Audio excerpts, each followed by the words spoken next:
Welcome to Narrated Books, where stories come to life, full audiobooks and engaging book summaries.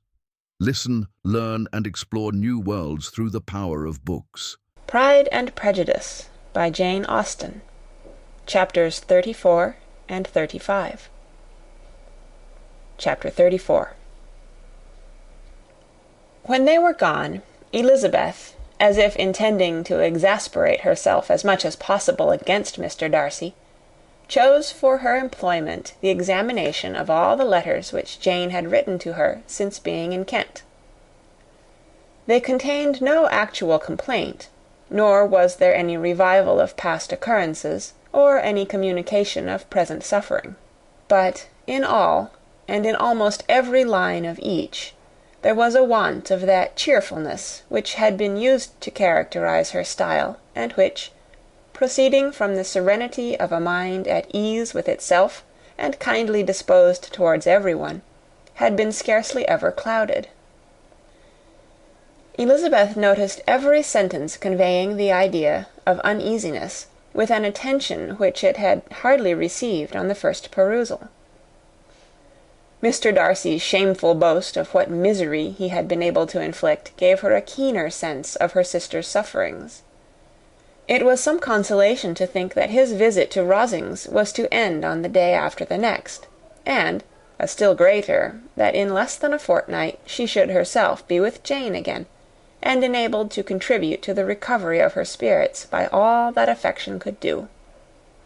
She could not think of Darcy's leaving Kent without remembering that his cousin was to go with him, but Colonel Fitzwilliam had made it clear that he had no intentions at all, and, agreeable as he was, she did not mean to be unhappy about him.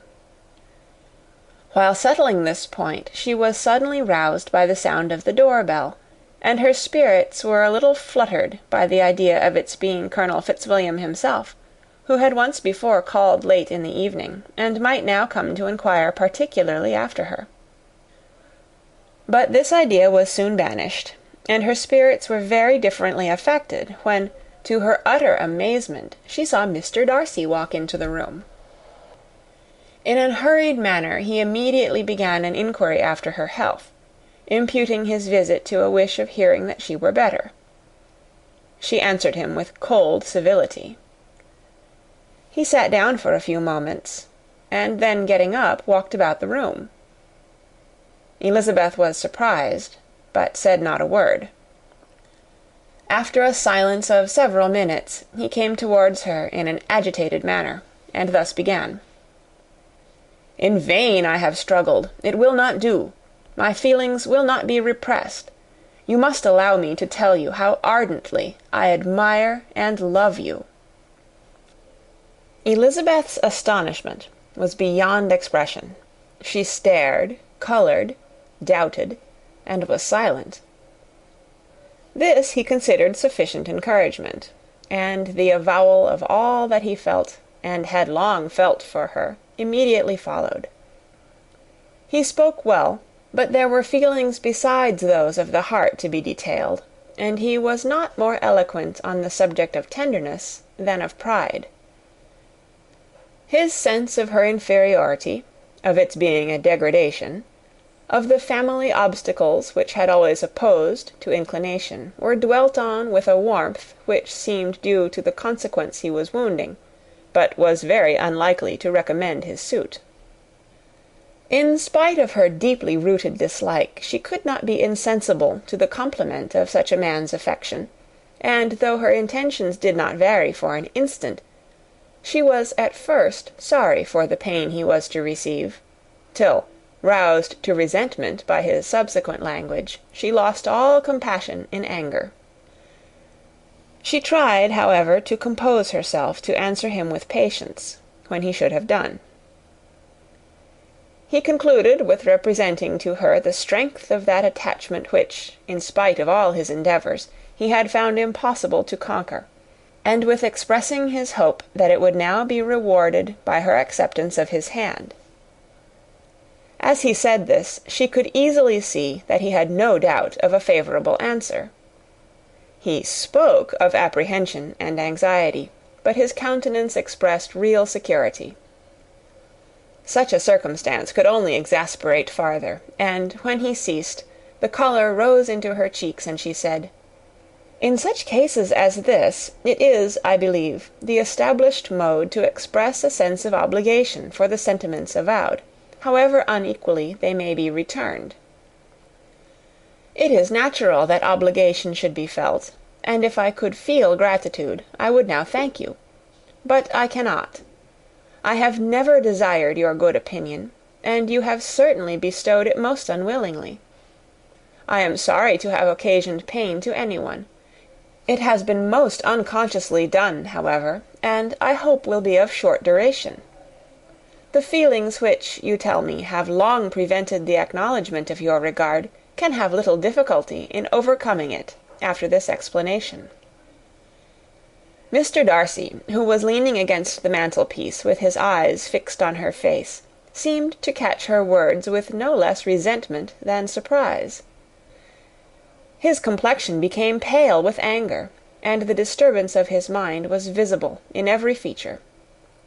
He was struggling for the appearance of composure, and would not open his lips till he believed himself to have attained it. The pause was to Elizabeth's feelings dreadful. At length, with a voice of forced calmness, he said, "And this is all the reply which I am to have the honour of expecting? I might, perhaps, wish to be informed why, with so little endeavour at civility, I am thus rejected. But it is of small importance." "I might as well inquire," replied she, "why, with so evident a desire of offending and insulting me, you chose to tell me that you liked me against your will, against your reason, and even against your character. Was not this some excuse for incivility, if I was uncivil? But I have other provocations, you know I have. Had not my feelings decided against you? Had they been indifferent, or had they even been favourable? Do you think that any consideration would tempt me to accept the man who has been the means of ruining, perhaps for ever, the happiness of a most beloved sister?" As she pronounced these words, Mr. Darcy changed colour, but the emotion was short, and he listened without attempting to interrupt her, while she continued, "I have every reason in the world to think ill of you. No motive can excuse the unjust and ungenerous part you acted there. You dare not, you cannot deny that you have been the principal, if not the only means of dividing them from each other, of exposing one to the censure of the world for caprice and instability, and the other to its derision for disappointed hopes, and involving them both in misery of the acutest kind." She paused, and saw with no slight indignation that he was listening with an air which proved him wholly unmoved by any feeling of remorse. He even looked at her with a smile of affected incredulity. "Can you deny that you have done it?" she repeated. With assumed tranquillity, he then replied, "I have no wish of denying that I did everything in my power to separate my friend from your sister, or that I rejoice in my success. Towards him I have been kinder than towards myself." Elizabeth disdained the appearance of noticing this civil reflection, but its meaning did not escape, nor was it likely to conciliate her. "But it is not merely this affair," she continued, "on which my dislike is founded. Long before it had taken place, my opinion of you was decided. Your character was unfolded in the recital which I received many months ago from Mr. Wickham. On this subject, what can you have to say? In what imaginary act of friendship can you here defend yourself? Or under what misrepresentation can you here impose upon others?" "You take an eager interest in that gentleman's concerns," said Darcy, in a less tranquil tone, and with a heightened colour. "Who that knows what his misfortunes have been can help feeling an interest in him?" "His misfortunes!" repeated Darcy contemptuously. "Yes, his misfortunes have been great indeed." "And of your infliction," cried Elizabeth with energy. "You have reduced him to his present state of poverty, comparative poverty. You have withheld the advantages which you must know to have been designed for him. You have deprived the best years of his life of that independence which was no less his due than his desert. You have done all this, and yet you can treat the mention of his misfortune with contempt and ridicule." "And this," cried Darcy, as he walked with quick steps across the room, "is your opinion of me. This is the estimation in which you hold me. I thank you for explaining it so fully. My faults, according to this calculation, are heavy indeed. But perhaps," added he, stopping in his walk, and turning towards her, "these offences might have been overlooked, had not your pride been hurt by my honest confession of the scruples that had long prevented my forming any serious design. These bitter accusations might have been suppressed, had I, with greater policy, concealed my struggles, and flattered you into the belief of my being impelled by unqualified, unalloyed inclination, by reason, by reflection, by everything. But disguise of every sort is my abhorrence, nor am I ashamed of the feelings I related. They were natural and just. Could you expect me to rejoice in the inferiority of your connections? To congratulate myself on the hope of relations whose condition in life is so decidedly beneath my own?" Elizabeth felt herself growing more angry every moment, yet she tried to the utmost to speak with composure when she said, "You are mistaken, Mr. Darcy, if you suppose that the mode of your declaration affected me in any other way than as it spared the concern which I might have felt in refusing you, had you behaved in a more gentlemanlike manner."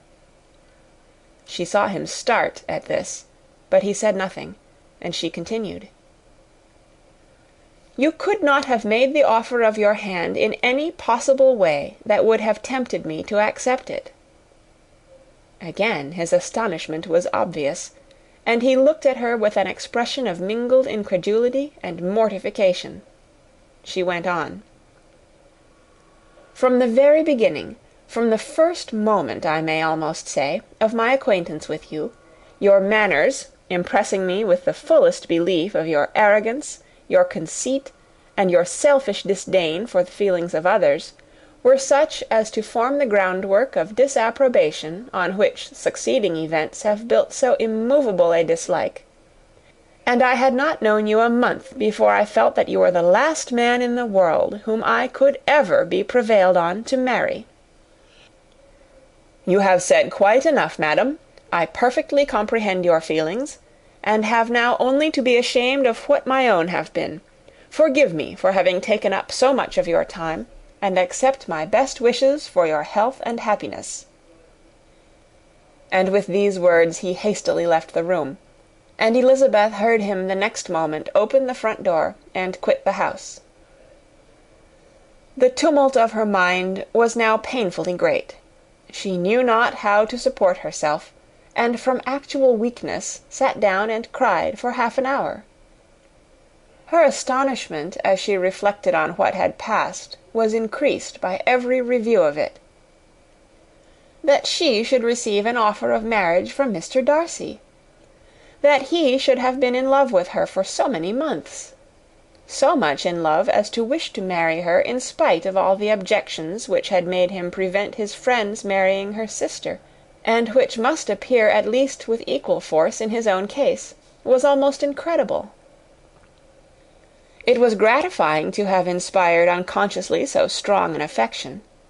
But his pride, his abominable pride, his shameless avowal of what he had done with respect to Jane, his unpardonable assurance in acknowledging, though he could not justify it, and the unfeeling manner in which he had mentioned Mr. Wickham, his cruelty towards whom he had not attempted to deny, soon overcame the pity which the consideration of his attachment had for a moment excited.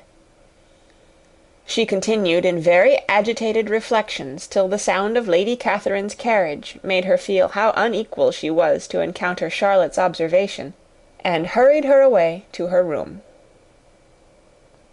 Chapter 34. Chapter 35. Elizabeth awoke the next morning to the same thoughts and meditations which had at length closed her eyes. She could not yet recover from the surprise of what had happened. It was impossible to think of anything else; and, totally indisposed for employment, she resolved, soon after breakfast, to indulge herself in air and exercise. She was proceeding directly to her favourite walk, when the recollection of Mr. Darcy's sometimes coming there stopped her, and instead of entering the park, she turned up the lane, which led farther from the turnpike road. The park paling was still the boundary on one side, and she soon passed one of the gates into the ground. After walking 2 or 3 times along that part of the lane, she was tempted, by the pleasantness of the morning, to stop at the gates and look into the park. The 5 weeks which she had now passed in Kent had made a great difference in the country, and every day was adding to the verdure of the early trees. She was on the point of continuing her walk, when she caught a glimpse of a gentleman within the sort of grove which edged the park. He was moving that way, and, fearful of its being Mr. Darcy, she was directly retreating. But the person who advanced was now near enough to see her, and, stepping forward with eagerness, pronounced her name. She had turned away, but on hearing herself called, though in a voice which proved it to be Mr. Darcy, she moved again towards the gate. He had by that time reached it also, and, holding out a letter, which she instinctively took, said, with a look of haughty composure, "I have been walking in the grove some time, in the hope of meeting you. Will you do me the honour of reading that letter?" And then, with a slight bow, turned again into the plantation, and was soon out of sight. With no expectation of pleasure, but with the strongest curiosity, Elizabeth opened the letter, and to her still increasing wonder perceived an envelope containing 2 sheets of letter paper, written quite through, in a very close hand. The envelope itself was likewise full. Pursuing her way along the lane, she then began it. It was dated from Rosings, at 8 o'clock in the morning, and was as follows: "Be not alarmed, madam, on receiving this letter, by the apprehension of its containing any repetition of those sentiments, or renewal of those offers, which were last night so disgusting to you. I write without any intention of paining you, or humbling myself, by dwelling on wishes which, for the happiness of both, cannot be too soon forgotten; and the effort which the formation and the perusal of this letter must occasion should have been spared, had not my character required it to be written and read.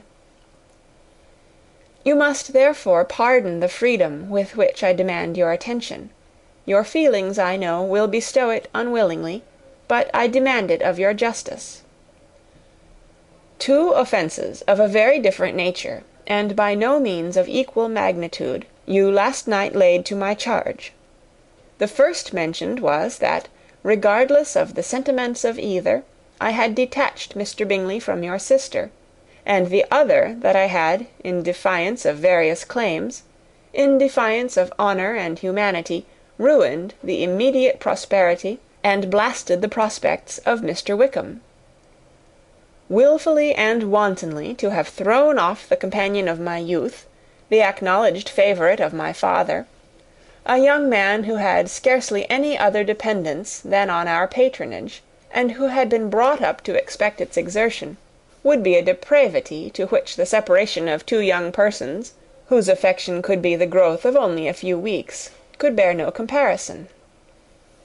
But from the severity of that blame which was last night so liberally bestowed, respecting each circumstance, I shall hope to be in the future secured, when the following account of my actions and their motives has been read. If, in the explanation of them, which is due to myself, I am under the necessity of relating feelings which may be offensive to yours, I can only say that I am sorry. The necessity must be obeyed, and further apology would be absurd.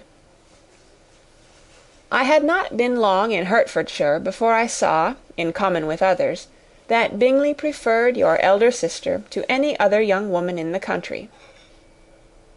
But it was not till the evening of the dance at Netherfield that I had any apprehension of his feeling a serious attachment. I had often seen him in love before. At that ball, while I had the honour of dancing with you, I was first made acquainted, by Sir William Lucas's accidental information, that Bingley's attentions to your sister had given rise to a general expectation of their marriage. He spoke of it as a certain event, of which the time alone could be undecided. From that moment I observed my friend's behaviour attentively, and I could then perceive that his partiality for Miss Bennet was beyond what I had ever witnessed in him. Your sister I also watched.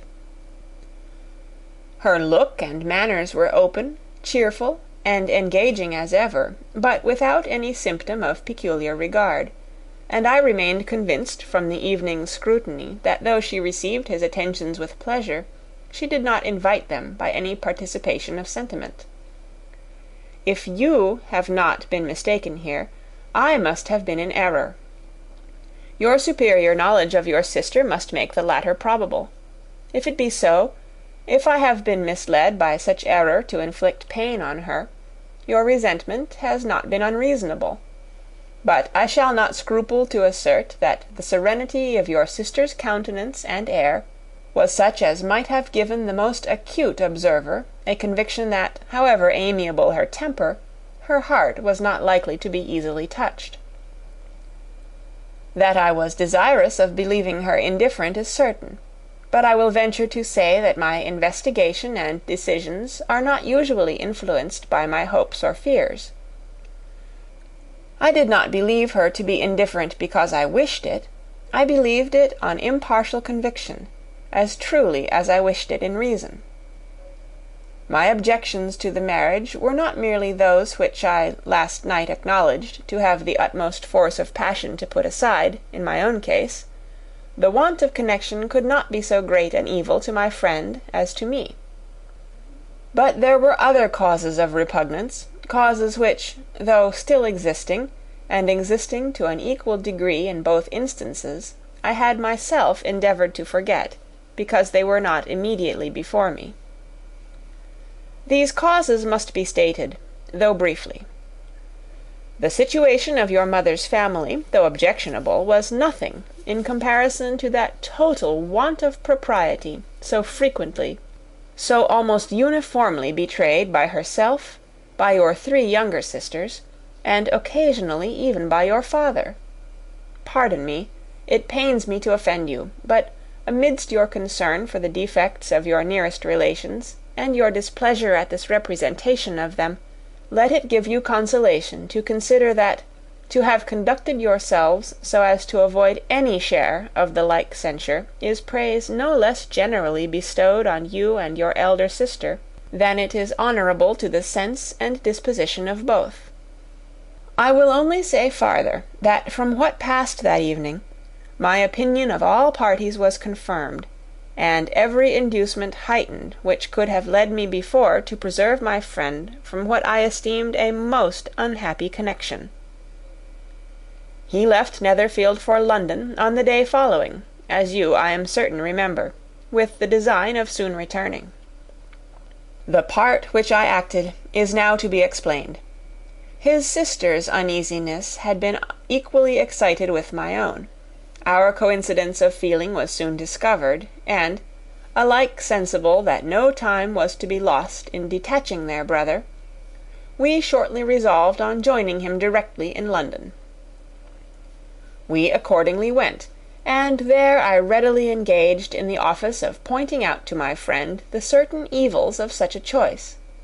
I described and enforced them earnestly. But, however this remonstrance might have staggered or delayed his determination, I do not suppose that it would ultimately have prevented the marriage, had it not been seconded by the assurance that I hesitated not in giving, of your sister's indifference. He had before believed her to return his affection with sincere, if not with equal regard. But Bingley has great natural modesty, with a stronger dependence on my judgment than on his own. To convince him, therefore, that he had deceived himself was no very difficult point. To persuade him against returning into Hertfordshire, when that conviction had been given, was scarcely the work of a moment. I cannot blame myself for having done thus much. There is but one part of my conduct in the whole affair on which I do not reflect with satisfaction. It is that I condescended to adopt the measures of art so far as to conceal from him your sister's being in town. I knew it myself, as it was known to Miss Bingley, but her brother is even yet ignorant of it. That they might have met without ill consequence is perhaps probable, but his regard did not appear to me enough extinguished for him to see her without some danger. Perhaps this concealment, this disguise, was beneath me. It is done, however, and it was done for the best. On this subject I have nothing more to say, no other apology to offer. If I have wounded your sister's feelings, it was unknowingly done, and though the motives which governed me may to you very naturally appear insufficient, I have not yet learnt to condemn them. With respect to that other, more weighty accusation, of having injured Mr. Wickham, I can only refute it by laying before you the whole of his connection with my family. Of what he has particularly accused me I am ignorant, but of the truth of what I shall relate I can summon more than one witness of undoubted veracity. Mr. Wickham is the son of a very respectable man, who had for many years the management of all the Pemberley estates, and whose good conduct in the discharge of his trust naturally inclined my father to be of service to him. And on George Wickham, who was his godson, his kindness was therefore liberally bestowed.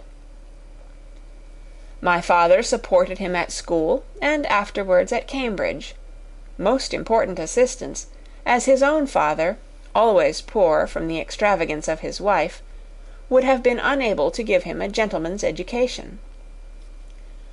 My father was not only fond of this young man's society, whose manners were always engaging. He had also the highest opinion of him, and, hoping the church would be his profession, intended to provide for him in it. As for myself, it is many, many years since I first began to think of him in a very different manner. The vicious propensities, the want of principle, which he was careful to guard from the knowledge of his best friend, could not escape the observation of a young man of nearly the same age with himself, and who had opportunities of seeing him in unguarded moments, which Mr. Darcy could not have. Here again I shall give you pain, to what degree you only can tell. But, whatever may be the sentiments which Mr. Wickham has created, a suspicion of their nature shall not prevent me from unfolding his real character. It adds even another motive. My excellent father died about 5 years ago, and his attachment to Mr. Wickham was to the last so steady that in his will he particularly recommended it to me, to promote his advancement in the best manner that his profession might allow, and if he took orders, desired that a valuable family living might be his as soon as it became vacant. There was also a legacy of £1,000. His own father did not long survive mine, and within half a year from these events Mr. Wickham wrote to inform me that, having finally resolved against taking orders, he hoped I should not think it unreasonable for him to expect some more immediate pecuniary advantage in lieu of the preferment by which he could not be benefited. He had some intention, he added, of studying law, and I must be aware that the interest of £1,000 would be a very insufficient support therein. I rather wished than believed him to be sincere, but at any rate was perfectly ready to accede to his proposal. I knew that Mr. Wickham ought not to be a clergyman. The business was therefore soon settled, He resigned all claim to assistance in the church, were it possible that he could ever be in a situation to receive it, and accepted in return £3,000. All connection between us seemed now dissolved. I thought too ill of him to invite him to Pemberley, or admit his society in town. In town I believe he chiefly lived, but his studying the law was a mere pretence, and being now free from all restraint, his life was a life of idleness and dissipation. For about 3 years I heard little of him, but on the decease of the incumbent of the living which had been designed for him, he applied to me again by letter for the presentation. His circumstances, he assured me, and I had no difficulty in believing it, were exceedingly bad. He had found the law a most unprofitable study, and was now absolutely resolved on being ordained, if I would present him to the living in question, of which he trusted there could be little doubt, as he was well assured that I had no other person to provide for, and I could not have forgotten my revered father's intentions. You will hardly blame me for refusing to comply with this entreaty, or for resisting every repetition to it. His resentment was in proportion to the distress of his circumstances, and he was doubtless as violent in his abuse of me to others as in his reproaches to myself. After this period every appearance of acquaintance was dropped. How he lived I know not, but last summer he was again most painfully obtruded on my notice. I must now mention a circumstance which I would wish to forget myself, and which no obligation less than the present should induce me to unfold to any human being. Having said thus much, I feel no doubt of your secrecy. My sister, who is more than 10 years my junior, was left to the guardianship of my mother's nephew, Colonel Fitzwilliam, and myself. About a year ago she was taken from school, and an establishment formed for her in London, and last summer she went with the lady who presided over it to Ramsgate, and thither also went Mr. Wickham, undoubtedly by design, for there proved to have been a prior acquaintance between him and Mrs. Young, in whose character we were most unhappily deceived, and by her connivance and aid he so far recommended himself to Georgiana, whose affectionate heart retained a strong impression of his kindness to her as a child, that she was persuaded to believe herself in love, and to consent to an elopement. She was then but 15, which must be her excuse, and after stating her imprudence I am happy to add that I owed the knowledge of it to herself. I joined them unexpectedly, a day or two before the intended elopement, and then Georgiana, unable to support the idea of grieving and offending a brother whom she almost looked up to as a father, acknowledged the whole to me. You may imagine what I felt, and how I acted. Regard for my sister's credit and feelings prevented any public exposure, but I wrote to Mr. Wickham, who left the place immediately, and Mrs. Young was of course removed from her charge. Mr. Wickham's chief object was unquestionably my sister's fortune, which is £30,000, but I cannot help supposing that the hope of revenging himself on me was a strong inducement. His revenge would have been complete indeed. This, madam, is a faithful narrative of every event in which we have been concerned together, and if you do not absolutely reject it as false, you will, I hope, acquit me henceforth of cruelty towards Mr. Wickham. I know not in what manner, under what form of falsehood he has imposed on you, but his success is not perhaps to be wondered at. Ignorant as you previously were of everything concerning either, detection could not be in your power, and suspicion certainly not in your inclination. You may possibly wonder why all this was not told you last night, but I was not then master enough of myself to know what could or ought to be revealed. For the truth of everything here related, I can appeal more particularly to the testimony of Colonel Fitzwilliam, who, from our near relationship and constant intimacy, and still more as one of the executors of my father's will, has been unavoidably acquainted with every particular of these transactions. If your abhorrence of me should make my assertions valueless, you cannot be prevented by the same cause from confiding in my cousin; and that there may be the possibility of consulting him, I shall endeavour to find some opportunity of putting this letter in your hands in the course of the morning. I will only add, God bless you. Fitzwilliam Darcy. End of chapter 35. Chapter 36. If Elizabeth, when Mr. Darcy gave her the letter, did not expect it to contain a renewal of his offers, she had formed no expectation at all of its contents. But such as they were, it may well be supposed how eagerly she went through them, and what a contrariety of emotion they excited. Her feelings as she read were scarcely to be defined. With amazement did she first understand that he believed any apology to be in his power, and steadfastly was she persuaded that he could have no explanation to give which a just sense of shame would not conceal. With a strong prejudice against everything he might say, she began his account of what had happened at Netherfield. She read with an eagerness which hardly left her power of comprehension, and from impatience of knowing what the next sentence might bring, was incapable of attending to the sense of the one before her eyes. His belief of her sister's insensibility she instantly resolved to be false, and his account of the real, the worse objections to the match, made her too angry to have any wish of doing him justice. He expressed no regret for what he had done which satisfied her.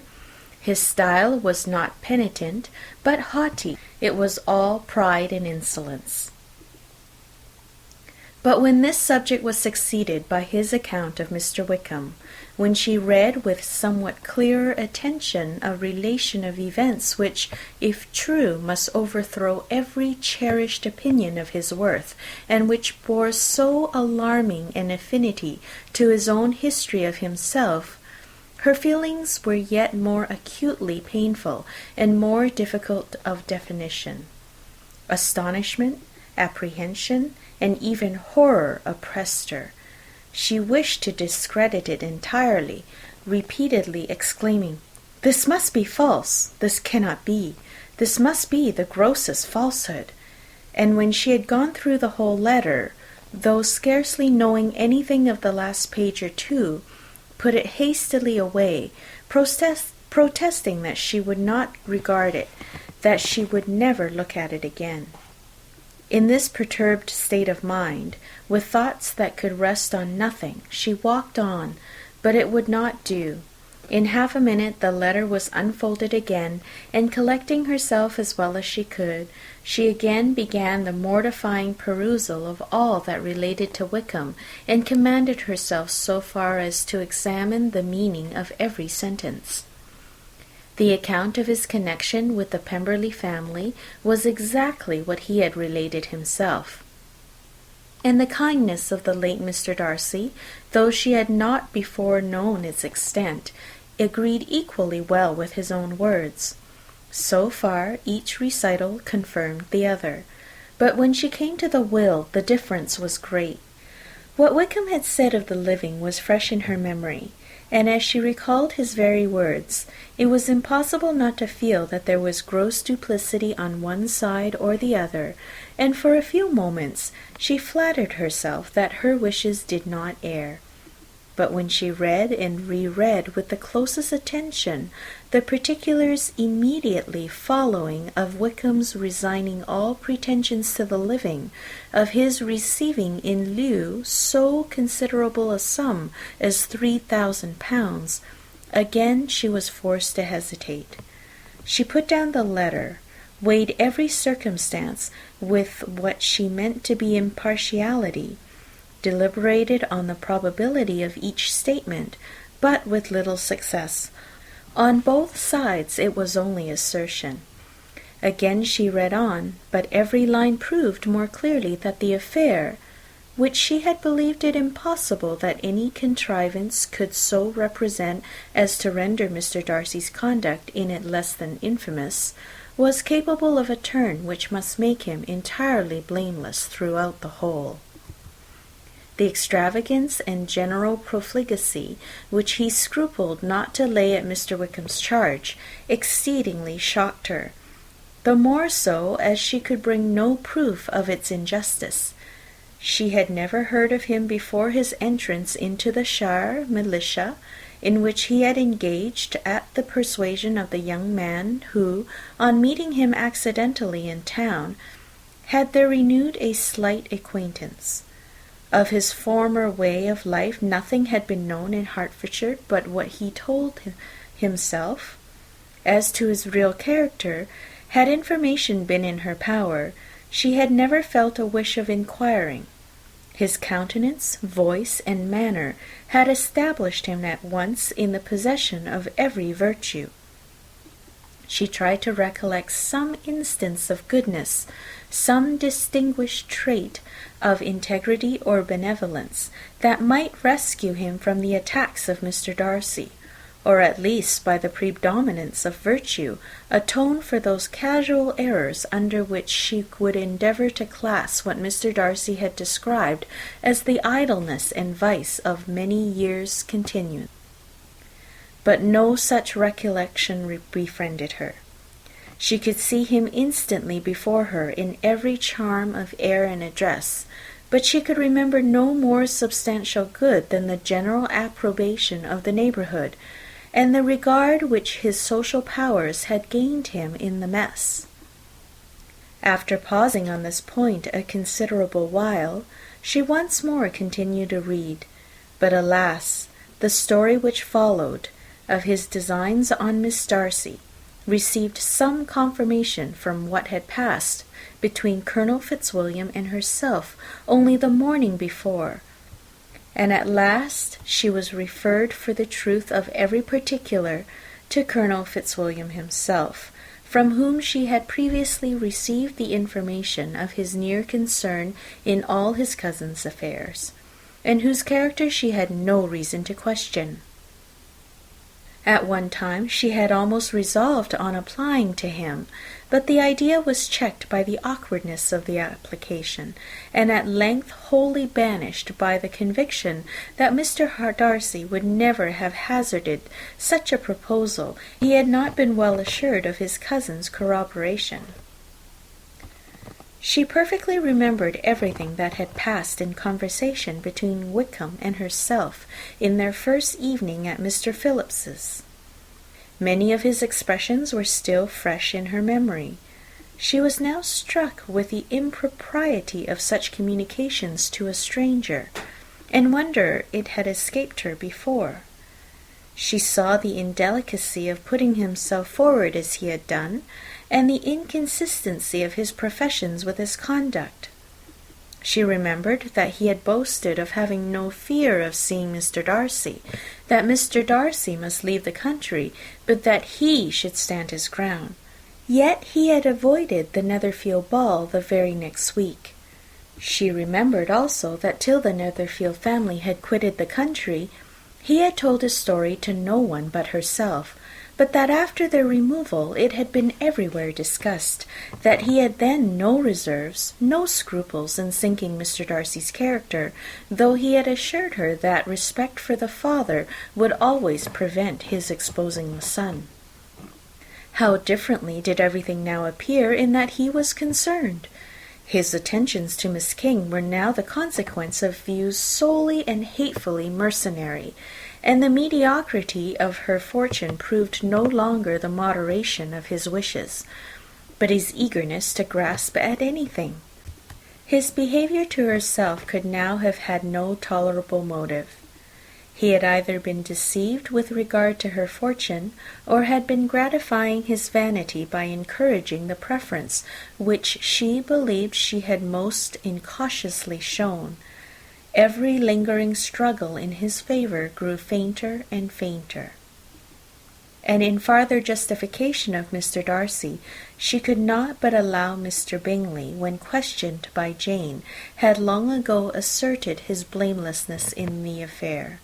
That proud and repulsive as were his manners, she had never in the whole course of their acquaintance, an acquaintance which had latterly brought them much together, and given her a sort of intimacy with his ways, seen anything that betrayed him to be unprincipled or unjust, anything that spoke him of irreligious or immoral habits, that among his own connections he was esteemed and valued, that even Wickham had allowed him merit as a brother, and that she had often heard him speak so affectionately of his sister as to prove him capable of some amiable feeling, that had his actions been what Mr. Wickham represented them, so gross a violation of everything right could hardly have been concealed from the world, and that friendship between a person capable of it and such an amiable man as Mr. Bingley was incomprehensible. She grew absolutely ashamed of herself. Of neither Darcy nor Wickham could she think without feeling she had been blind, partial, prejudiced, absurd. "How despicably I have acted," she cried, "I who have prided myself on my discernment, I who have valued myself on my abilities." From herself to Jane, from Jane to Bingley, her thoughts were in a line which soon brought to her recollection that Mr. Darcy's explanation there had appeared very insufficient, and she read it again. Widely different was the effect of the second perusal. How could she deny that credit to his assertions in one instance, which she had been obliged to give in the other? He declared himself to be totally unsuspicious of her sister's attachment, and she could not help remembering what Charlotte's opinion had always been. Neither could she deny the justice of his description of Jane. She felt that Jane's feelings, though fervent, were little displayed, and that there was a constant complacency in her air and manner, not often united with great sensibility. When she came to that part of the letter in which her family were mentioned in terms of such mortifying, yet merited reproach, her sense of shame was severe. The justice of the charge struck her too forcibly for denial, and the circumstances to which he particularly alluded as having passed at the Netherfield ball, and as confirming all his first disapprobation, could not have made a stronger impression on his mind than on hers. The compliment to herself and her sister was not unfelt. It soothed, but it could not console her for the contempt which had thus been self-attracted by the rest of her family, and as she considered that Jane's disappointment had in fact been the work of her nearest relations, and reflected how materially the credit of both must be hurt by such impropriety of conduct, she felt depressed beyond anything she had ever known. After wandering along the lane for 2 hours, giving way to every variety of thought, reconsidering events, determining probabilities, and reconciling herself, as well as she could, to a change so sudden and so important, fatigue and a recollection of her long absence made her at length return home, and she entered the house with the wish of appearing cheerful as usual, and the resolution of repressing such reflections as must make her unfit for conversation. She was immediately told that the 2 gentlemen from Rosings had each called during her absence, Mr. Darcy only for a few minutes to take leave, but that Colonel Fitzwilliam had been sitting with them at least an hour, hoping for her return, and almost resolving to walk after her till she could be found. Elizabeth could but just affect concern in missing him. She really rejoiced at it. Colonel Fitzwilliam was no longer an object. She could think only of her letter. End of chapter 36. Chapter 37. The 2 gentlemen left Rosings the next morning, and Mr. Collins, having been in waiting near the lodges to make them his parting obeisance, was able to bring home the pleasing intelligence of their appearing in very good health and in as tolerable spirits as could be expected, after the melancholy scenes so lately gone through at Rosings. To Rosings he then hastened to console Lady Catherine and her daughter, and on his return brought back with great satisfaction a message from her ladyship, importing that she felt herself so dull as to make her very desirous of having them all to dine with her. Elizabeth could not see Lady Catherine without recollecting that, had she chosen it, she might by this time have been presented to her as her future niece, nor could she think without a smile of what her ladyship's indignation would have been. What would she have said? How would she have behaved? Were questions with which she amused herself. Their first subject was the diminution of the Rosings party. "I assure you I feel it exceedingly," said Lady Catherine. "I believe no one feels the loss of friends as much as I do, but I am particularly attached to these young men, and know them to be so much attached to me. They were excessively sorry to go, but so they always are." The dear Colonel rallied his spirits tolerably till just at last, but Darcy seemed to feel it more acutely, I think, than last year. His attachment to Rosings certainly increases. Mr. Collins had a compliment and an allusion to throw in here, which were kindly smiled on by the mother and daughter.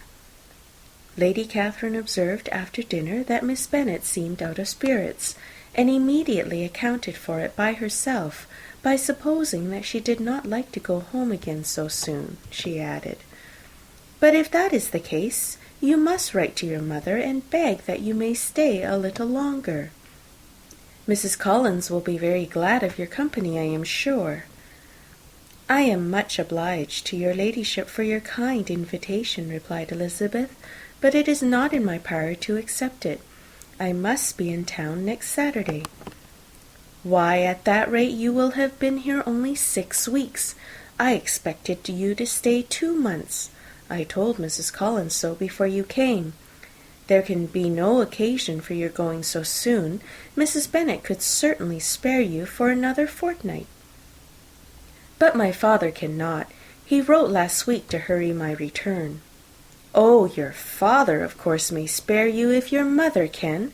Daughters are never of so much consequence to a father, and if you will stay another month complete, it will be in my power to take one of you as far as London, for I am going there early in June for a week, and as Dawson does not object to the barouche box, there will be very good room for one of you, and indeed, if the weather should happen to be cool, I should not object to taking you both, as you are neither of you large." "You are all kindness, ma'am, but I believe we must abide by our original plan." Lady Catherine seemed resigned. "Mrs. Collins, you must send a servant for them. You know I always speak my mind, and I cannot bear the idea of 2 young women travelling post by themselves. It is highly improper. You must contrive to send somebody. I have the greatest dislike in the world to that sort of thing.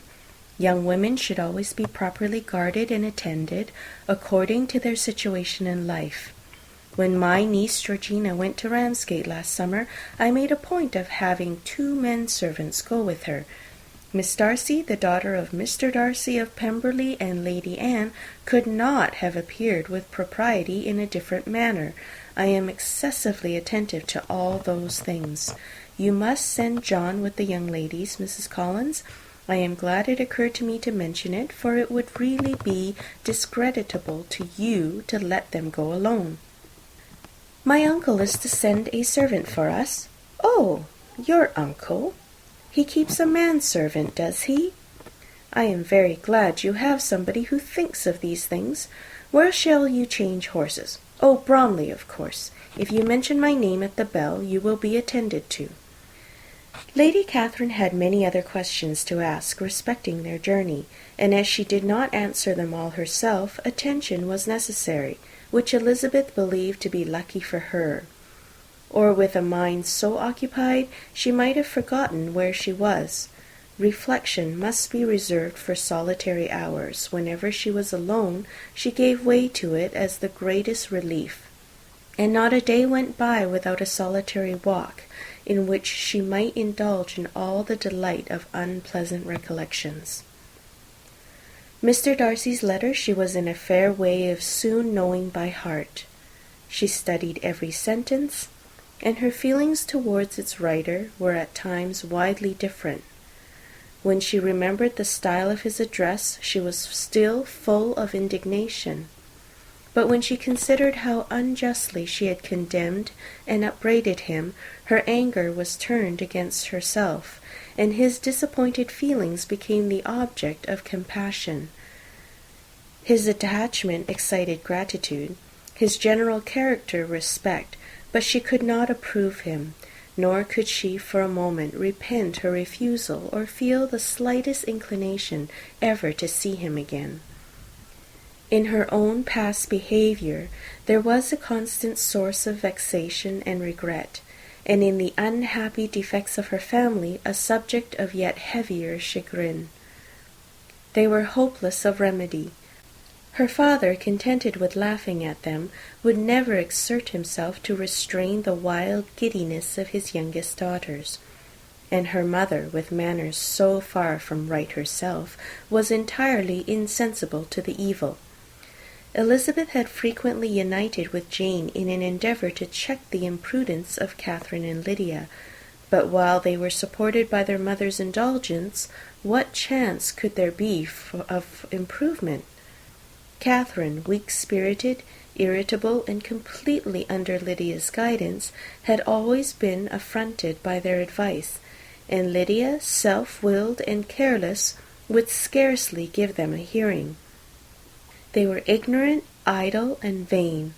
While there was an officer in Meryton, they would flirt with him, and while Meryton was within a walk of Longbourn, they would be going there forever.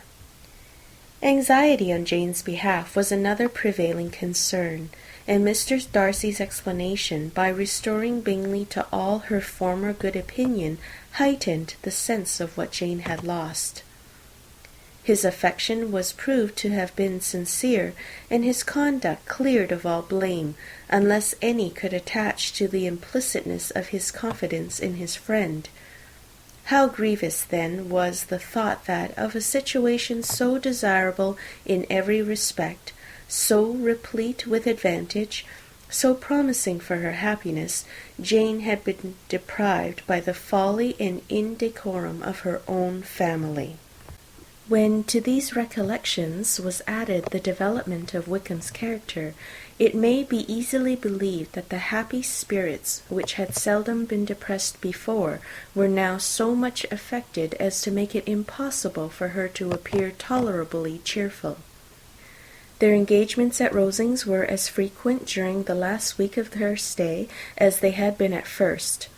The very last evening was spent there, and her ladyship again inquired minutely into the particulars of their journey, gave them directions as to the best method of packing, and was so urgent on the necessity of placing gowns in the only right way, that Maria thought herself obliged on her return to undo all the work of the morning and pack her trunk afresh. When they parted, Lady Catherine, with great condescension, wished them a good journey, and invited them to come to Hunsford again next year, and Miss de Bourgh exerted herself so far as to curtsy and hold out her hand to both. End of Chapter 37. Chapter 38. On Saturday morning, Elizabeth and Mr. Collins met for breakfast a few minutes before the others appeared, and he took the opportunity of paying the parting civilities which he deemed indispensably necessary. "I know not, Miss Elizabeth," said he, "whether Mrs. Collins has yet expressed her sense of your kindness in coming to us, but I am very certain you will not leave the house without receiving her thanks for it. The favour of your company has been much felt, I assure you. We know how little there is to tempt anyone in our humble abode, our plain manner of living, our small rooms and few domestics, and the little we see of the world must make Hunsford extremely dull to a young lady like yourself, but I hope you will believe us grateful for the condescension, and that we have done everything in our power to prevent your spending your time unpleasantly." Elizabeth was eager with her thanks and assurances of happiness. She had spent 6 weeks with great enjoyment, and the pleasure of being with Charlotte and the kind attentions she had received must make her feel the obliged. Mr. Collins was gratified, and with more smiling solemnity replied, "It gives me great pleasure to hear that you have passed your time not disagreeably.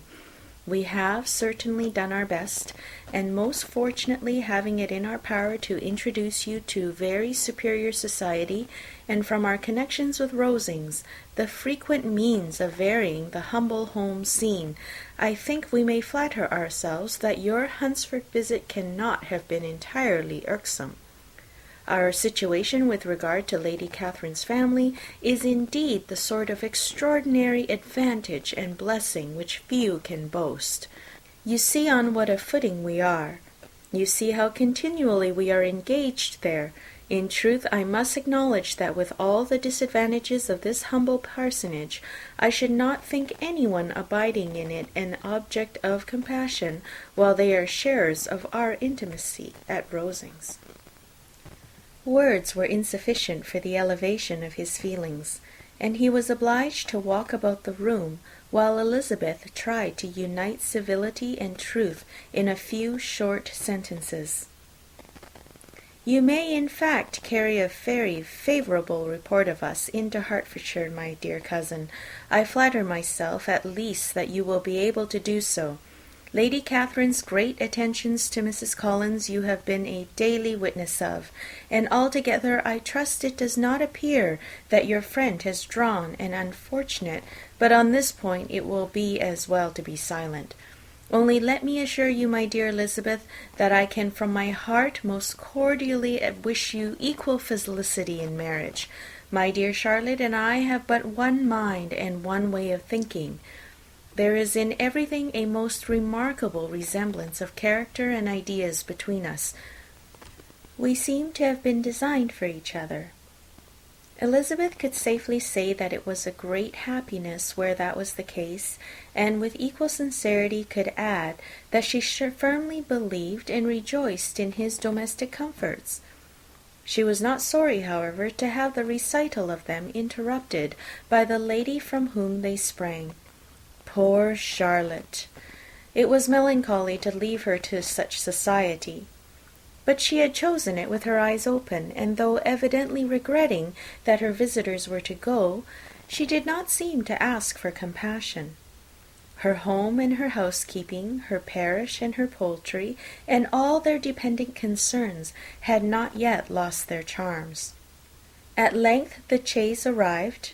The trunks were fastened on, the parcels placed within, and it was pronounced to be ready. After an affectionate parting between the friends, Elizabeth was attended to the carriage by Mr. Collins, and as they walked down the garden he was commissioning her with his best respects to all her family, not forgetting his thanks for the kindness he had received at Longbourn in the winter, and his compliments to Mr. and Mrs. Gardiner, though unknown. He then handed her in. Maria followed, and the door was on the point of being closed, when he suddenly reminded them, with some consternation, that they had hitherto forgotten to leave any messages for the ladies at Rosings. "But," he added, "you will of course wish to have your humble respects delivered to them, with your grateful thanks for their kindness to you while you have been here." Elizabeth made no objection. The door was then allowed to be shut, and the carriage drove off. "Good gracious!" cried Maria after a few minutes' silence. "It seems but a day or two since we first came, and yet how many things have happened!" "A great many indeed," said her companion with a sigh. "We have dined 9 times at Rosings, besides drinking tea there twice. How much I shall have to tell!" Elizabeth added privately, "and how much I shall have to conceal." Their journey was performed without much conversation or any alarm, and within 4 hours of their leaving Hunsford they reached Mr. Gardiner's house, where they were to remain a few days. Jane looked well, and Elizabeth had little opportunity of studying her spirits amidst the various engagements which the kindness of her aunt had reserved for them. But Jane was to go home with her, and at Longbourn there would be leisure enough for observation. It was not without an effort, meanwhile, that she could wait even for Longbourn before she told her sister of Mr. Darcy's proposals. To know that she had the power of revealing what would so exceedingly astonish Jane, and must at the same time so highly gratify whatever of her own vanity she had not yet been able to reason away, was such a temptation to openness as nothing could have been conquered but the state of indecision in which she remained as to the extent of what she should communicate, and her fear, if she once entered on the subject, of being hurried into repeating something of Bingley which might only grieve her sister further. End of Chapter 38. Chapter 39. It was the second week in May in which the 3 young ladies set out together from Gracechurch Street for the town in Hertfordshire, and as they drew near the approved inn where Mr. Bennet's carriage was to meet them, they quickly perceived, in token of the coachman's punctuality, both Kitty and Lydia looking out of a dining-room upstairs. These 2 girls had been above an hour in the place, happily employed in visiting an opposite milliner, watching the sentinel on guard, and dressing a salad and cucumber. After welcoming their sisters, they triumphantly displayed a table set out with such cold meat as an inn larder usually affords, exclaiming, "Is this not nice? Is not this an agreeable surprise?" "And we mean to treat you all," added Lydia, "but you must lend us the money, for we have just spent ours at the shop out there." Then, showing her purchases, "Look here, I have bought this bonnet. I do not think it is very pretty, but I thought I might as well buy it as not. I shall pull it to pieces as soon as I get home, and see if I can make it up any better." And when her sisters abused it as ugly, she added, with perfect unconcern, "Oh, but there were 2 or 3 much uglier in the shop, and when I have bought some prettier coloured satin to trim it with, fresh, I think it will be very tolerable. Besides, it will not much signify what one wears this summer, after the militia have left Meryton, and they are going in a fortnight." "Are they indeed?" cried Elizabeth with great satisfaction. "They are going to be encamped near Brighton, and I do so want papa to take us there for the summer. It would be such a delicious scheme, and I dare say would cost hardly anything at all. Mamma would like to go too, of all things. Only think what a miserable summer else we shall have." Yes, thought Elizabeth, that would be a delightful scheme indeed, and completely do for us at once. Good heaven! Brighton and a whole campful of soldiers, to us who have been overset already by one poor regiment of militia, and the monthly balls of Meryton. "Now I have got some news for you," said Lydia, as they sat down at the table. "What do you think? It is excellent news, capital news, and about a certain person we all like." Jane and Elizabeth looked at each other, and the waiter was told he need not stay. Lydia laughed and said, "Aye, that is just like your formality and discretion. You thought the waiter must not hear, as if he cared. I dared say he often hears worse things said than what I am going to say. But he is an ugly fellow. I am glad he is gone. I never saw such a long chin in my life.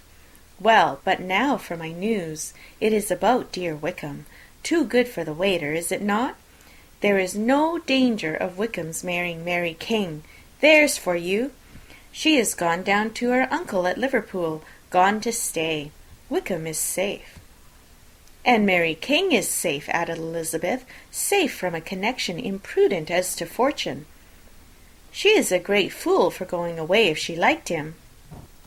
"But I am sure there is no strong attachment on either side," said Jane. "I am sure there is not on his. I will answer for it he never cared 3 straws about her. Who could about such a nasty little freckled thing?" Elizabeth was shocked to think that, however incapable of such coarseness of expression herself, the coarseness of the sentiment was little other than her own breast had harboured and fancied liberal. As soon as all had ate, and the elder ones paid, the carriage was ordered, and after some contrivance the whole party, with all their boxes, work-bags, and parcels, and the unwelcome addition of Kitty's and Lydia's purchases, were seated in it. "How nicely we are all crammed in," cried Lydia. "I am glad I bought my bonnet, if it is only for the fun of having another bandbox. Well, now, let us be quite comfortable and snug, and talk and laugh all the way home. And in the first place, let us hear what has happened to you all since you went away. Have you seen any pleasant men? Have you had any flirting? I was in great hopes that one of you would have got a husband before you came back. Jane will be quite an old maid soon, I declare. She is almost 23. Lord, how ashamed I should be of not being married before 23. My Aunt Phillips wants you so to get husbands, you can't think. She says Lizzie had better have taken Mr. Collins, and I do not think there would have been any fun in it. Lord, how I should like to be married before any of you, and then I would chaperone you about to all the balls. Dear me, we had such a good piece of fun the other day at Colonel Foster's. Kitty and me were to spend the day there, and Mrs. Foster promised to have a little dance in the evening. By the by, Mrs. Foster and me are such friends. And so she asked the two Harringtons to come, but Harriet was ill, and so Pen was forced to come by herself, and then what do you think we did? We dressed up chamberlains in women's clothes on purpose to pass for a lady. Only think what fun! Not a soul knew of it but Colonel and Mrs. Foster and Kitty and me, except my aunt, for we were forced to borrow one of her gowns, and you cannot imagine how well he looked. When Denny and Wickham and Pratt and 2 or 3 more of the men came in, they did not know him in the least. Lord, how I laughed! And so did Mrs. Foster. I thought I should have died. And that made the men suspect something, and then they soon found out what was the matter. With such kinds of histories of their parties and good jokes did Lydia, assisted by Kitty's hints and additions, endeavour to amuse her companions all the way to Longbourn. Elizabeth listened as little as she could, but there was no escaping the frequent mention of Wickham's name. Their reception at home was most kind. Mrs. Bennet rejoiced to see Jane in undiminished beauty, and more than once during dinner did Mr. Bennet say voluntarily to Elizabeth, "I am glad you are back, Lizzie." Their party in the dining-room was large, for almost all the Lucases came to meet Maria and hear the news, and various were the subjects that occupied them. Lady Lucas was inquiring of Maria after the welfare and poultry of her eldest daughter. Mrs. Bennet was doubly engaged, on one hand collecting an account of the present fashions from Jane, who sat way below her, and on the other retailing them all to the younger Lucases. And Lydia, in a voice louder than any other person's, was enumerating the various pleasures of the morning to anybody who would hear her. "Oh, Mary," said she, "I wish you had gone with us, for we had such fun. As we went along, Kitty and I drew up the blinds and pretended there was nobody in the coach, and I should have gone so all the way if Kitty had not been sick, and when we got to the George, I do think we behaved very handsomely, for we treated the other 3 with the nicest cold luncheon in the world. And if you would have gone, we would have treated you too. And then when we came away, it was such fun. I thought we never should have got into the coach. I was ready to die of laughter. And then we were so merry all the way home. We talked and laughed so loud that anybody might have heard us 10 miles off." To this Mary very gravely replied, "Far be it from me, my dear sister, to depreciate such pleasures. They would doubtless be congenial with the generality of female minds, but I confess they would have no charms for me. I should infinitely prefer a book." But all of this answer Lydia heard not a word. She seldom listened to anybody for more than half a minute, and never attended to Mary at all. In the afternoon Lydia was urgent with the rest of the girls to walk to Meryton and to see how everybody went on. But Elizabeth steadily opposed the scheme. It should not be said that the Miss Bennets could not be home half a day before they were in pursuit of the officers. There was another reason, too, for her opposition. She dreaded seeing Mr. Wickham again, and was resolved to avoid it as long as possible. The comfort to her of the regiment's approaching removal was indeed beyond expression. In a fortnight they were to go, and once gone she hoped there could be nothing more to plague her on his account. She had not been many hours at home before she found that the Brighton scheme, of which Lydia had given them a hint at the inn, was under frequent discussion between her parents. Elizabeth saw directly that her father had not the smallest intention of yielding, but his answers were at the same time so vague and equivocal that her mother, though often disheartened, had never yet despaired of succeeding at the last. End of chapter 39. Chapter 40. Elizabeth's impatience to acquaint Jane with what had happened could no longer be overcome, and at length, resolving to suppress every particular in which her sister was concerned, and preparing her to be surprised, she related to her the next morning the chief of the scene between Mr. Darcy and herself. Miss Bennet's astonishment was soon lessened by the strong sisterly partiality which made any admiration of Elizabeth appear perfectly natural, and all surprise was shortly lost in other feelings. She was sorry that Mr. Darcy should have delivered his sentiments in a manner so little suited to recommend them, but still more was she grieved for the unhappiness which her sister's refusal must have given him. "His being so sure of succeeding was wrong," said she, "and certainly ought not to have appeared. But consider how much it must increase his disappointment." "Indeed," replied Elizabeth, "I am heartily sorry for him, but he has other feelings, which will probably soon drive away his regard for me. You do not blame me, however, for refusing him." "Blame you? Oh, no." "But you blame me for having spoken so warmly of Wickham?" "No. I do not know that you were wrong in saying what you did." "But you will know it when I tell you what happened the very next day." She then spoke of the letter, repeating the whole of its contents as far as they concerned George Wickham. What a stroke this was for poor Jane, who would willingly have gone through the world without believing that so much wickedness existed in the whole race of mankind as was here collected in one individual. Nor was Darcy's vindication, though grateful to her feelings, capable of consoling her for such discovery. Most earnestly did she labour to prove the probability of error, and seek to clear the one without involving the other. "This will not do," said Elizabeth. "You never will be able to make both of them good for anything. Take your choice, but you must be satisfied with only one.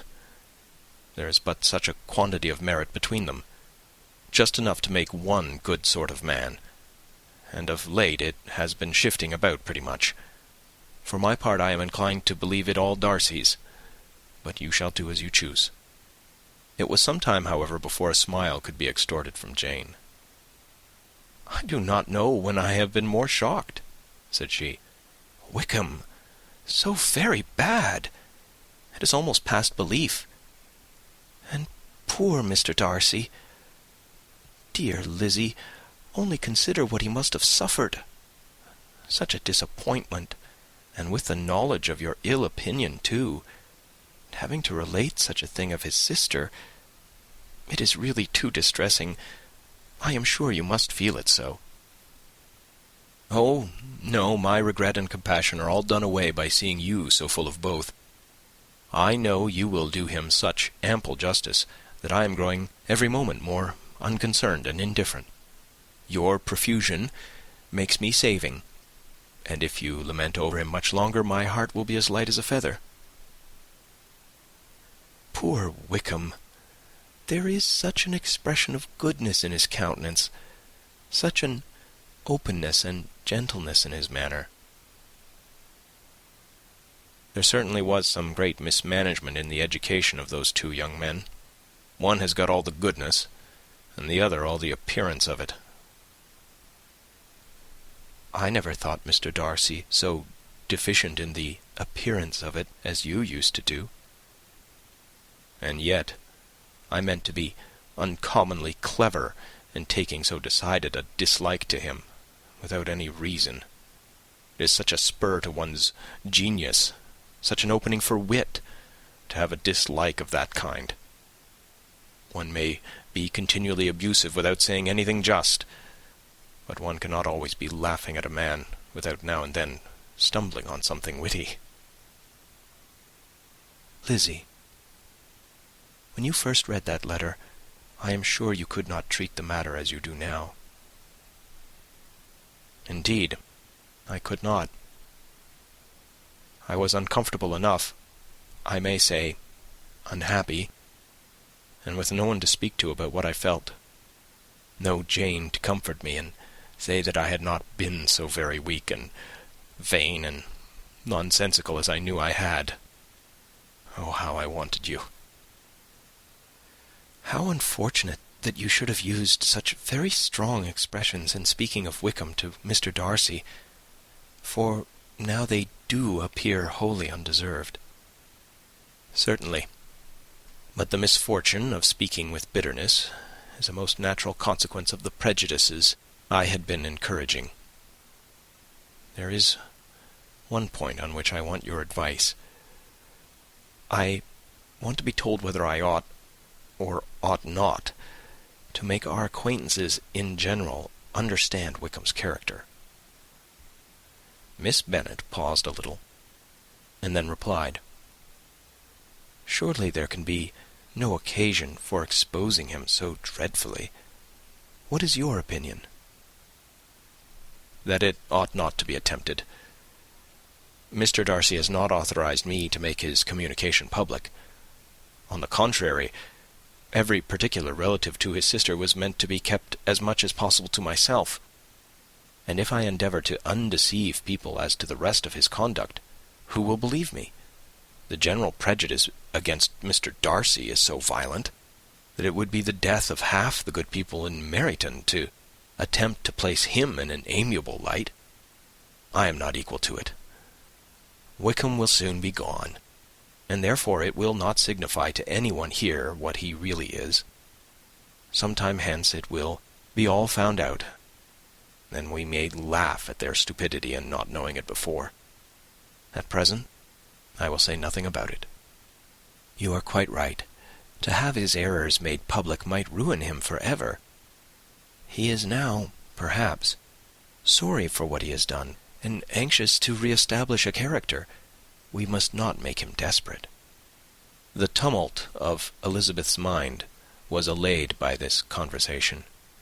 She had got rid of 2 of the secrets which had weighed on her for a fortnight, and was certain of a willing listener in Jane, whenever she might wish to talk again of either.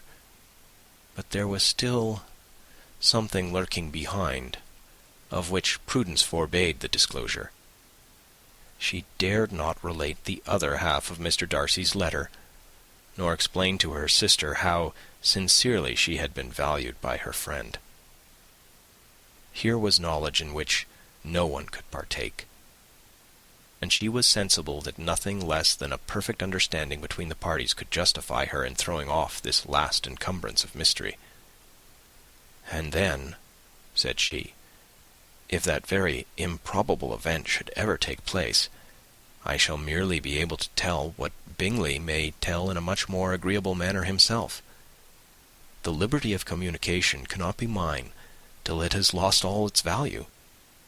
She was now, on being settled at home, at leisure to observe the real state of her sister's spirits. Jane was not happy. She still cherished a very tender affection for Bingley. Having never even fancied herself in love before, her regard had all the warmth of first attachment, and from her age and disposition greater steadiness than most first attachments often boast, and so fervently did she value his remembrance, and prefer him to every other man, that all her good sense, and all her attention to the feelings of her friends, were requisite to check the indulgence of those regrets which must have been injurious to her own health and their tranquillity. "Well, Lizzie," said Mrs. Bennet one day, "what is your opinion now of this sad business of Jane's? For my part, I am determined never to speak of it again to anybody. I told my sister Phillips so the other day, but I cannot find out that Jane saw anything of him in London. Well, he is a very undeserving young man, and I do not suppose there's the least chance in the world of her ever getting him now. There is no talk of his coming to Netherfield again in the summer, and I have inquired of everybody, too, who is likely to know."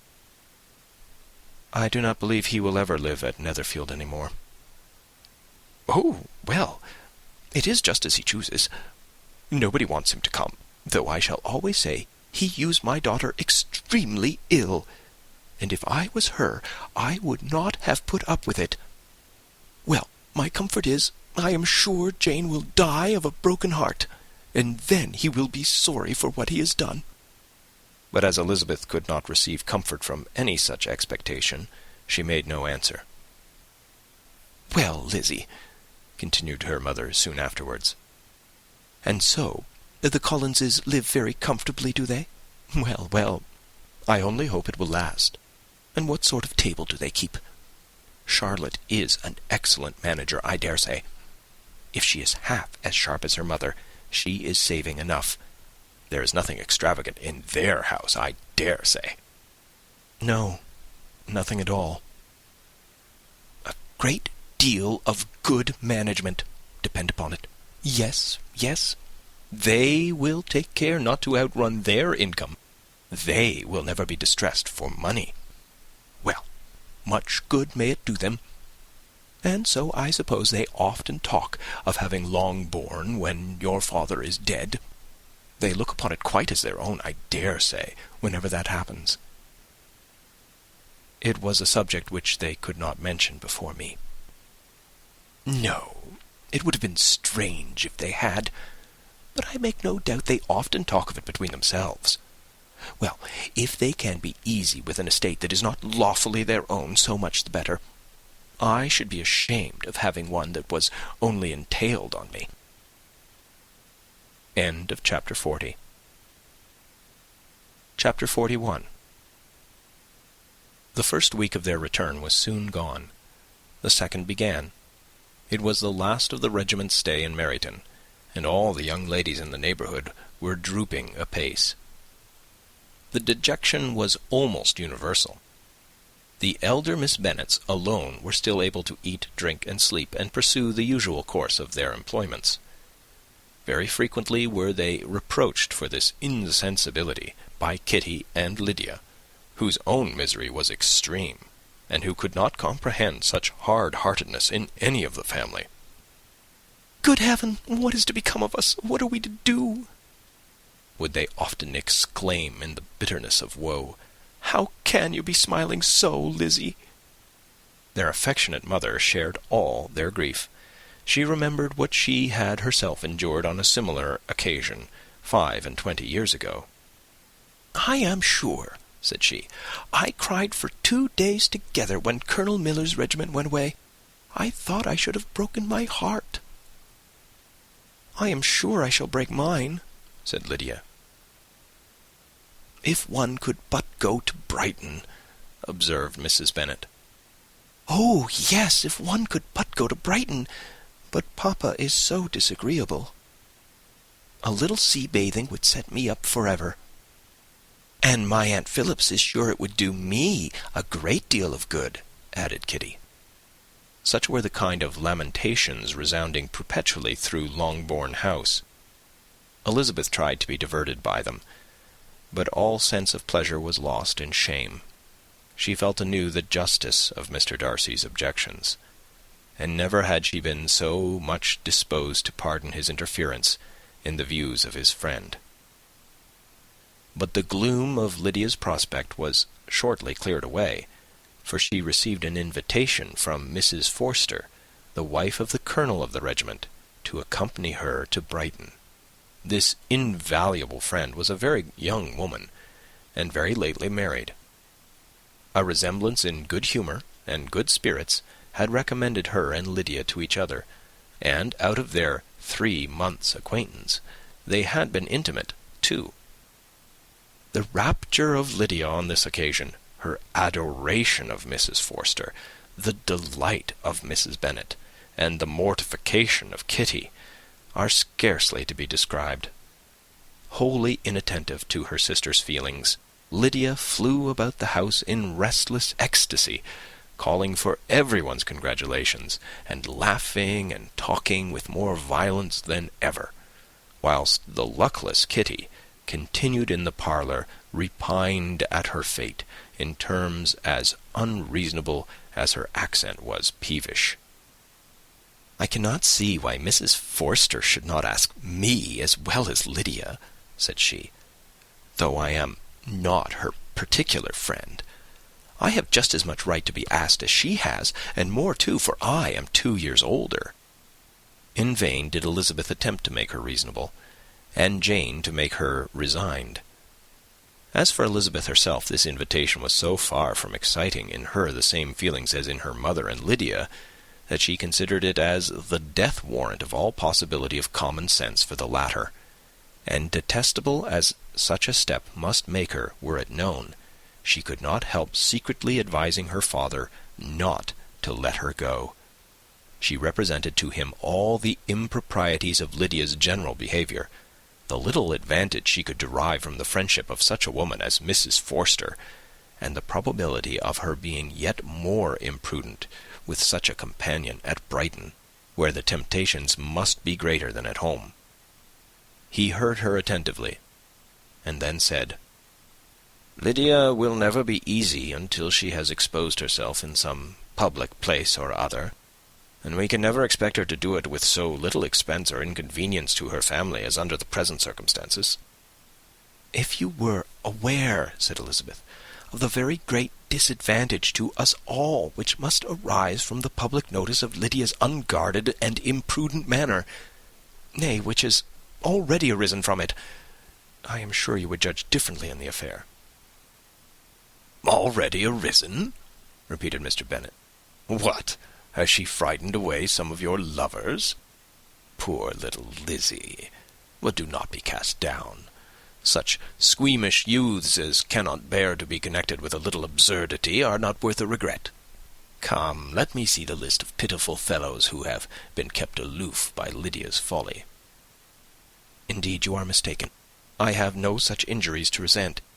It is not of particular, but of general evils which I am now complaining. Our importance, our respectability in the world must be affected by the wild volatility, the assurance and disdain of all restraint which mark Lydia's character. Excuse me, for I must speak plainly. If you, my dear father, will not take the trouble of checking her exuberant spirits, and of teaching her that her present pursuits are not to be the business of her life, she will soon be beyond the reach of amendment. Her character will be fixed, and she will at 16 be the most determined flirt that ever made herself or her family ridiculous. A flirt, too, in the worst and meanest degree of flirtation, without any attraction beyond youth and a tolerable person, and, from the ignorance and emptiness of her mind, wholly unable to ward off any portion of that universal contempt which her rage for admiration will excite. In this danger Kitty also is comprehended. She will follow wherever Lydia leads. Vain, ignorant, idle, and absolutely uncontrolled. Oh, my dear father, can you suppose it possible that they will not be censured and despised wherever they are known, and that their sisters will not be often involved in the disgrace?" Mr. Bennet saw that her whole heart was in the subject, and affectionately taking her hand, said in reply, "Do not make yourself uneasy, my love. Wherever you and Jane are known, you must be respected and valued, and you will not appear to less advantage for having a couple of or I may say 3 very silly sisters. We shall have no peace at Longbourn if Lydia does not go to Brighton. Let her go, then. Colonel Forster is a sensible man, and will keep her out of any real mischief. And she is luckily too poor to be an object of prey to anybody. At Brighton she will be of less importance even as a common flirt than she has been here. The officers will find women better worth their notice. Let us hope, therefore, that her being there may teach her her own insignificance. At any rate, she cannot grow many degrees worse without authorizing us to lock her up for the rest of her life." With this answer Elizabeth was forced to be content. But her own opinion continued the same, and she left him disappointed and sorry. It was not in her nature, however, to increase her vexations by dwelling on them.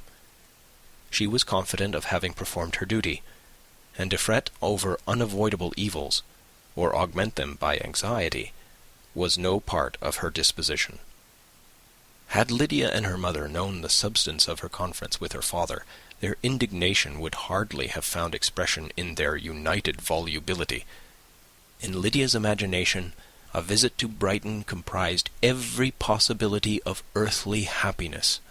She saw, with the creative eye of fancy, the streets of that gay bathing place covered with officers.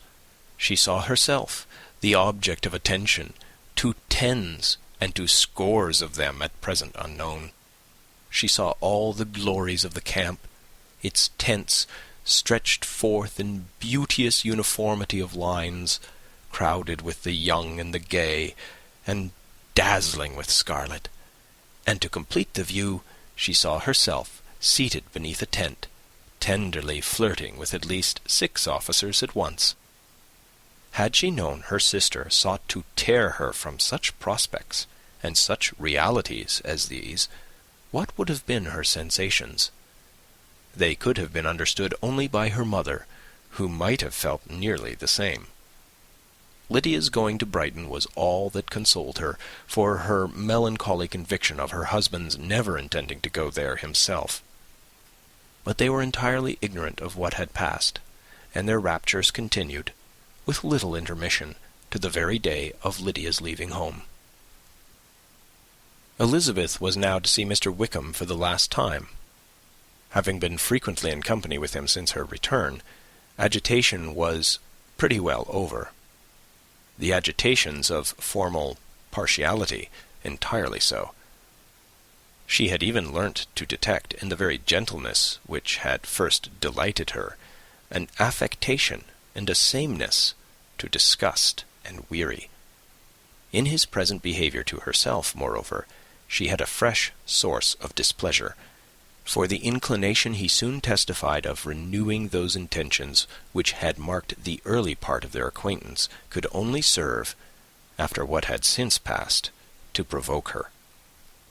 She lost all concern for him in finding herself thus selected as the object of such idle and frivolous gallantry, and while she steadily repressed it, could not but feel the reproof contained in his believing that however long and for whatever cause his attentions had been withdrawn, her vanity would be gratified and her preference secured at any time by their renewal. On the very last day of the regiment's remaining at Meryton, he dined, with other of the officers, at Longbourn, and so little was Elizabeth disposed to part from him in good humour, that on his making some inquiry as to the manner in which her time had passed at Hunsford, she mentioned Colonel Fitzwilliam's and Mr. Darcy's having both spent 3 weeks at Rosings, and asked him if he was acquainted with the former. He looked surprised, displeased, alarmed, but with a moment's recollection and a returning smile, replied that he had formerly seen him often, and after observing that he was a very gentlemanly-like man, asked her how she had liked him. Her answer was warmly in his favour. With an air of indifference he soon afterwards added, "How long did you say he was at Rosings?" "Nearly 3 weeks." "And you saw him frequently?" "Yes, almost every day." His manners are very different from his cousin's." "Yes, very different. But I think Mr. Darcy improves upon acquaintance." "Indeed!" cried Mr. Wickham, with a look which did not escape her. "And pray, may I ask—" But checking himself, he added in a gayer tone, "Is it in address that he improves? Has he deigned to add aught of civility to his ordinary style? For I dare not hope," he continued in a lower and more serious tone, "that he is improved in essentials." "Oh, no," said Elizabeth. "In essentials, I believe he is very much what he ever was." While she spoke, Wickham looked as if, scarcely knowing whether to rejoice over her words, or to distrust their meaning. There was a something in her countenance which made him listen with an apprehensive and anxious attention, while she added, "When I said that he improved on acquaintance, I did not mean that his mind or his manners were in a state of improvement, but that, from knowing him better, his disposition was better understood." Wickham's alarm now appeared in a heightened complexion and agitated look.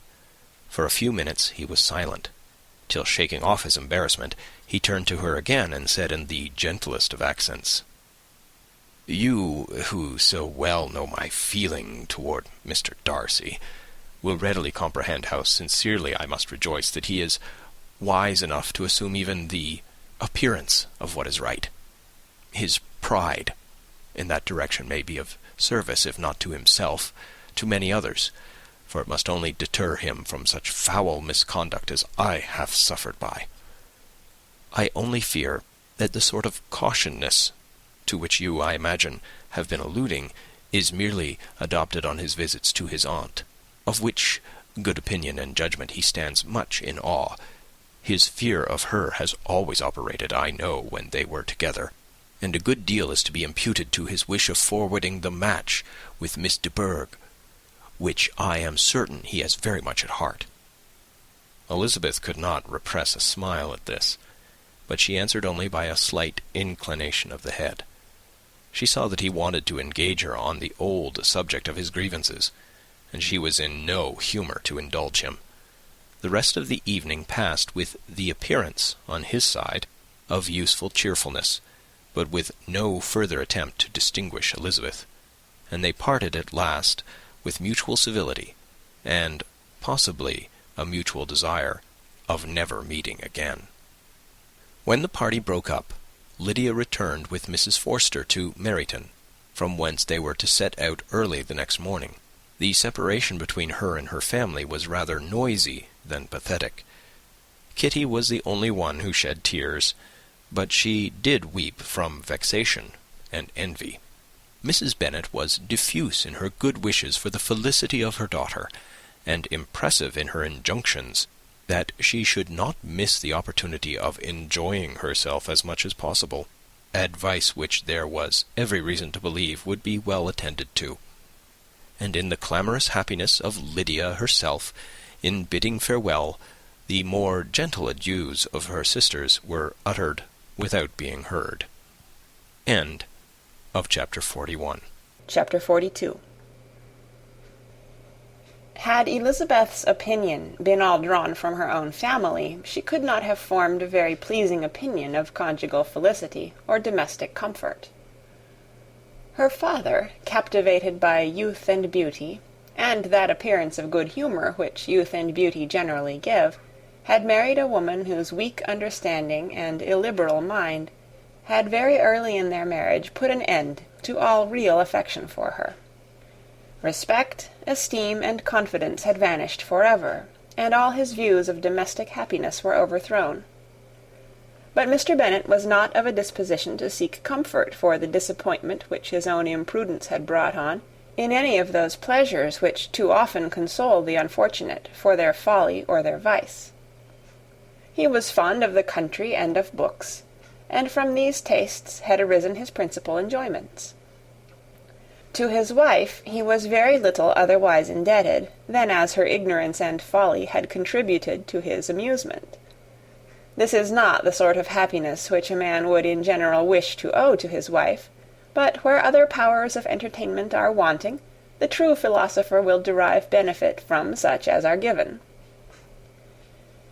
Elizabeth, however, had never been blind to the impropriety of her father's behaviour as a husband. She had always seen it with pain, but respecting his abilities and grateful for his affectionate treatment of herself, she endeavoured to forget what she could not overlook, and to banish from her thoughts that continual breach of conjugal obligation and decorum which, in exposing his wife to the contempt of her own children, was so highly reprehensible. But she had never felt so strongly as now the disadvantages which must attend the children of so unsuitable a marriage, nor ever been so fully aware of the evils arising from so ill-judged a direction of talents which, rightly used, might at least have preserved the respectability of his daughters, even if incapable of enlarging the mind of his wife. When Elizabeth had rejoiced over Wickham's departure, she found little other cause for satisfaction in the loss of the regiment. Their parties abroad were less varied than before, and at home she had a mother and sister whose constant repinings at the dullness of everything around them threw a real gloom over their domestic circle. And though Kitty might in time regain her natural degree of sense, since the disturbers of her brain were removed, her other sister, from whose disposition greater evil might be apprehended, was likely to be hardened in all her folly and assurance by a situation of such double danger as a watering-place and a camp. Upon the whole, therefore, she found, what has sometimes been found before, that an event to which she had been looking with impatient desire did not, in taking place, bring all the satisfaction she had promised herself. It was consequently necessary to name some other period for the commencement of actual felicity, to have some other point on which her wishes and hopes might be fixed, and by again enjoying the pleasure of anticipation, console herself for the present, and prepare for another disappointment. Her tour to the Lakes was now the object of her happiest thoughts. It was her best consolation for all the uncomfortable hours which the discontentedness of her mother and Kitty made inevitable, and could she have included Jane in the scheme, every part of it would have been perfect. But it is fortunate, thought she, that I have something to wish for. Were the whole arrangement complete, my disappointment would be certain, but here, by carrying with me one ceaseless source of regret in my sister's absence, I may reasonably hope to have all my expectations of pleasure realized. A scheme of which every part promises delight can never be successful, and general disappointment is only warded off by the defence of some little peculiar vexation. When Lydia went away, she promised to write very often and very minutely to her mother and Kitty, but her letters were always long expected, and always very short. Those to her mother contained little else than that they were just returned from the library, where such and such officers had attended them, and where she had seen such beautiful ornaments as made her quite wild. That she had a new gown or a new parasol, which she would have described more fully, but was obliged to leave off in a violent hurry, as Mrs. Forster called her, and they were going off to the camp. And from her correspondence with her sister, there was still less to be learnt, for her letters to Kitty, though rather longer, were much too full of lines under the words to be made public. After the first fortnight or 3 weeks of her absence, health, good humour, and cheerfulness began to reappear at Longbourn. Everything wore a happier aspect. The families who had been in town for the winter came back again, and summer finery and summer engagements arose. Mrs. Bennet was restored to her usual querulous serenity, and by the middle of June Kitty was so much recovered as to be able to enter Meryton without tears, an event of such happy promise as to make Elizabeth hope that by the following Christmas she might be so tolerably reasonable as not to mention an officer above once a day, unless, by some cruel and malicious arrangement at the War Office, another regiment should be quartered in Meryton. The time fixed for the beginning of their northern tour was now fast approaching, and a fortnight only was wanting of it, when a letter arrived from Mrs. Gardiner, which at once delayed its commencement and curtailed its extent. Mr. Gardiner would be prevented by business from setting out till a fortnight later in July, and must be in London again within a month. And as that left too short a period for them to go so far and see so much as they had proposed, or at least to see it with the leisure and comfort they had built on, they were obliged to give up the Lakes and substitute a more contracted tour, and, according to the present plan, were to go no farther northwards than Derbyshire. In that county there was enough to be seen to occupy the chief of their 3 weeks, and to Mrs. Gardiner it had a peculiarly strong attraction. The town where she had formerly passed some years of her life, and where they were now to spend a few days, was probably as great an object of her curiosity as all the celebrated beauties of Matlock, Chatsworth, Dovedale, or the Peak. Elizabeth was excessively disappointed. She had set her heart on seeing the Lakes, and still thought there might have been time enough. But it was her business to be satisfied, and certainly her temper to be happy, and all was soon right again. With the mention of Derbyshire there were many ideas connected. It was impossible for her to see the word without thinking of Pemberley and its owner. "But surely," said she, "I may enter his county without impunity, and rob it of a few petrified spars, without his perceiving me." The period of expectation was now doubled. 4 weeks were to pass away before her uncle and aunt's arrival. But they did pass away, and Mr. and Mrs. Gardiner, with their 4 children, did at length appear at Longbourn. The children, 2 girls of 6 and 8 years old, and 2 younger boys, were to be left under the particular care of their cousin Jane, who was the general favourite, and whose steady sense and sweetness of temper exactly adapted her for attending to them in every way, teaching them, playing with them, and loving them. The Gardiners stayed only 1 night at Longbourn, and set off the next morning with Elizabeth in pursuit of novelty and amusement.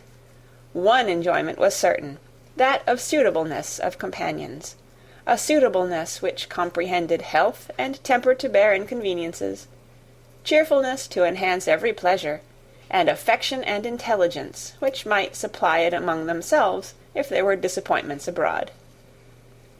It is not the object of this work to give a description of Derbyshire, nor of any of the remarkable places through which their route thither lay. Oxford, Blenheim, Warwick, Kenilworth, Birmingham, etc., are sufficiently known. A small part of Derbyshire is all the present concern. To the little town of Lambton, the scene of Mrs. Gardiner's former residence, and where she had lately learned some acquaintance still remained, they bent their steps. After having seen all the principal wonders of the country, and within 5 miles of Lambton, Elizabeth found from her aunt that Pemberley was situated. It was not in their direct road, nor more than a mile or 2 out of it. In talking over their route the evening before, Mrs. Gardiner expressed an inclination to see the place again. Mr. Gardiner declared his willingness, and Elizabeth was applied to for her approbation. "My love, should you not like to see a place of which you have heard so much?"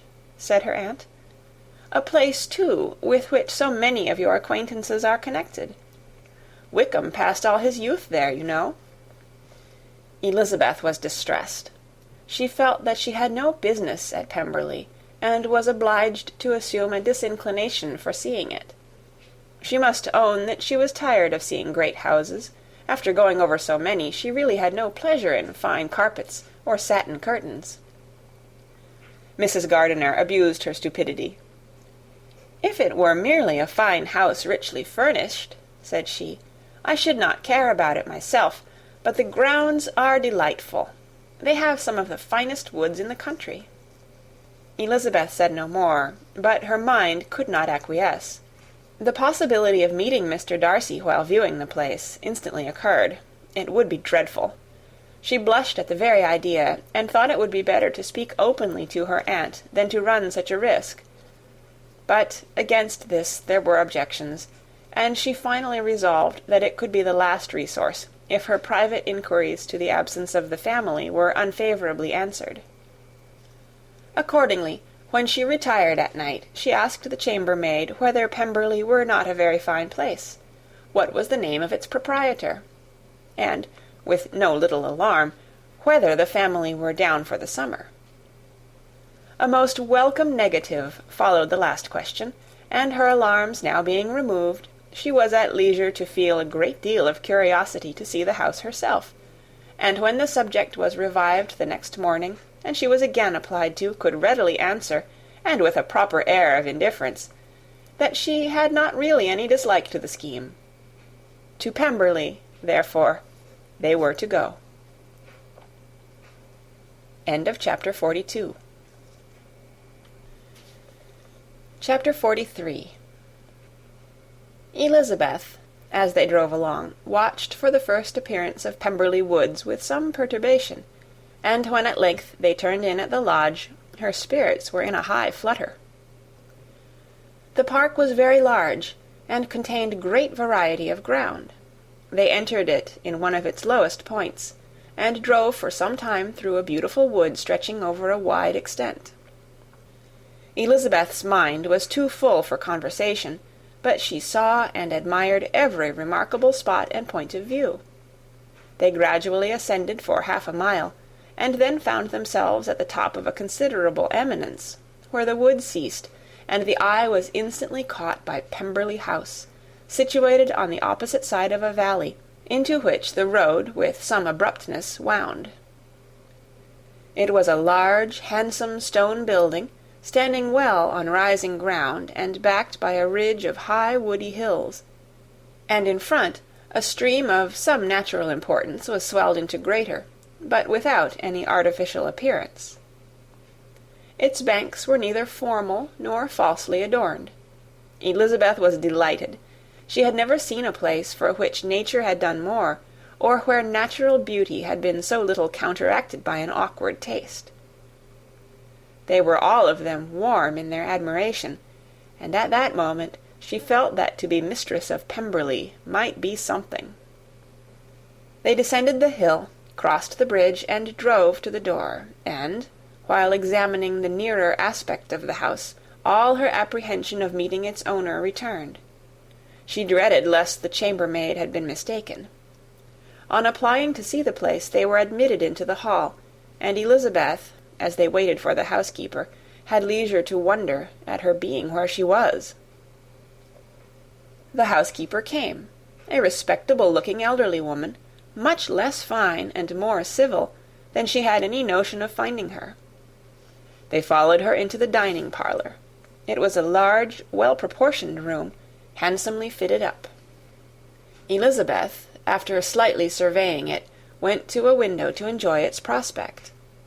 The hill, crowned with wood, which they had descended, receiving increased abruptness from the distance, was a beautiful object. Every disposition of the ground was good, and she looked on the whole scene, the river, the trees scattered on its banks, and the winding of the valley as far as she could trace it, with delight. As they passed into other rooms, these objects were taking different positions, but from every window there were beauties to be seen. The rooms were lofty and handsome, and their furniture suitable to the fortune of its proprietor, but Elizabeth saw, with admiration of his taste, that it was neither gaudy nor uselessly fine, with less of splendour and more real elegance than the furniture of Rosings. "And of this place," thought she, "I might have been mistress. With these rooms I might now have been familiarly acquainted. Instead of viewing them as a stranger, I might have rejoiced in them as my own, and welcomed to them as visitors my uncle and aunt. But no," recollecting herself, "that could never be. My uncle and aunt would have been lost to me. I should not have been allowed to invite them." This was a lucky recollection. It saved her from something very like regret. She longed to inquire of the housekeeper whether her master was really absent, but had not the courage for it. At length, however, the question was asked by her uncle, and she turned away with alarm, while Mrs. Reynolds replied that he was, adding, "But we expect him to-morrow, with a large party of friends." How rejoiced was Elizabeth that their own journey had not by any circumstance been delayed a day. Her aunt now called her to look at a picture. She approached and saw the likeness of Mr. Wickham, suspended, amongst several other miniatures, over the mantelpiece. Her aunt asked her, smilingly, how she liked it. The housekeeper came forward and told them it was a picture of a young gentleman, the son of her late master's steward, who had been brought up by him at his own expense. "He is now gone into the army," she added, "but I am afraid he has turned out very wild." Mrs. Gardiner looked at her niece with a smile, but Elizabeth could not return it. "And that," said Mrs. Reynolds, pointing to another of the miniatures, "is my master, and very like him. It was drawn at the same time as the other, about 8 years ago." "I have heard much of your master's fine person," said Mrs. Gardiner, looking at the picture. "It is a handsome face, but, Lizzie, you can tell us whether it is like or not." Mrs. Reynolds' respect for Elizabeth seemed to increase on this intimation of her knowing her master. "Does that young lady know Mr. Darcy?" Elizabeth coloured and said, "A little." "And do you not think him a very handsome gentleman, ma'am?" "Yes, very handsome." "I am sure I know none so handsome, but in the gallery upstairs you will see a finer, larger picture of him than this. This room was my late master's favourite room, and these miniatures are just as they used to be then. He was very fond of them." This accounted to Elizabeth for Mr. Wickham's being among them. Mrs. Reynolds then directed their attention to one of Miss Darcy, drawn when she was only 8 years old. "And is Miss Darcy as handsome as her brother?" said Mrs. Gardiner. "Oh, yes, the handsomest young lady that ever was seen, and so accomplished. She plays and sings all day long. In the next room is a new instrument just come down for her, a present from my master. She comes here to-morrow with him." Mr. Gardiner, whose manners were very easy and pleasant, encouraged her communicativeness by his questions and remarks. Mrs. Reynolds, either by pride or attachment, had evidently great pleasure in talking of her master and his sister. "Is your master much at Pemberley in the course of the year?" "Not so much as I could wish, sir, but I dare say he may spend half his time here, and Miss Darcy is always down for the summer months." "Except," thought Elizabeth, "when she goes to Ramsgate." "If your master would marry, you might see more of him." "Yes, sir, but I do not know when that will be. I do not know who is good enough for him." Mr. and Mrs. Gardiner smiled. Elizabeth could not help saying, "It is very much to his credit, I am sure, that you should think so." "I say no more than the truth, and everybody will say that knows him," replied the other. Elizabeth thought this was going pretty far, and she listened with increasing astonishment as the housekeeper added, "I have never known a cross word from him in my life, and I have known him ever since he was 4 years old." This was praise of all others most extraordinary, most opposite to her ideas. That he was not a good-tempered man had been her firmest opinion. Her keenest attention was awakened. She longed to hear more, and was grateful to her uncle for saying, "There are very few people of whom so much can be said. You are lucky in having such a master." "Yes, sir, I know I am. If I were to go through the world, I could not meet with a better. But I have always observed that they who are good-natured when children are good-natured when they grow up, and he was always the sweetest-tempered, most generous-hearted boy in the world." Elizabeth almost stared at her. "Can this be Mr. Darcy?" thought she. "His father was an excellent man," said Mrs. Gardiner. "Yes, ma'am, that he was indeed, and his son will be just like him, just as affable to the poor." Elizabeth listened, wondered, doubted, and was impatient for more. Mrs. Reynolds could interest her on no other point. She related the subjects of the pictures, the dimensions of the rooms, and the price of the furniture in vain. Mr. Gardiner, highly amused by the kind of family prejudice to which he attributed her excessive commendation of her master, soon led again to the subject, and she dwelt with energy on his many merits as they proceeded together up the great staircase. "He is the best landlord and the best master," said she, "that ever lived, not like the wild young men nowadays who think of nothing but themselves. There is not one of his tenants or servants but will give him a good name. Some people call him proud, but I am sure I never saw anything of it. To my fancy, it is only because he does not rattle away like other young men."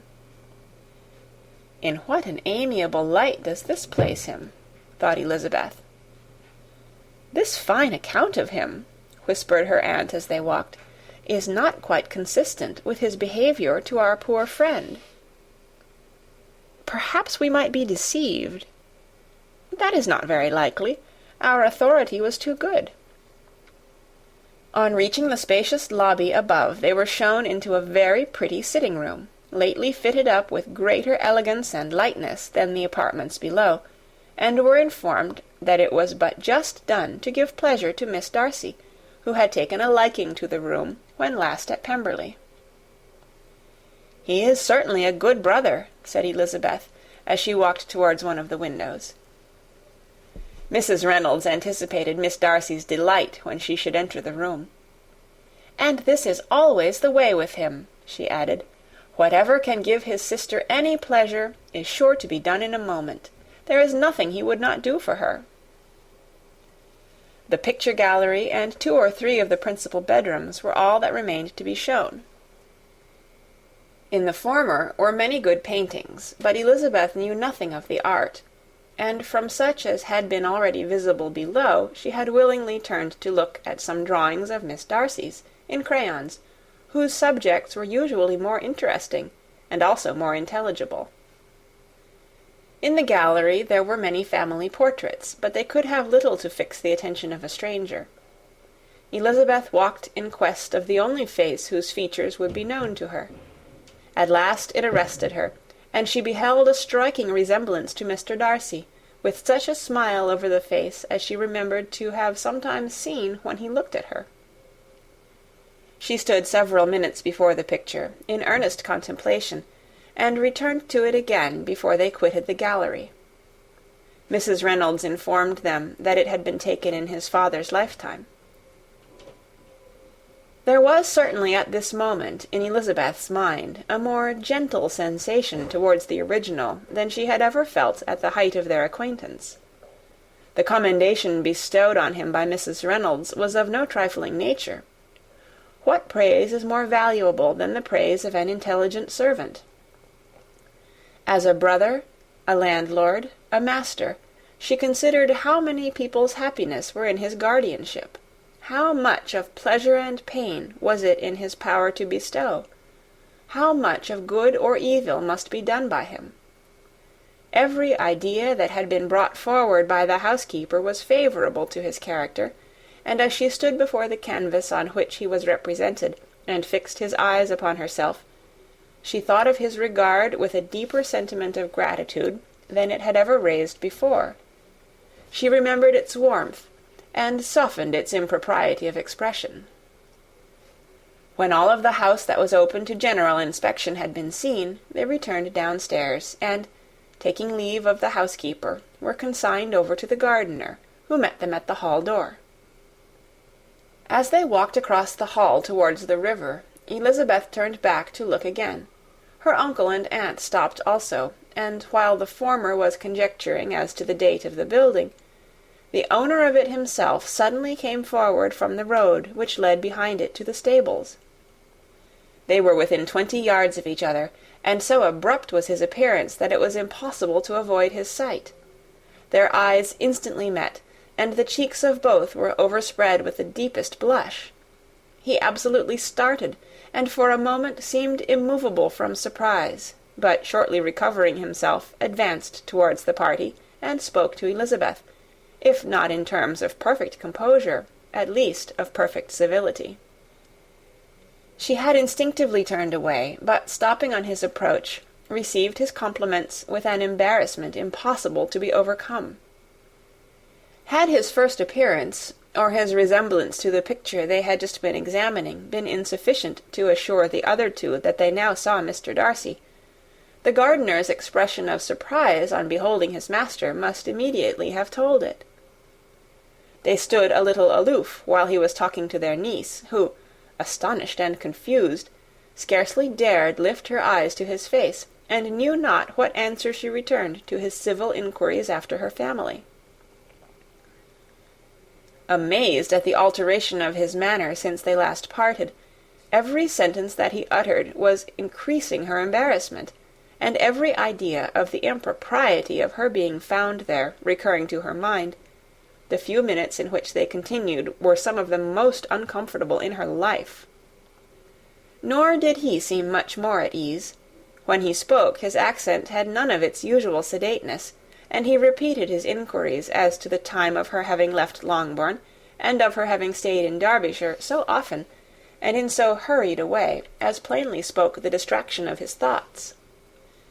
At length every idea seemed to fail him, and, after standing a few moments without saying a word, he suddenly recollected himself and took leave. The others then joined her, and expressed admiration of his figure, but Elizabeth heard not a word, and, wholly engrossed by her own feelings, followed them in silence. She was overpowered by shame and vexation. Her coming there was the most unfortunate, the most ill-judged thing in the world. How strange it must appear to him! In what a disgraceful light might it not strike so vain a man! It might seem as if she had purposely thrown herself in his way again. Oh, why did she come? Or why did he thus come a day before he was expected? Had they been only 10 minutes sooner, they should have been beyond the reach of his discrimination, for it was plain that he was that moment arrived, that moment alighted from his horse or his carriage. She blushed again and again over the perverseness of the meeting. And his behaviour, so strikingly altered, what could it mean? That he should even speak to her was amazing, but to speak with such civility, to inquire after her family! Never in her life had she seen his manners so little dignified, never had he spoken with such gentleness as on this unexpected meeting. What a contrast did it offer to his last address in Rosings Park, when he put his letter into her hand! She knew not what to think, or how to account for it. They had now entered a beautiful walk by the side of the water, and every step was bringing forward a nobler fall of ground, or a finer reach of the woods to which they were approaching.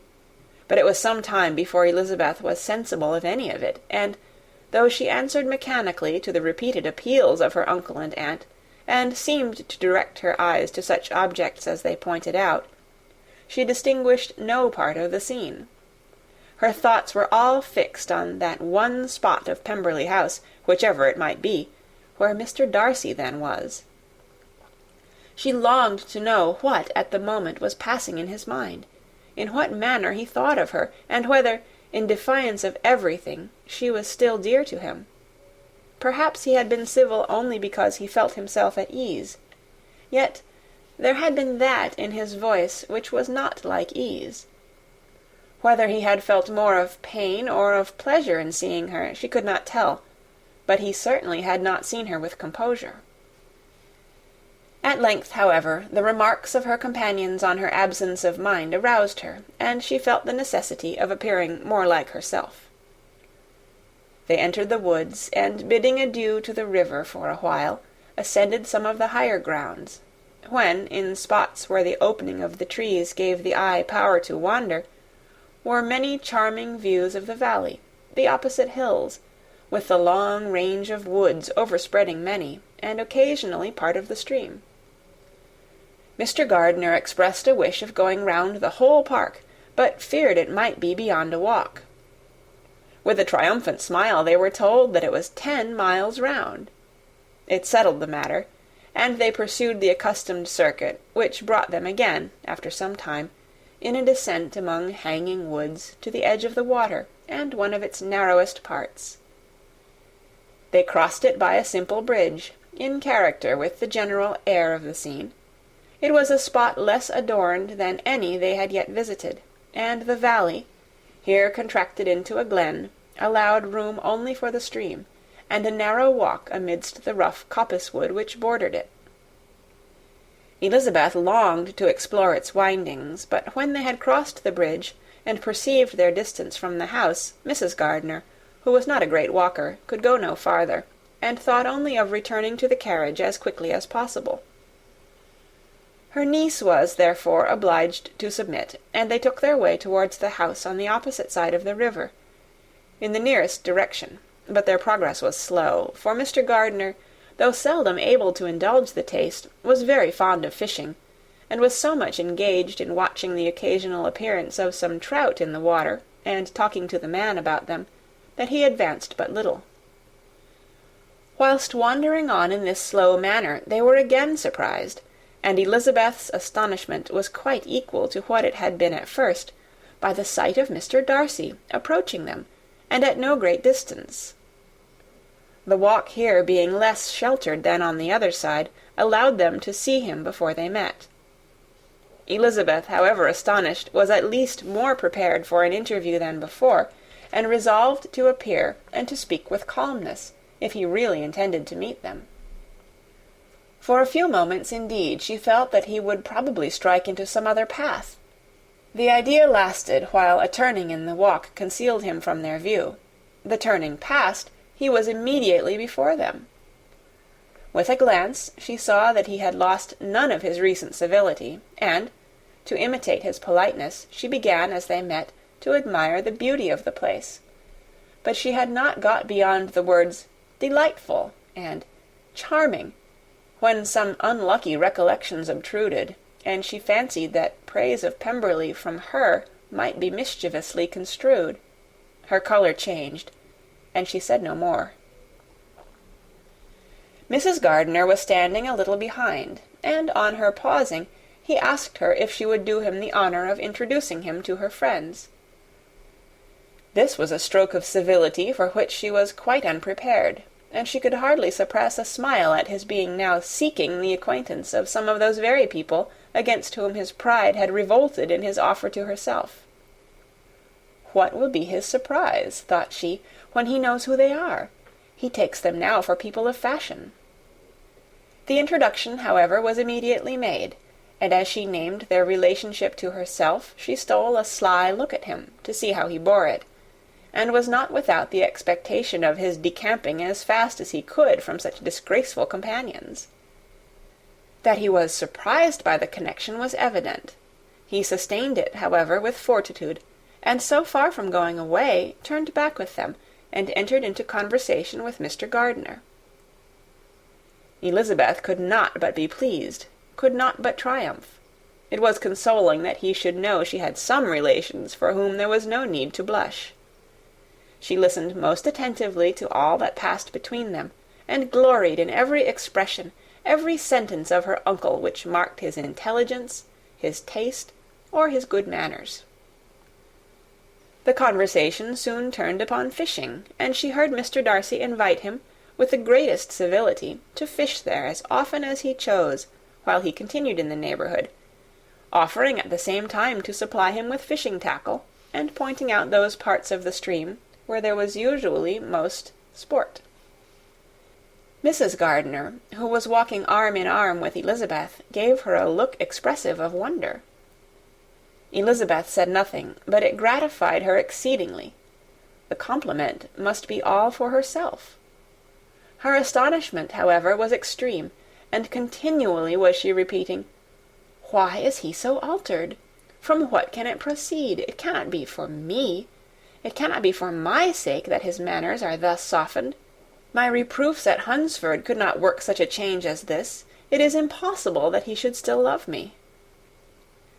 After walking some time in this way, the two ladies in front, the two gentlemen behind, on resuming their places, after descending to the brink of the river for the better inspection of some curious water-plant, there chanced to be a little alteration.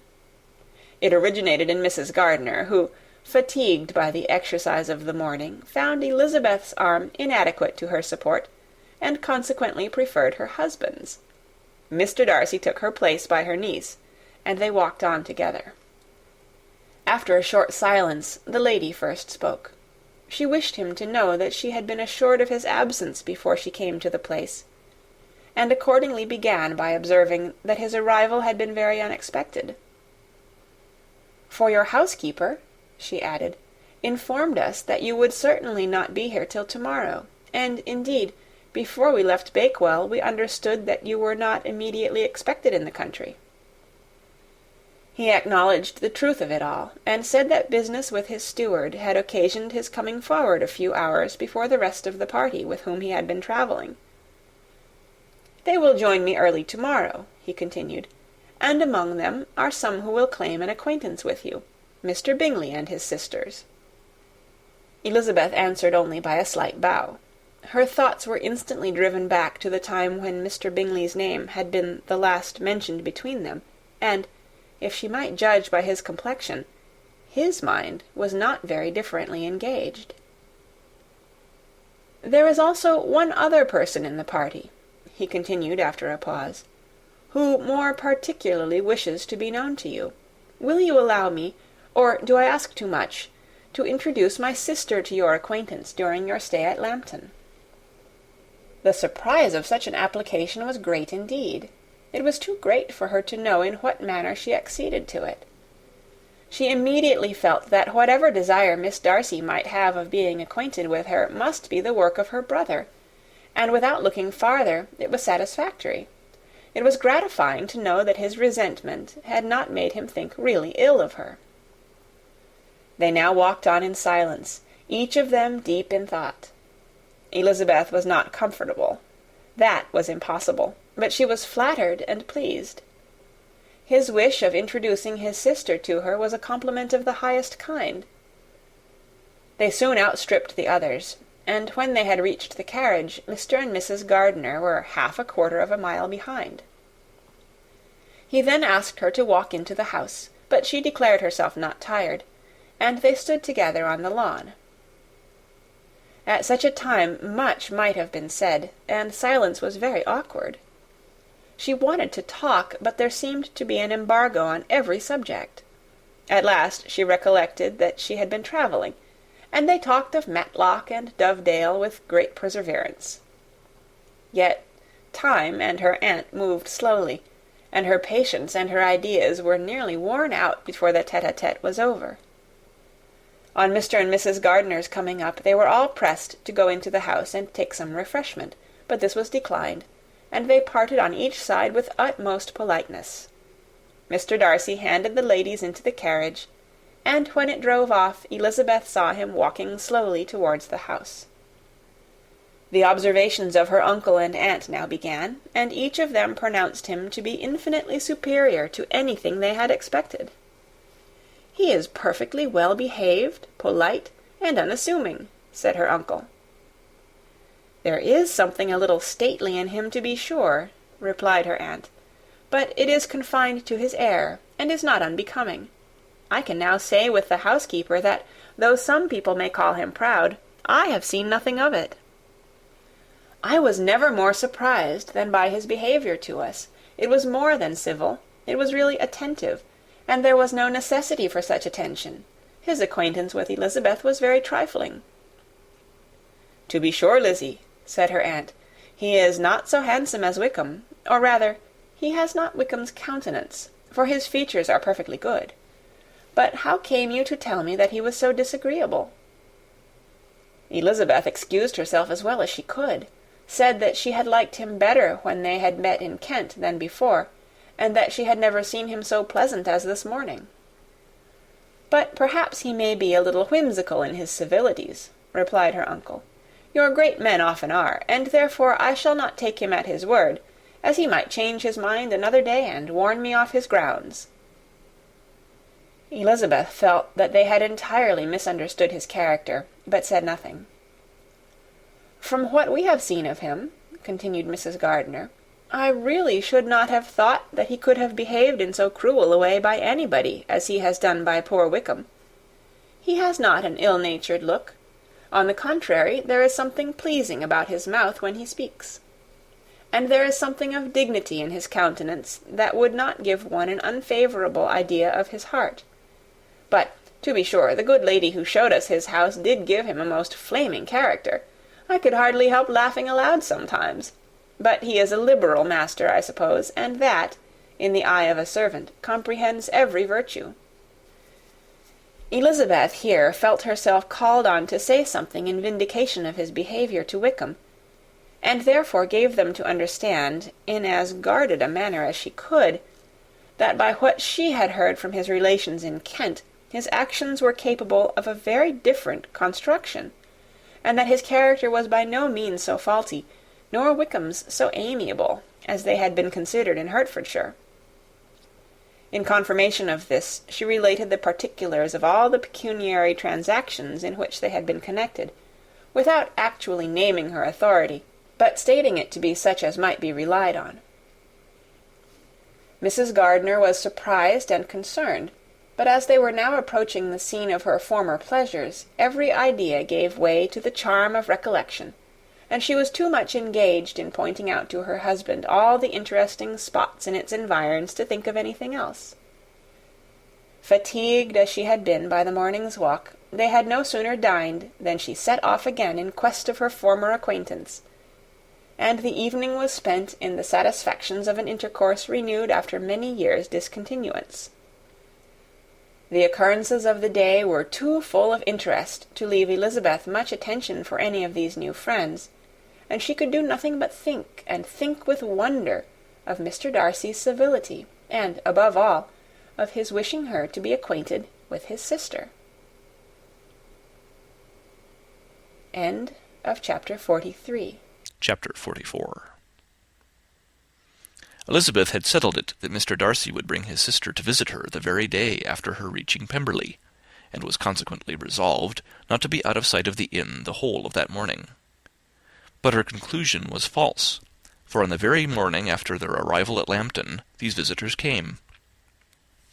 They had been walking about the place with some of their new friends, and were just returning to the inn to dress themselves for dining with the same family, when the sound of a carriage drew them to a window, and they saw a gentleman and a lady in a curricle driving up the street. Elizabeth, immediately recognizing the livery, guessed what it meant, and imparted no small degree of her surprise to her relations by acquainting them with the honour which she expected. Her uncle and aunt were all amazement, and the embarrassment of her manner as she spoke, joined to the circumstance itself, and many of the circumstances of the preceding day, opened to them a new idea on the business. Nothing had ever suggested it before, but they felt that there was no other way of accounting for such attentions from such a quarter than by supposing a partiality for their niece. While these newly born notions were passing in their heads, the perturbation of Elizabeth's feelings was at every moment increasing. She was quite amazed at her own discomposure, but amongst other causes of disquiet, she dreaded lest the partiality of the brother should have said too much in her favour, and, more than commonly anxious to please, she naturally suspected that every power of pleasing would fail her. She retreated from the window, fearful of being seen, and as she walked up and down the room, endeavouring to compose herself, saw such looks of inquiring surprise in her uncle and aunt as made everything worse. Miss Darcy and her brother appeared, and this formidable introduction took place. With astonishment did Elizabeth see that her new acquaintance was at least as much embarrassed as herself. Since her being at Lambton, she had heard that Miss Darcy was exceedingly proud, but the observation of a very few minutes convinced her that she was only exceedingly shy. She found it difficult to obtain even a word from her beyond a monosyllable. Miss Darcy was tall, and on a larger scale than Elizabeth, and, though little more than 16, her figure was formed, and her appearance womanly and graceful. She was less handsome than her brother, but there was sense and good humour in her face, and her manners were perfectly unassuming and gentle. Elizabeth, who had expected to find in her as acute and unembarrassed an observer as ever Mr. Darcy had been, was much relieved by discerning such different feelings. They had not long been together before Mr. Darcy told her that Bingley was also coming to wait on her, and she had barely time to express her satisfaction and prepare for such a visitor, when Bingley's quick step was heard on the stairs, and in a moment he entered the room.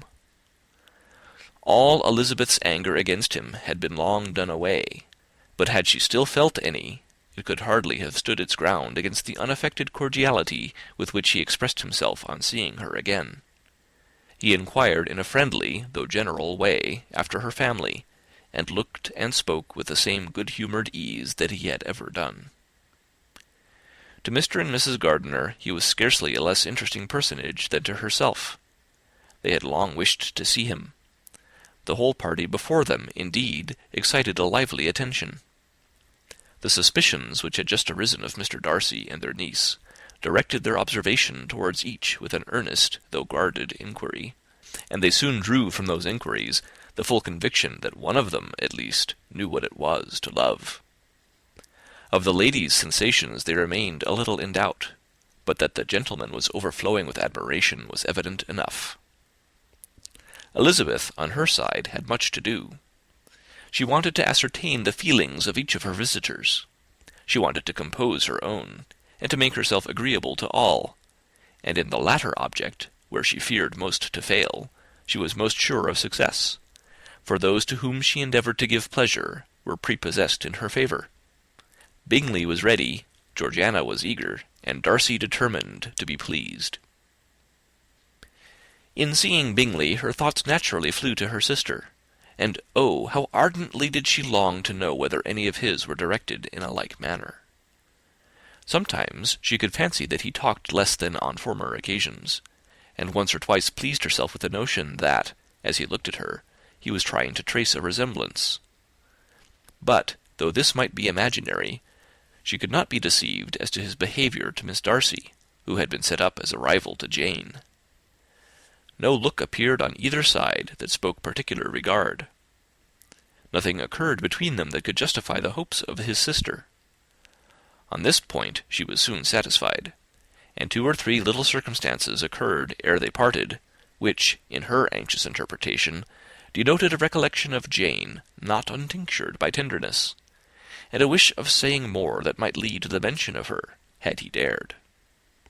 He observed to her, at a moment when the others were talking together, and in a tone which had something of real regret, that it was a very long time since he had had the pleasure of seeing her, and, before she could reply, he added, "It is above 8 months. We have not met since the 26th of November, when we were all dancing together at Netherfield." Elizabeth was pleased to find his memory so exact, and he afterwards took occasion to ask her, when unattended to by any of the rest, whether all her sisters were at Longbourn. There was not much in the question, nor in the preceding remark, but there was a look and a manner which gave them meaning.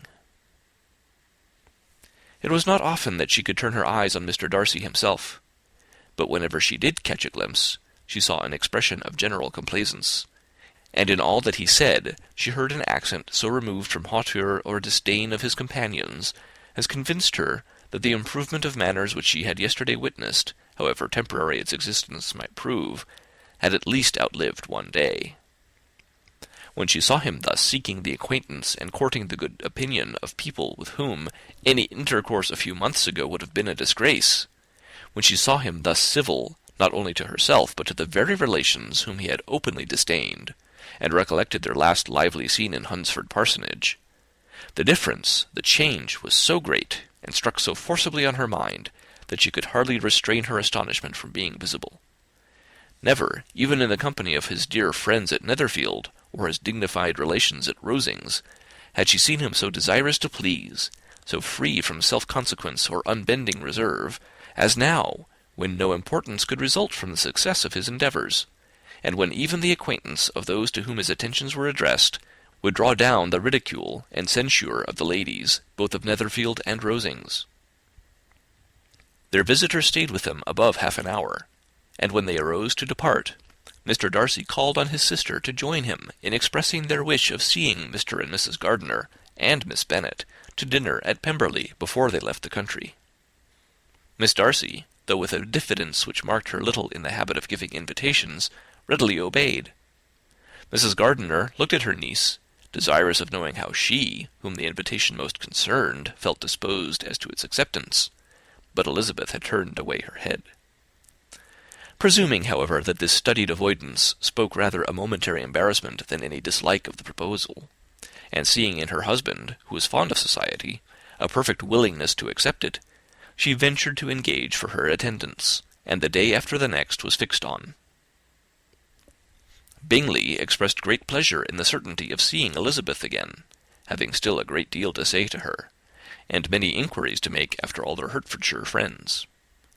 Elizabeth, construing all this into a wish of hearing her speak of her sister, was pleased, and on this account, as well as some others, found herself, when their visitors left them, capable of considering the last half-hour with some satisfaction, though while it was passing, the enjoyment of it had been little. Eager to be alone, and fearful of inquiries or hints from her uncle and aunt, she stayed with them only long enough to hear their favourable opinion of Bingley, and then hurried away to dress. But she had no reason to fear Mr. and Mrs. Gardiner's curiosity. It was not their wish to force her communication. It was evident that she was much better acquainted with Mr. Darcy than they had before any idea of. It was evident that he was very much in love with her. They saw much to interest, but nothing to justify inquiry. Of Mr. Darcy it was now a matter of anxiety to think well, and, as far as their acquaintance reached, there was no fault to find. They could not be untouched by his politeness, and had they drawn his character from their own feelings and his servant's report, without any reference to any other account, the circle in Hertfordshire to which he was known would not have recognized it for Mr. Darcy. There was now an interest, however, in believing the housekeeper, and they soon became sensible that the authority of a servant who had known him since he was 4 years old, and whose own manners indicated respectability, was not to be hastily rejected.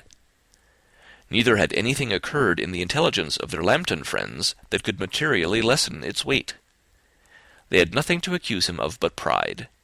Pride he probably had, and if not, it would certainly be imputed by the inhabitants of a small market town where the family did not visit. It was acknowledged, however, that he was a liberal man, and did much good among the poor. With respect to Wickham, the travellers soon found that he was not held there in much estimation, for though the chief of his concerns with the son of his patron were imperfectly understood, it was yet a well-known fact that, on his quitting Derbyshire, he had left many debts behind him, which Mr. Darcy afterwards discharged. As for Elizabeth, her thoughts were at Pemberley this evening more than the last, and the evening, though as it passed seemed long, was not long enough to determine her feelings towards one in that mansion, and she lay awake 2 whole hours endeavouring to make them out. She certainly did not hate him. No, hatred had vanished long ago, and she had almost as long been ashamed of ever feeling a dislike against him that could be so called. The respect created by the conviction of his valuable qualities, though at first unwillingly admitted, had for some time ceased to be repugnant to her feeling, and it was now heightened into somewhat of a friendlier nature by the testimony so highly in his favour, and bringing forward his disposition in so amiable a light which yesterday had produced. But above all, above respect and esteem, there was a motive within her of good-will which could not be overlooked. It was gratitude. Gratitude, not merely for having once loved her, but for loving her still well enough to forgive all the petulance and acrimony of her manner in rejecting him, and all the unjust accusations accompanying her rejection. He who, she had been persuaded, would avoid her as his greatest enemy, seemed, on this accidental meeting, most eager to preserve the acquaintance, and without any indelicate display of regard, or any peculiarity of manner, where their 2 selves only were concerned, was soliciting the good opinion of her friends, and bent on making her known to his sister. Such a change in a man of so much pride, exciting not only astonishment but gratitude, for to love, ardent love, it must be attributed, and as such its impression on her was of a sort to be encouraged, as by no means unpleasing, though it could not be exactly defined. She respected, she esteemed, she was grateful to him, she felt a real interest in his welfare. and she only wanted to know how far she wished that welfare to depend upon herself, and how far it would be for the happiness of both that she should employ the power, which her fancy told her she still possessed, of bringing on her the renewal of his addresses. It had been settled in the evening between the aunt and the niece that such a striking civility as Miss Darcy's in coming to see them on the very day of her arrival at Pemberley, for she had reached it only to a late breakfast, ought to be imitated, though it could not be equalled, by some exertion of politeness on their side, and, consequently, that it would be highly expedient to wait on her at Pemberley the following morning. They were, therefore, to go. Elizabeth was pleased, though when she asked herself the reason, she had very little to say in reply. Mr. Gardiner left them soon after breakfast. The fishing scheme had been renewed the day before, and a positive engagement made of his meeting some of the gentlemen at Pemberley before noon. Chapter 45. Convinced, as Elizabeth now was, that Miss Bingley's dislike of her had originated in jealousy, she could not help feeling how unwelcome her appearance at Pemberley must be to her, and was curious to know with how much civility on that lady's side the acquaintance would now be renewed. On reaching the house, they were shown through the hall into the saloon, whose northern aspect rendered it delightful for summer. Its windows, opening to the ground, admitted a most refreshing view of the high woody hills behind the house, and of the beautiful oaks and Spanish chestnuts which were scattered over the intermediate lawn. In this house they were received by Miss Darcy, who was sitting there with Mrs. Hurst and Miss Bingley, and the lady with whom she lived in London.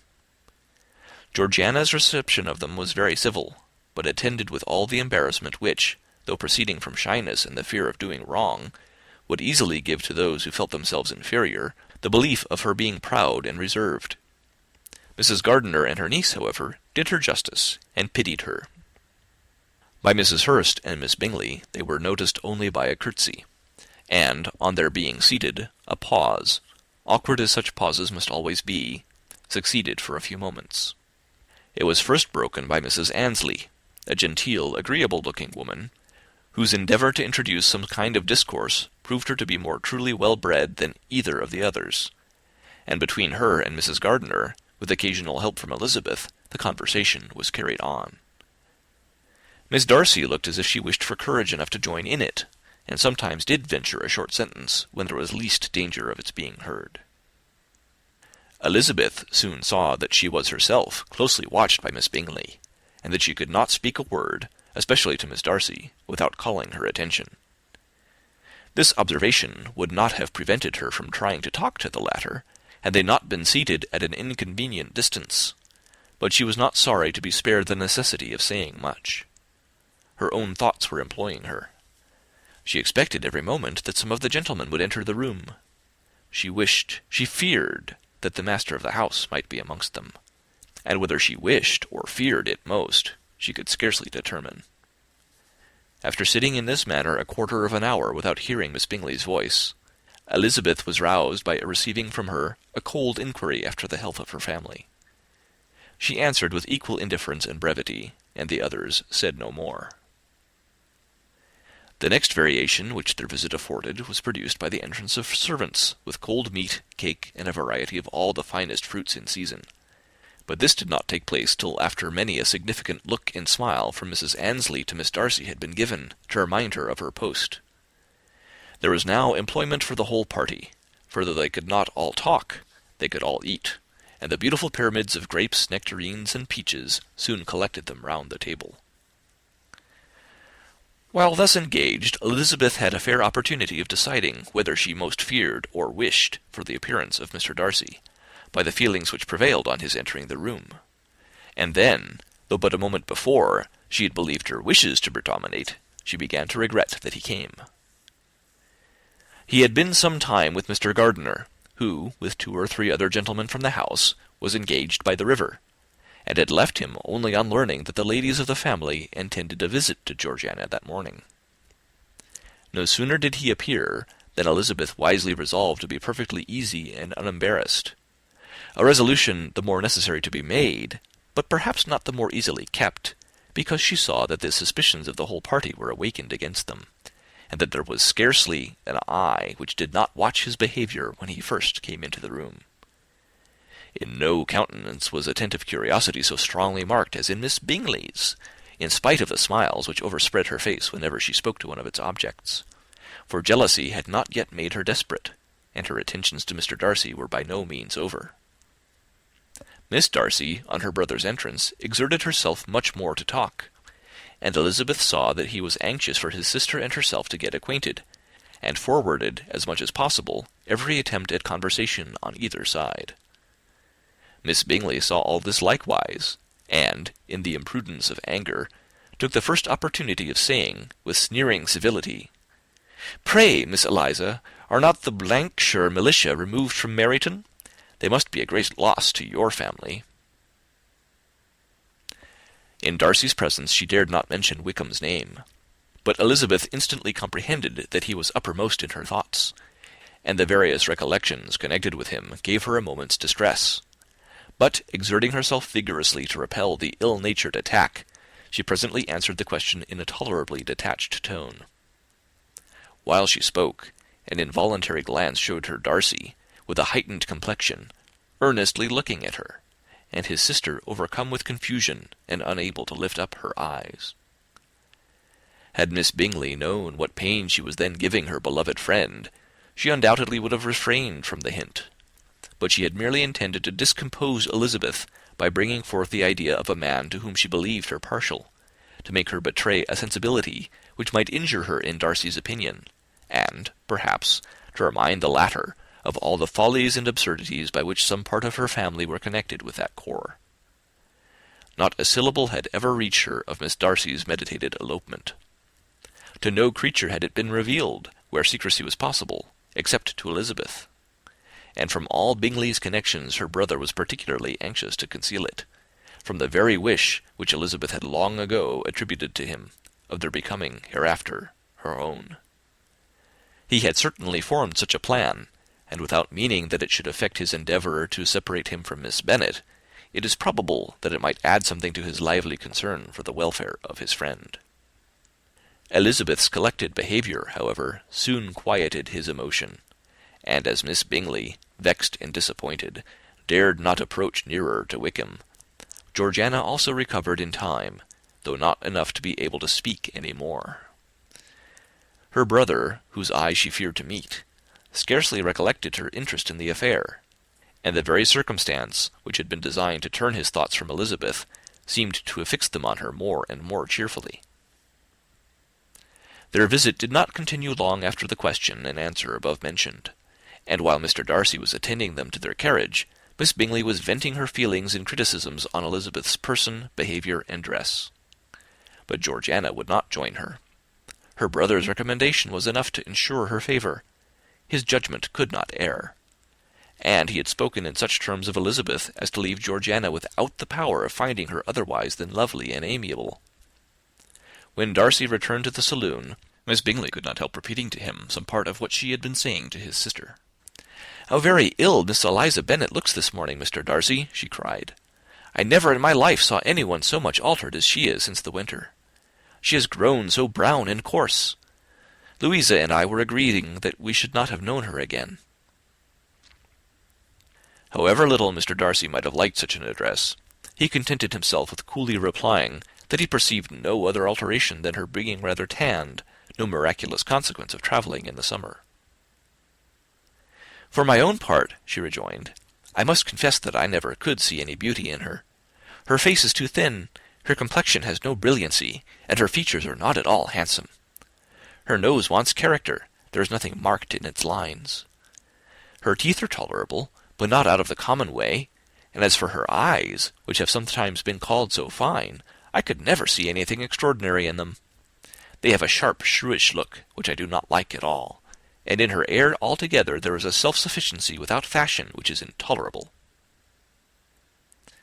Persuaded as Miss Bingley was that Darcy admired Elizabeth, this was not the best method of recommending herself.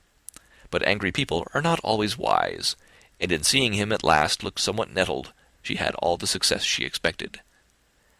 He was resolutely silent, however, and from a determination of making him speak, she continued, I remember, when we first knew her in Hertfordshire, how amazed we all were to find that she was a reputed beauty, and I particularly recollect your saying one night, after they had been dining at Netherfield, 'She a beauty! I should as soon call her mother a wit.' But afterwards she seemed to improve on you, and I believe you thought her rather pretty at one time." "Yes," replied Darcy, who could contain himself no longer, "but that was only when I first saw her, for it is many months since I have considered her as one of the handsomest women of my acquaintance." He then went away, and Miss Bingley was left to all the satisfaction of having forced him to say what gave no one any pain but herself. Mrs. Gardiner and Elizabeth talked of all that had occurred during their visit, as they returned, except what had particularly interested them both. The look and behaviour of everybody they had seen were discussed, except of the person who had mostly engaged their attention. They talked of his sister, his friends, his house, his fruit, of everything but himself. Yet Elizabeth was longing to know what Mrs. Gardiner thought of him, and Mrs. Gardiner would have been highly gratified by her niece's beginning the subject. End of chapter 45. Chapter 46. Elizabeth had been a good deal disappointed in not finding a letter from Jane on their first arrival at Lambton, and this disappointment had been renewed on each of the mornings that had now been spent there.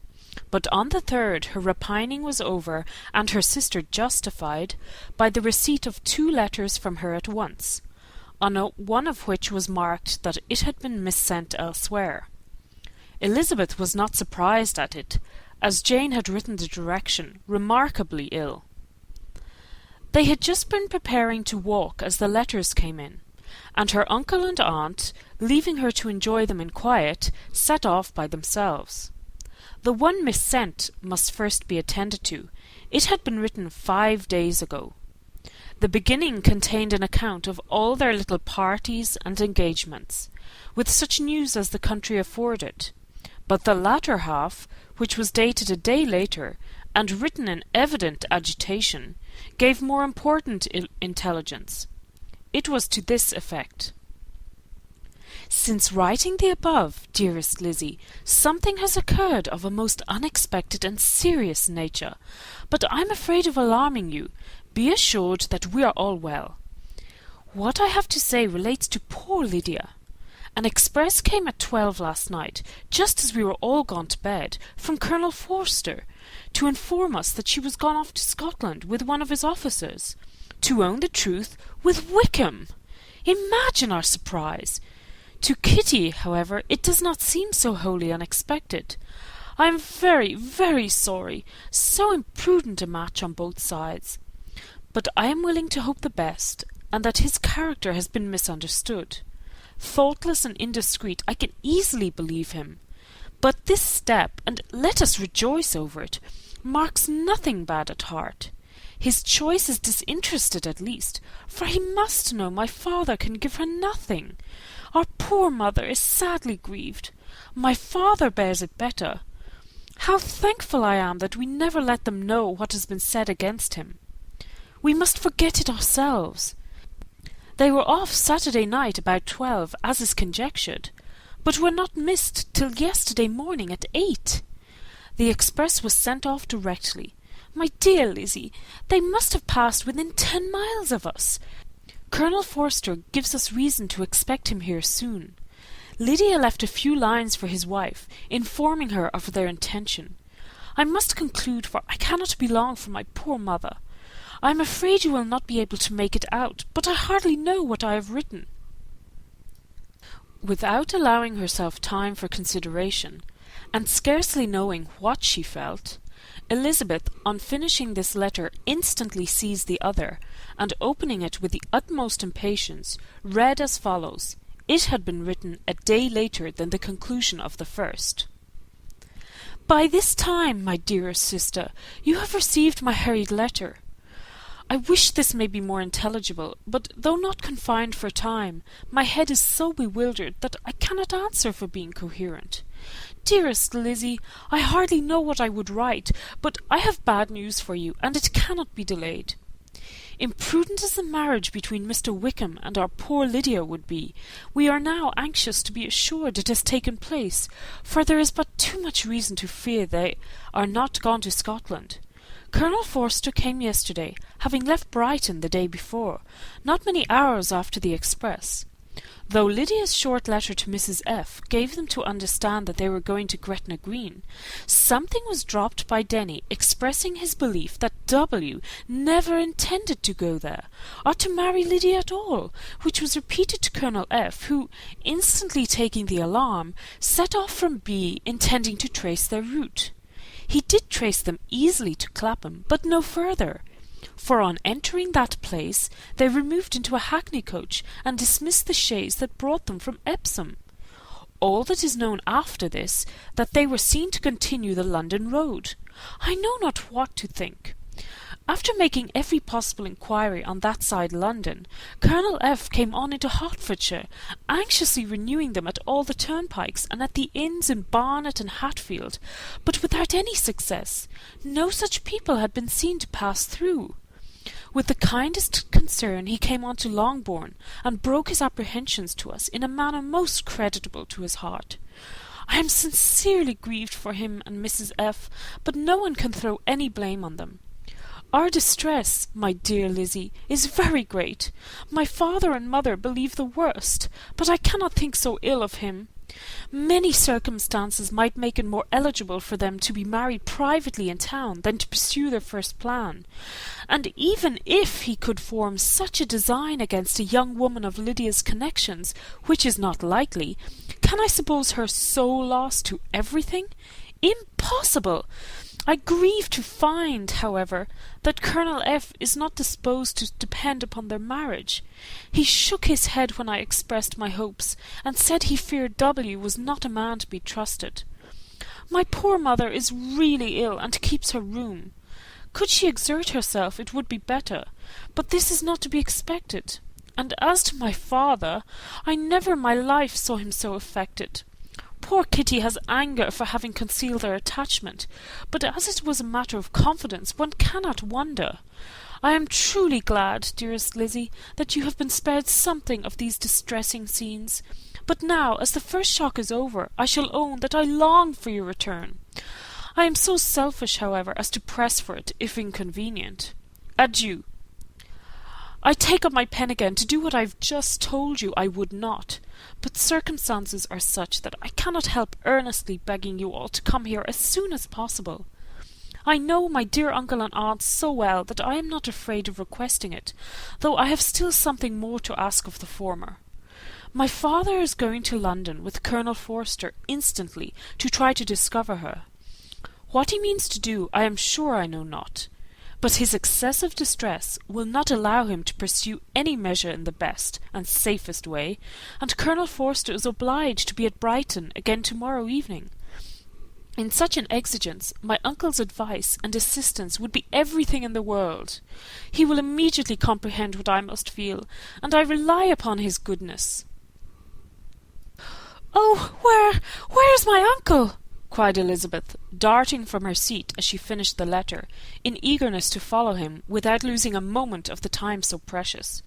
But as she reached the door, it was opened by a servant, and Mr. Darcy appeared. Her pale face and impetuous manner made him start, and before he could recover himself to speak, she, in whose mind every idea was superseded by Lydia's situation, hastily exclaimed, "I beg your pardon, but I must leave you. I must find Mr. Gardiner this moment, on business that cannot be delayed. I have not an instant to lose." "Good God, what is the matter?" cried he, with more feeling than politeness. Then, recollecting himself, "I will not detain you a minute, but let me, or let the servant, go after Mr. and Mrs. Gardiner. You are not well enough. You cannot go yourself." Elizabeth hesitated, but her knees trembled under her, and she felt how little would be gained by her attempting to pursue them. Calling back the servant, therefore, she commissioned him, though in so breathless an accent as made her almost unintelligible, to fetch his master and mistress home instantly. On his quitting the room, she sat down, unable to support herself, and looking so miserably ill that it was impossible for Darcy to leave her, or to refrain from saying, in a tone of gentleness and commiseration, "Let me call your maid. Is there nothing you could take to give you present relief? A glass of wine? Shall I get you one? You are very ill." "No, I thank you," she replied, endeavouring to recover herself. "There is nothing the matter with me. I am quite well. I am only distressed by some dreadful news which I have just received from Longbourn." She burst into tears as she alluded to it, and for a few minutes could not speak another word. Darcy, in wretched suspense, could only say something indistinctly of his concern, and observe her in compassionate silence. At length she spoke again. "I have just had a letter from Jane, with such dreadful news. It cannot be concealed from anyone. My youngest sister has left all her friends, has eloped, has thrown herself into the power of Mr. Wickham. They are gone off together from Brighton. You know him too well to doubt the rest. She has no money, no connections, nothing that can tempt him to. She is lost forever." Darcy was fixed in astonishment. "When I consider," she added in a yet more agitated voice, "that I might have prevented it, I, who knew what he was. Had I but explained some part of it only, some part of what I learnt, to my own family, had his character been known, this could not have happened. But it is all too late now." "I am grieved indeed," cried Darcy, "grieved, shocked. But is it certain, absolutely certain?" "Oh, yes. They left Brighton together on Sunday night, and were traced almost to London, but not beyond. They are certainly not gone to Scotland." "And what has been done, what has been attempted to recover her?" "My father has gone to London, and Jane has written to beg my uncle's immediate assistance, and we shall be off, I hope, in half an hour. But nothing can be done. I know very well that nothing can be done. How is such a man to be worked on? How are they even to be discovered?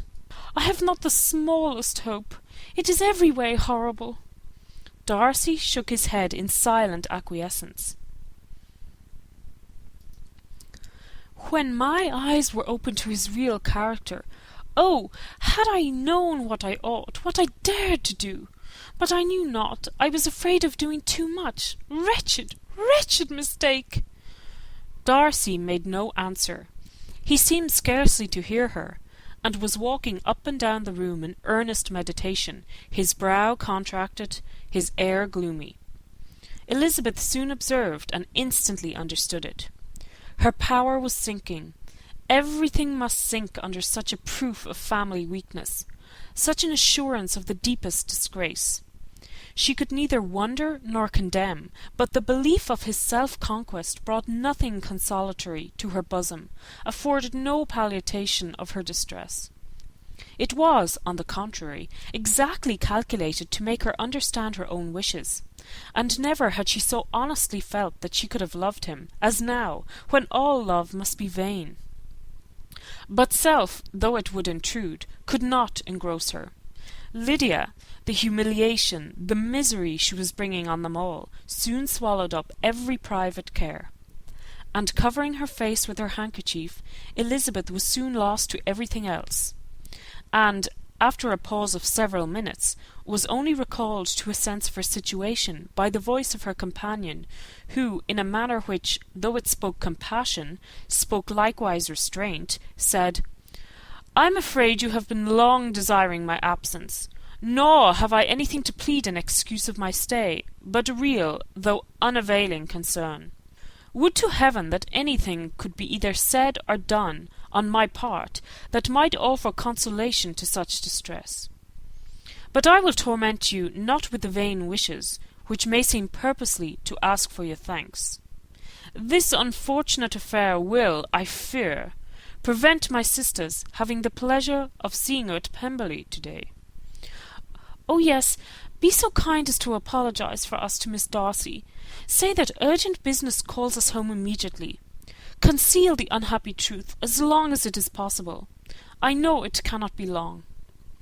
He readily assured her of his secrecy, again expressed his sorrow for her distress, wished it a happier conclusion than there was at present reason to hope, and, leaving his compliments for her relations, with only one serious, parting look, went away.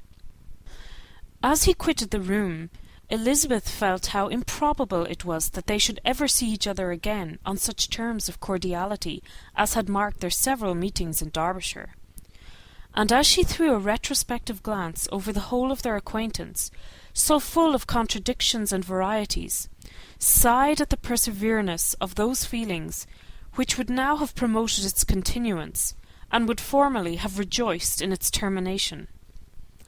If gratitude and esteem are good foundations of affection, Elizabeth's change of sentiment will be neither improbable nor faulty. But if otherwise, if regard springing from such sources is unreasonable or unnatural, in comparison of what is so often described as arising on a first interview with its object, and even before 2 words have been exchanged, nothing can be said in her defence, except that she had given somewhat of a trial to the latter method in her partiality for Wickham, and that its ill success might, perhaps, authorize her to seek the other less interesting mode of attachment. Be that as it may, she saw him go with regret, and in this early example of what Lydia's infamy must produce, found additional anguish as she reflected on that wretched business.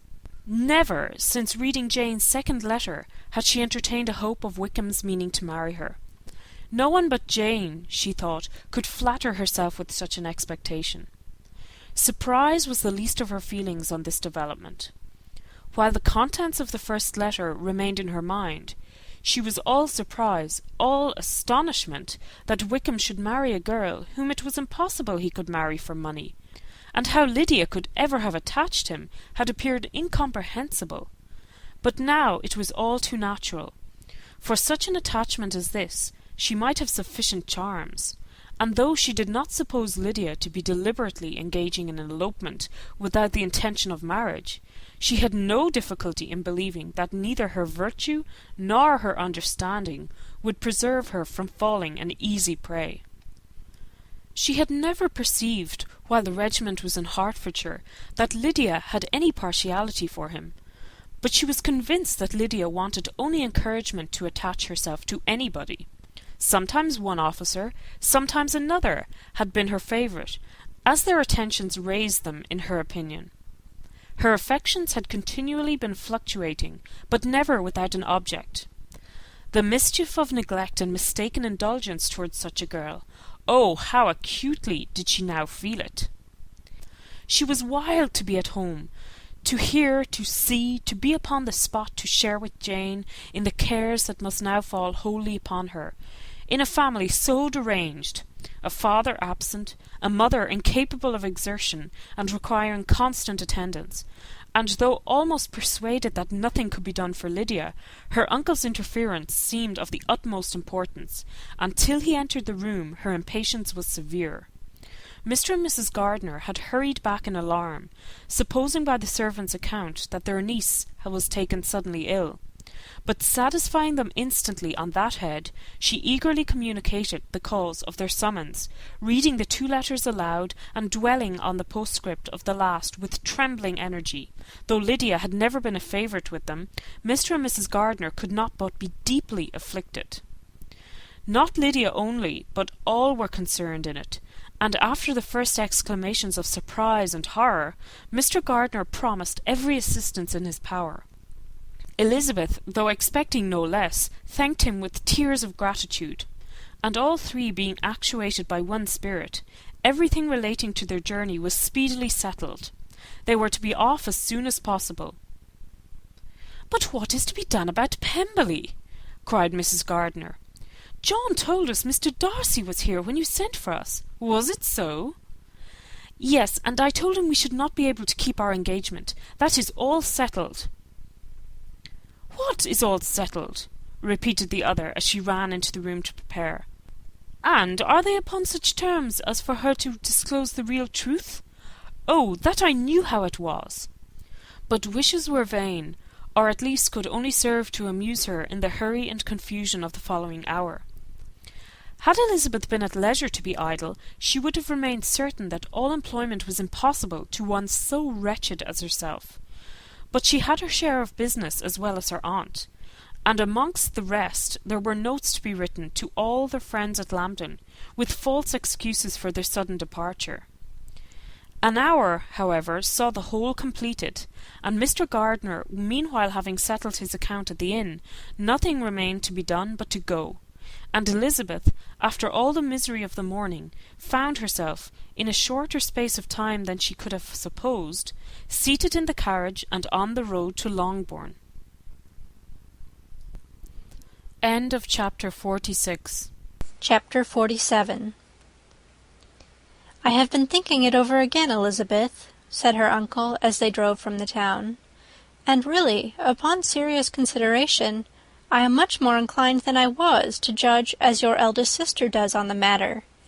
It appears to me so very unlikely that any young man should form such a design against a girl who is by no means unprotected or friendless, and who is actually staying in his colonel's family, that I am strongly inclined to hope the best. Could he expect that her friends would not step forward? Could he expect to be noticed again by the regiment after such an affront to Colonel Forster? His temptation is not adequate to the risk." "Do you really think so?" cried Elizabeth, brightening up for a moment. "Upon my word," said Mrs. Gardiner, "I begin to be of your uncle's opinion. It is really too great a violation of decency, honour, and interest for him to be guilty of. I cannot think so very ill of Wickham.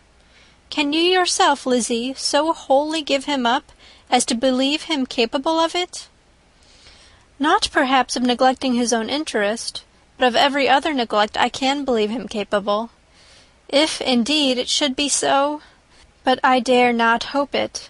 Why should they not go on to Scotland if that had been the case?" "In the first place," replied Mr. Gardiner, "there is no absolute proof that they are not gone to Scotland." "Oh, but their removing from the chaise into a hackney coach is such a presumption, and besides, no traces of them were to be found on the Barnet road." "Well then, supposing them to be in London, they may be there, though for the purpose of concealment, for no more exceptional purpose. It is not likely that money should be very abundant on either side, and it might strike them that they could be more economically, though less expeditiously, married in London than in Scotland." "But why all this secrecy? Why any fear of detection? Why must their marriage be private? Oh, no, no, this is not likely. His most particular friend, you see, by Jane's account, was persuaded of his never intending to marry her. Wickham will never marry a woman without some money. He cannot afford it. And what claims has Lydia? What attraction has she beyond youth, health, and good humour that could make him, for her sake, forego every chance of benefiting himself by marrying well? As to what restraint the apprehensions of disgrace in the corps might throw on a dishonourable elopement with her, I am not able to judge, for I know nothing of the effects that such a step might produce. But as to your other objection, I am afraid it will hardly hold good. Lydia has no brothers to step forward, and he might imagine, from my father's behaviour, from his indolence and the little attention he has ever seemed to give to what was going forward in his family, that he would do as little, and think as little about it, as any father could do in such a matter." "But can you think that Lydia is so lost to everything but love of him as to consent to live with him on any terms other than marriage?" "It does seem, and it is most shocking indeed," replied Elizabeth, with tears in her eyes, "that a sister's sense of decency and virtue in such a point should admit of doubt. But really I know not what to say. Perhaps I am not doing her justice, but she is very young. She has never been taught to think on serious subjects, and for the last half-year, nay, for a 12-month, she has been given up to nothing but amusement and vanity. She has been allowed to dispose of her time in the most idle and frivolous manner, and to adopt any opinions that came in her way. Since the Shear were first quartered in Meryton, nothing but love, flirtation, and officers have been in her head. She has been doing everything in her power by thinking and talking on the subject to give greater, what shall I call it, susceptibility to her feelings, which are naturally lively enough. And we all know that Wickham has every charm of person and address that can captivate a woman. But you see that Jane, said her aunt, does not think so very ill of Wickham as to believe him capable of the attempt. Of whom does Jane ever think ill? And who is there, whatever might be their former conduct, that she would think capable of such an attempt till it were proved against them? But Jane knows, as well as I do, what Wickham really is. We both know that he has been profligate in every sense of the word, that he has neither integrity nor honour, that he is as false and deceitful as he is insinuating. And do you really know all this? Cried Mrs. Gardiner, whose curiosity as to the mode of her intelligence was all alive. I do indeed, replied Elizabeth, colouring. I told you the other day of his infamous behaviour to Mr. Darcy, and you yourself, when last at Longbourn, heard in what manner he spoke of the man who had behaved with such forbearance and liberality towards him. And there are other circumstances which I am not at liberty, which it is not worth while to relate. But his lies about the whole Pemberley family are endless. From what he said of Miss Darcy, I was thoroughly prepared to see a proud, reserved, disagreeable girl. Yet he knew to the contrary himself. He must know that she was as amiable and unpretending as we have found her. But does Lydia know nothing of this? Can she be ignorant of what you and Jane seem so well to understand? Oh, yes, that is the worst of all. Till I was in Kent, and saw so much both of Mr. Darcy and his relation Colonel Fitzwilliam, I was ignorant of the truth myself. And when I returned home, the sheer was to leave Meryton in a week or fortnight time. As that was the case, neither Jane, to whom I related the whole, nor I thought it necessary to make our knowledge public. For of what use could it apparently be to any one, that the good opinion which all the neighbourhood had of him should then be overthrown? And even when it was settled that Lydia should go with Mrs. Forster, the necessity of opening her eyes to his character never occurred to me. That she could be in any danger from the deception never entered my head. That such a consequence as this could ensue, you may easily believe, was far enough from my thoughts. When they are all removed to Brighton, therefore you had no reason, I suppose, to believe them fond of each other? Not the slightest. I can remember no symptom of affection on either side, and had anything of the kind been perceptible, you must be aware that ours is not a family on which it could be thrown away. When he first entered the corps, she was ready enough to admire him, but so we all were. Every girl in or near Meryton was out of her senses about him for the first 2 months, but he never distinguished her by any particular attention, and consequently, after a moderate period of extravagant and wild admiration, her fancy for him gave way, and others of the regiment, who treated her with more distinction, again became her favourites. It may be easily believed that however little of novelty could be added to their fears, hopes, and conjectures on this interesting subject by its repeated discussion, no other could detain them from it long during the whole of the journey. From Elizabeth's thoughts it was never absent. Fixed there by the keenest of all anguish, self-reproach, she could find no interval of ease or forgetfulness. They travelled as expeditiously as possible, and sleeping one night on the road, reached Longbourn by dinner-time the next day. It was a comfort to Elizabeth to consider that Jane could not have been wearied by long expectations. The little Gardiners, attracted by the sight of a chaise, were standing on the steps of the house as they entered the paddock, and, when the carriage drove up to the door, the joyful surprise that lighted up their faces and displayed itself over their whole bodies in a variety of capers and frisks was the first pleasing earnest of their welcome. Elizabeth jumped out, and after giving each of them a hasty kiss, hurried into the vestibule, where Jane, who came running down from her mother's apartment, immediately met her.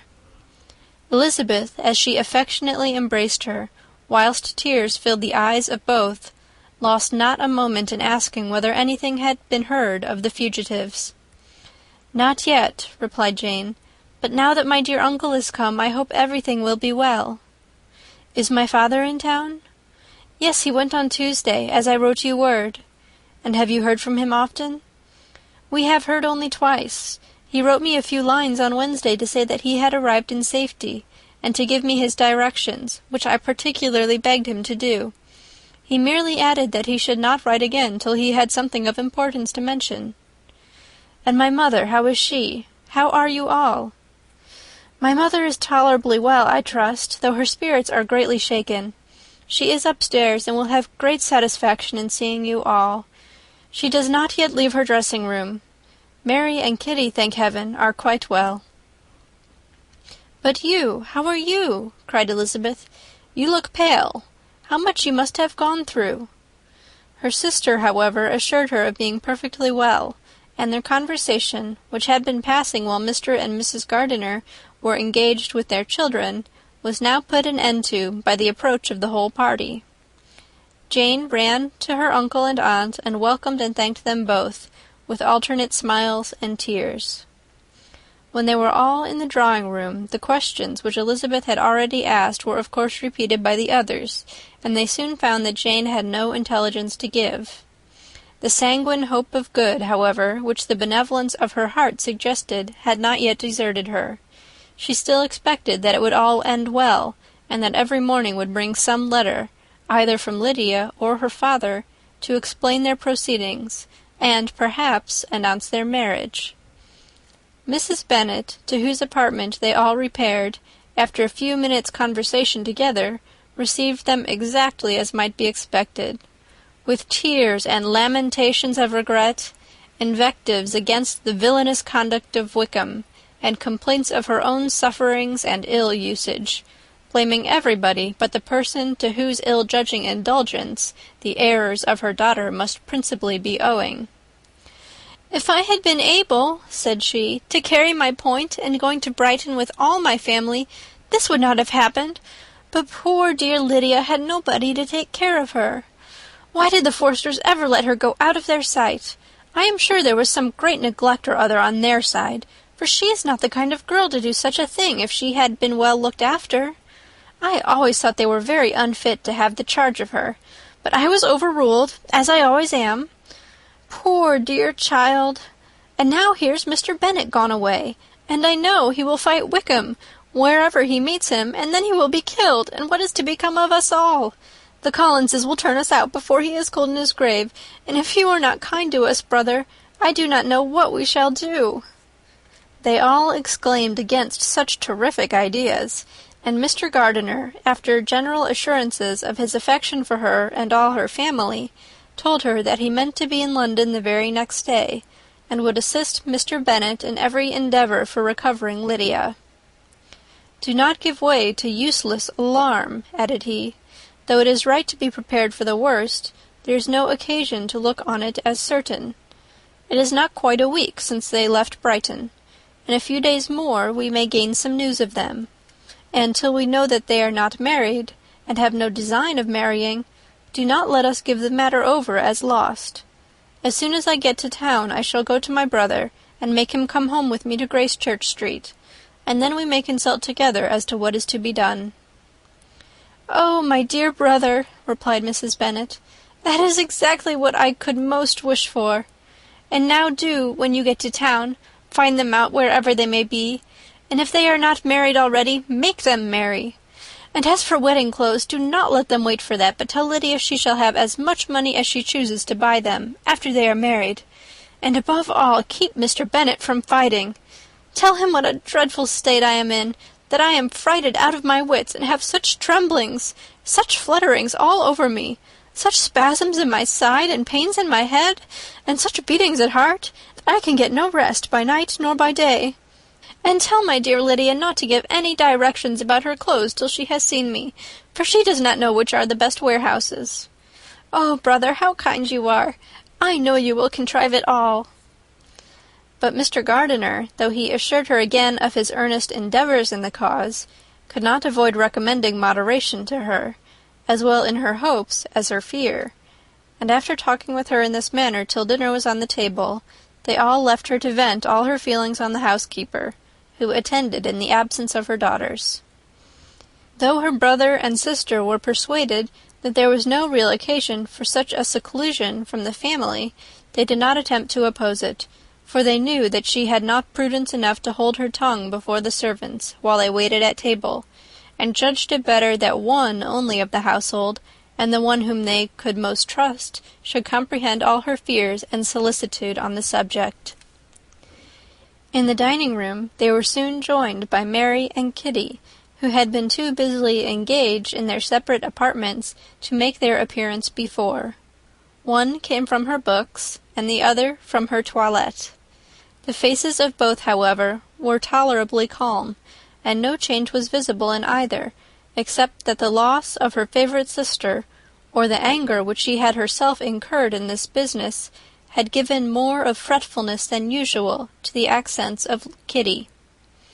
As for Mary, she was mistress enough of herself to whisper to Elizabeth, with a countenance of grave reflection, soon after they were seated at the table, "This is a most unfortunate affair, and will probably be much talked of, but we must stem the tide of malice, and pour into the wounded bosoms of each other the balm of sisterly consolation." Then, perceiving in Elizabeth no inclination of replying, she added, "Unhappy as the event must be for Lydia, we may draw from it this useful lesson, that loss of virtue in a female is irretrievable, that one false step involves her in endless ruin, that her reputation is no less brittle than it is beautiful, and that she cannot be too much guarded in her behaviour towards the undeserving of the other sex." Elizabeth lifted up her eyes in amazement, but was too much oppressed to make any reply. Mary, however, continued to console herself with such kind of moral extractions from the evil before them. In the afternoon the two elder Miss Bennets were able to be for half an hour by themselves, and Elizabeth instantly availed herself of the opportunity of making any inquiries, which Jane was equally eager to satisfy. After joining in general lamentations over the dreadful sequel of this event, which Elizabeth considered as all but certain, and Miss Bennet could not assert to be wholly impossible, the former continued the subject by saying, "But tell me all and everything about it which I have not already heard. Give me further particulars. What did Colonel Forster say? Had they no apprehension of anything before the elopement took place? They must have seen them together for ever." "Colonel Forster did own that he had often suspected some partiality, especially on Lydia's side, but nothing to give him any alarm. I am so grieved for him. His behaviour was attentive and kind to the utmost. He was coming to us in order to assure us of his concern, before he had any idea of their not being gone to Scotland. When that apprehension first got abroad, it hastened his journey." "And was Denny convinced that Wickham would not marry? Did he know of their intending to go off? Had Colonel Forster seen Denny himself?" "Yes, but when questioned by him, Denny denied knowing anything of their plans, and would not give his real opinion about it. He did not repeat his persuasion of their not marrying, and from that I am inclined to hope he might have been misunderstood before." "And till Colonel Forster came himself, not one of you entertained a doubt, I suppose, of their being really married?" "How is it possible that such an idea could enter our brains?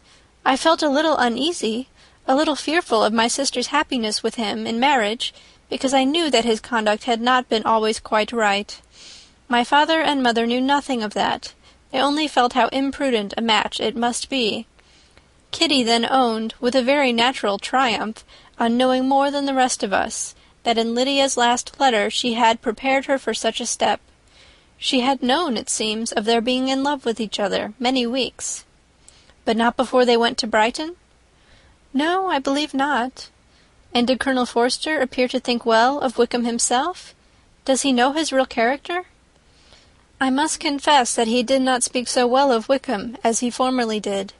He believed him to be imprudent and extravagant, and since this sad affair has taken place, It is said that he left Meryton greatly in debt, but I hope this may be false. Oh, Jane, had we been less secret, had we told what we knew of him, this could not have happened." "Perhaps it would have been better," replied her sister. "But to expose the former faults of any person, without knowing what their present feelings were, seemed unjustifiable. We acted with the best intentions." "Could Colonel Forster repeat the particulars of Lydia's note to his wife?" "He brought it with him for us to see." Jane then took it from her pocket-book and gave it to Elizabeth. These were the contents. "My dear Harriet, you will laugh when you know where I am gone, and I cannot help laughing myself at your surprise tomorrow morning, as soon as I am missed. I am going to Gretna Green, and if you cannot guess with who, I shall think you a simpleton, for there is but one man in the world I love, and he is an angel. I should never be happy without him, so think it no harm to be off. You need not send them word at Longbourn of my going, if you do not like it, for it will make the surprise the greater when I write to them and sign my name Lydia Wickham. What a good joke it will be! I can hardly write for laughing. Pray make my excuses to Pratt for not keeping my engagement and dancing with him tonight. Tell him I hope he will excuse me when he knows all, and tell him I will dance with him at the next ball we meet, with great pleasure. I shall send for my clothes when I get to Longbourn, but I wish you would tell Sally to mend a great slit in my worked muslin gown before they are packed up. Good-bye. Give my love to Colonel Forster. I hope you will drink to our good journey. Your affectionate friend, Lydia Bennet." "Oh, thoughtless, thoughtless Lydia!" cried Elizabeth, when she had finished it. "What a letter is this, to be written at such a moment! But at least it shows that she was serious on the subject of their journey. Whatever he might afterwards persuade her to, it was not on her side a scheme of infamy. My poor father! How he must have felt it!" "I never saw anyone so shocked. He could not speak a word for full 10 minutes. My mother was taken ill immediately, and the whole house in such confusion." "Oh, Jane," cried Elizabeth, "was there a servant belonging to it who did not know the whole story before the end of the day?" "I do not know. I hope there was. But to be guarded at such a time is very difficult.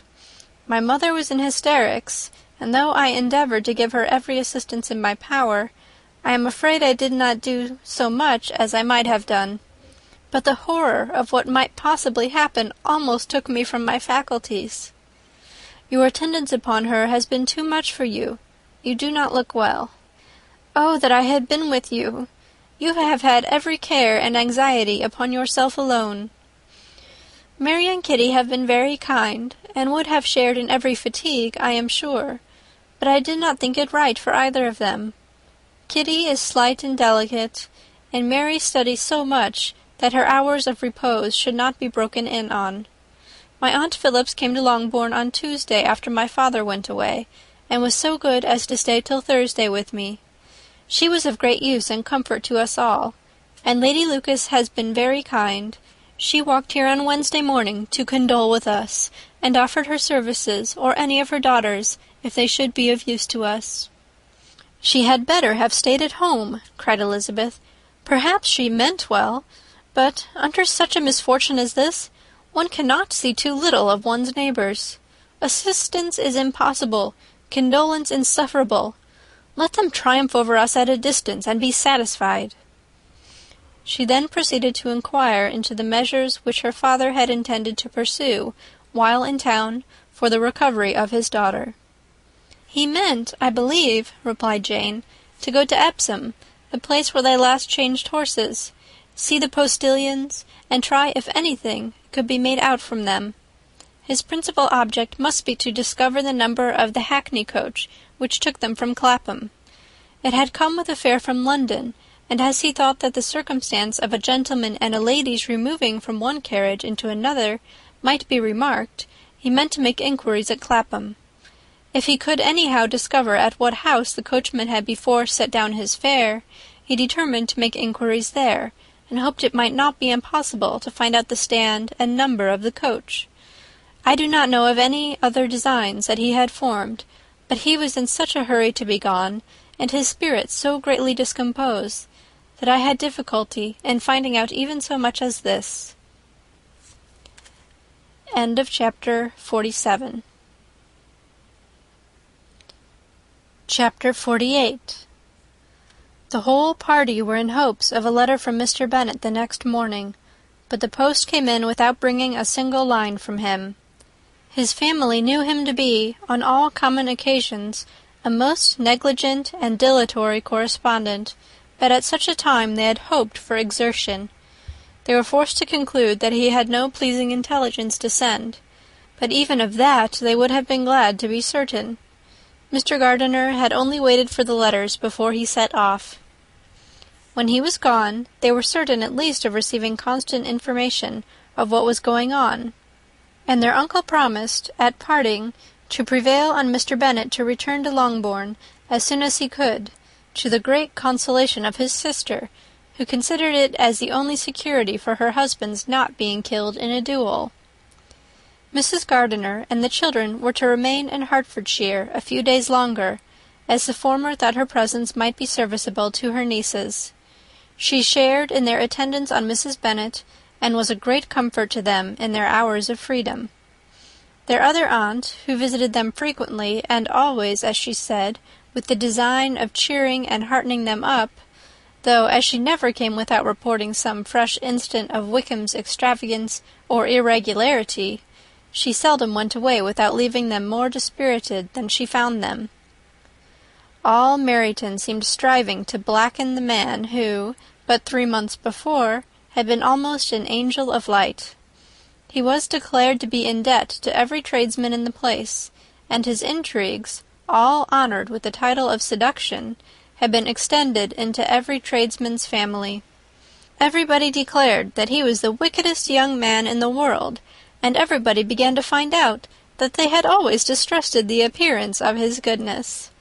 Elizabeth, though she did not credit above half of what was said, believed enough to make her former assurance of her sister's ruin more certain, and even Jane, who believed still less of it, became almost hopeless, more especially as the time was now come when, if they had gone to Scotland, which she had never before entirely despaired of, they must in all probability have gained some news of them.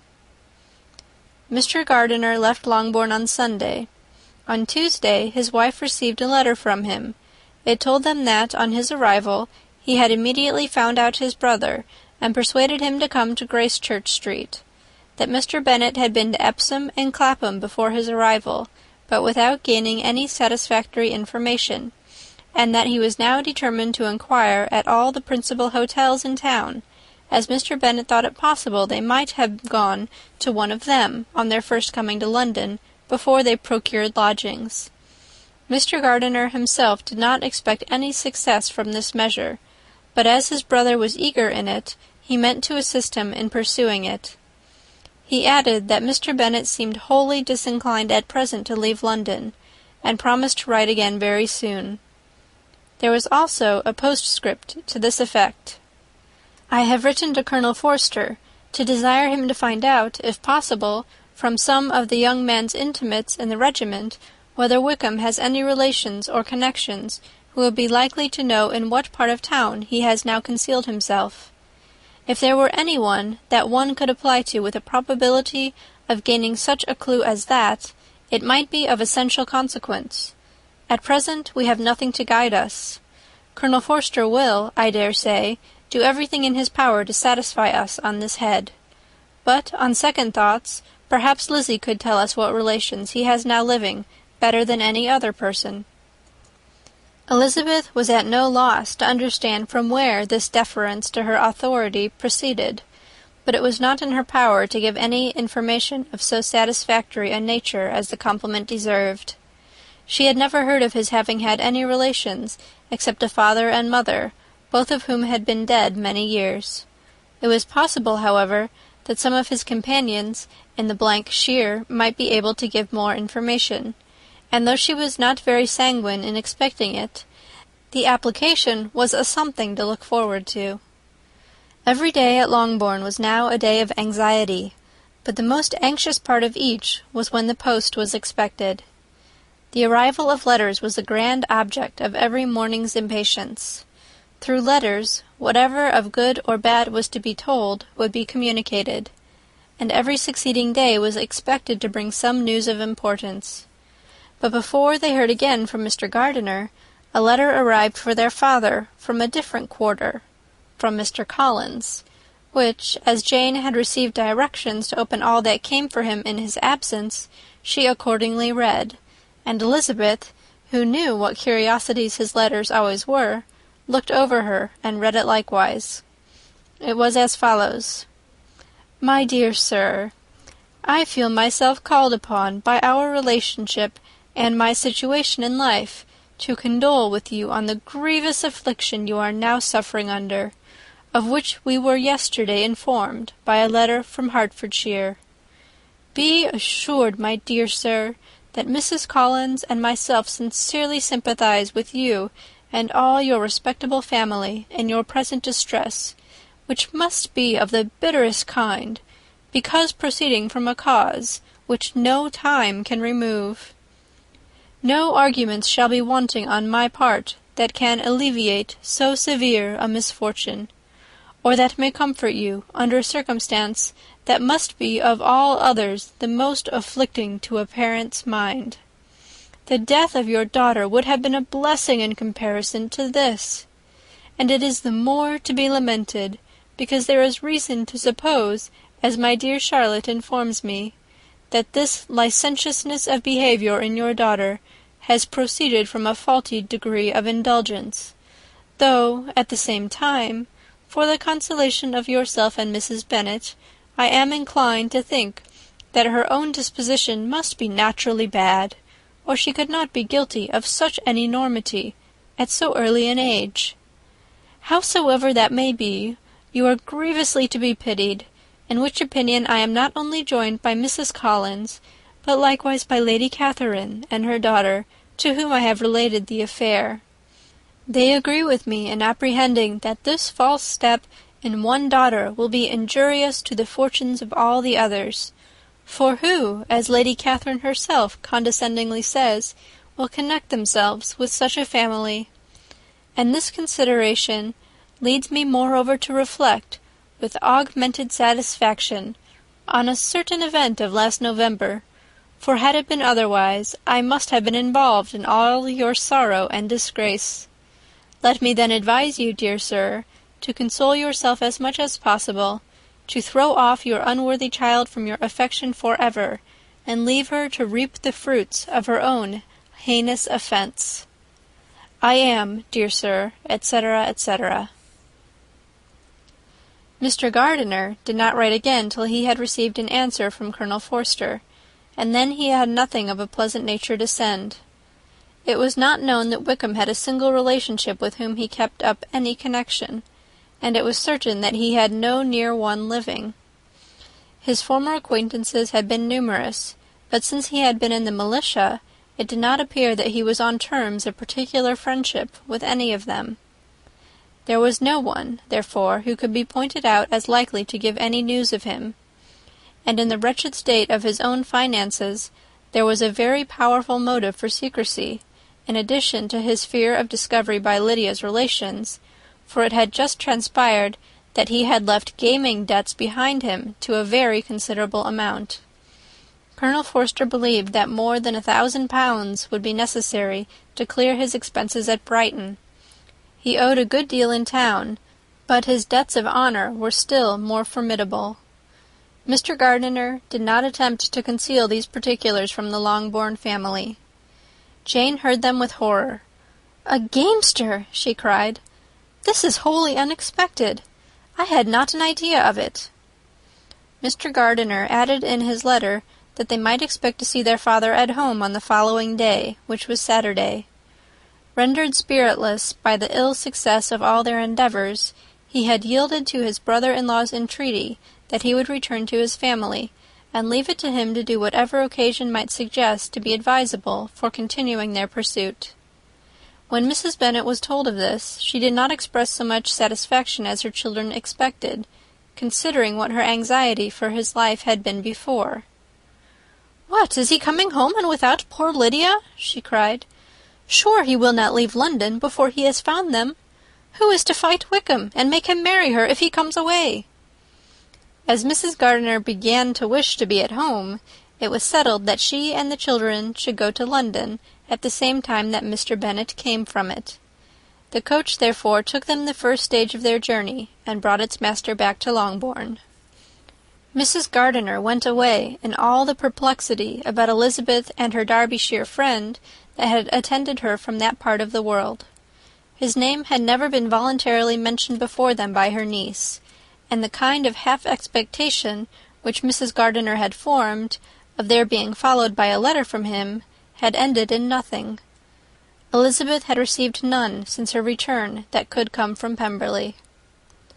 The present unhappy state of the family rendered any other excuse for the lowness of her spirits unnecessary. Nothing, therefore, could be fairly conjectured from that, though Elizabeth, who was by this time tolerably well acquainted with her own feelings, was perfectly aware that, had she known nothing of Darcy, she could have borne the dread of Lydia's infamy somewhat better. It would have spared her, she thought, one sleepless night out of 2. When Mr. Bennet arrived, he had all the appearance of his usual philosophic composure. He said as little as he had ever been in the habit of saying, made no mention of the business that had taken him away, and it was some time before his daughters had courage to speak of it. It was not till the afternoon, when he had joined them at tea, that Elizabeth ventured to introduce the subject, and then, on her briefly expressing her sorrow for what he must have endured, he replied, "Say nothing of that. Who should suffer but myself? It has been my own doing, and I ought to feel it." "You must not be too severe upon yourself," replied Elizabeth. "You may well warn me against such an evil. Human nature is so prone to fall into it. No, Lizzie, let me once in my life feel how much I have been to blame. I am not afraid of being overpowered by the impression. It will pass away soon enough." "Do you suppose them to be in London?" "Yes, where else can they be so well concealed?" "And Lydia used to want to go to London," added Kitty. "She is happy, then," said her father dryly, "and her residence there will probably be of some duration." Then, after a short silence, he continued, "Lizzie, I bear you no ill will for being justified in your advice to me last May, which, considering the event, shows some greatness of mind." They were interrupted by Miss Bennet, who came to fetch her mother's tea. "This is a parade," he cried, "which does one good. It gives such an elegance to misfortune. Another day I will do the same. I will sit in my library in my nightcap and powdering-gown, and give as much trouble as I can. Or perhaps I may defer it till Kitty runs away." "I am not going to run away, papa," said Kitty fretfully. "If I should ever go to Brighton, I would behave better than Lydia." "You go to Brighton! I would not trust you so near it as Eastbourne for 50 pounds. No, Kitty, I have at least learnt to be cautious, and you will feel the effects of it. No officer is ever to enter into my house again, nor even to pass through the village. Balls will be absolutely prohibited, unless you stand up with one of your sisters. And you are never to stir out of doors till you can prove that you have spent 10 minutes of every day in a rational manner." Kitty, who took all these threats in a serious light, began to cry. "Well, well," said he, "do not make yourself unhappy. If you are a good girl for the next 10 years, I will take you to a review at the end of them." End of chapter 48. Chapter 49. 2 days after Mr. Bennet's return, as Jane and Elizabeth were walking together in the shrubbery behind the house, they saw the housekeeper coming towards them, and concluding that she came to call them to their mother, went forward to meet her. But instead of the expected summons, when they approached her, she said to Miss Bennet, "I beg your pardon, madam, for interrupting you, but I was in the hopes you might have got some good news from town, so I took the liberty of coming to ask." "What do you mean, Hill? We have heard nothing from town." "Dear madam," cried Mrs. Hill, in great astonishment, "don't you know there is an express come for master from Mr. Gardiner? He has been here this half-hour, and master has had a letter." Away ran the girls, too eager to get in to have time for speech. They ran through the vestibule into the breakfast-room, from thence to the library. Their father was in neither, and they were on the point of seeking him upstairs with their mother, when they were met by the butler, who said, "If you are looking for my master, ma'am, he is walking towards the little copse." Upon this information they instantly passed through the hall once more, and ran across the lawn after their father, who was deliberately pursuing his way towards a small wood on one side of the paddock. Jane, who was not so light nor so much in the habit of running as Elizabeth, soon lagged behind, while her sister, panting for breath, came up with him, and eagerly cried out, "Oh, papa! What news? What news? Have you heard from my uncle?" "Yes, I have had a letter from him by express." "Well, and what news does it bring, good or bad?" "What is there of good to be expected?" said he, taking the letter from his pocket. "But perhaps you would like to read it." Elizabeth impatiently caught it from his hand. Jane now came up. "Read it aloud," said the father, "for I hardly know myself what it is about." Gracechurch Street, Monday, August 2nd. My dear brother, at last I am able to send you some tidings of my niece, and such as, upon the whole, I hope it will give you satisfaction. Soon after you left me on Saturday, I was fortunate enough to find out in what part of London they were. The particulars I reserve till we meet. It is enough to know they are discovered. I have seen them both. "Then it is as I always hoped," cried Jane. "They are married." "I have seen them both.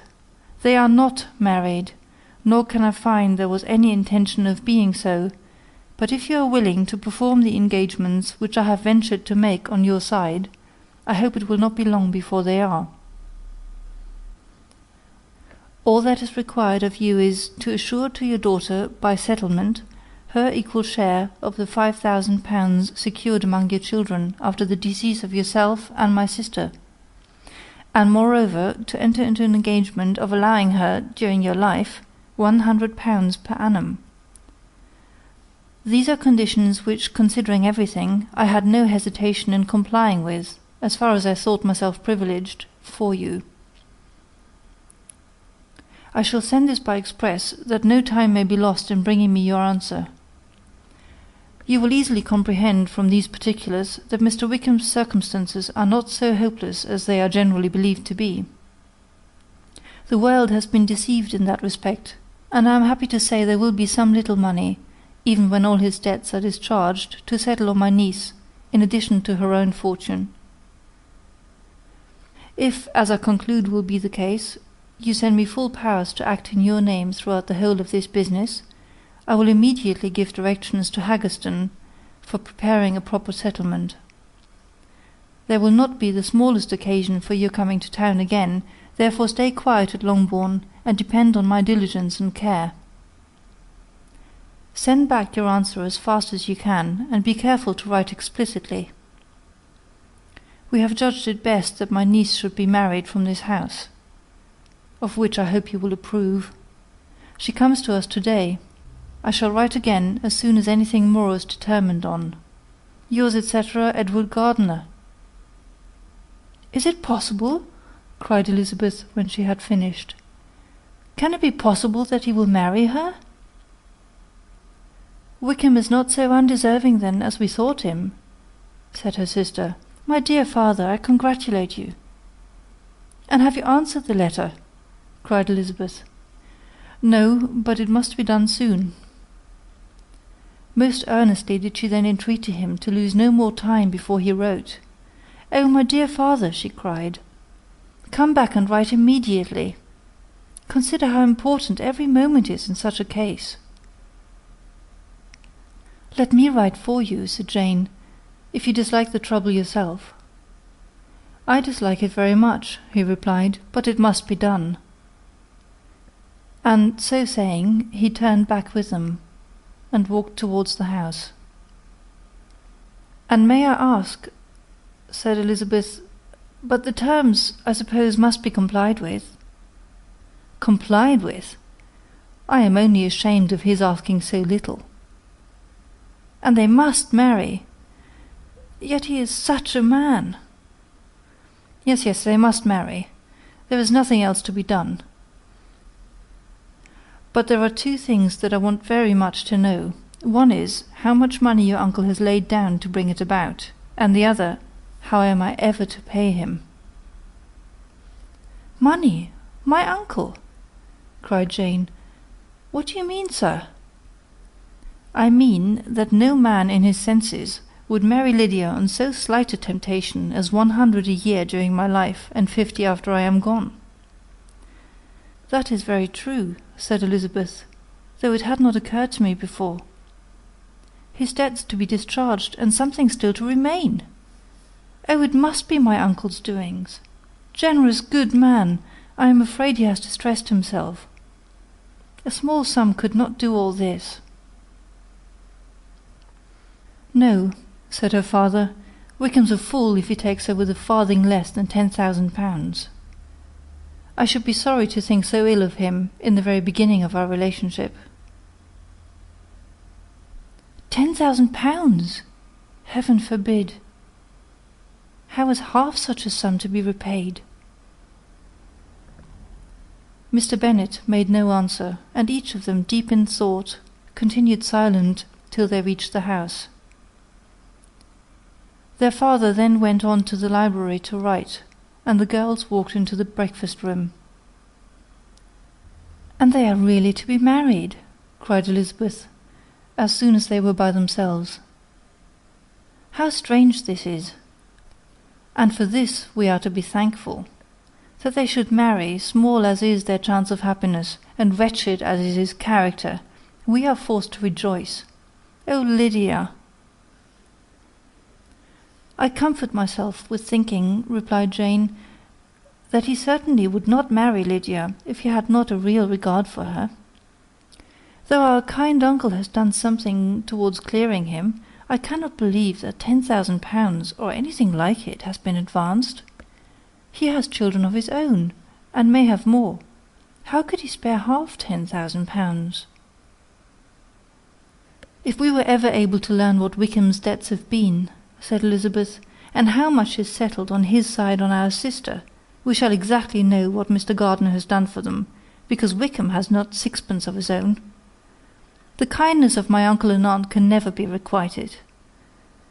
Their taking her home and affording her their personal protection and countenance is such a sacrifice to her advantage as years of gratitude cannot enough acknowledge.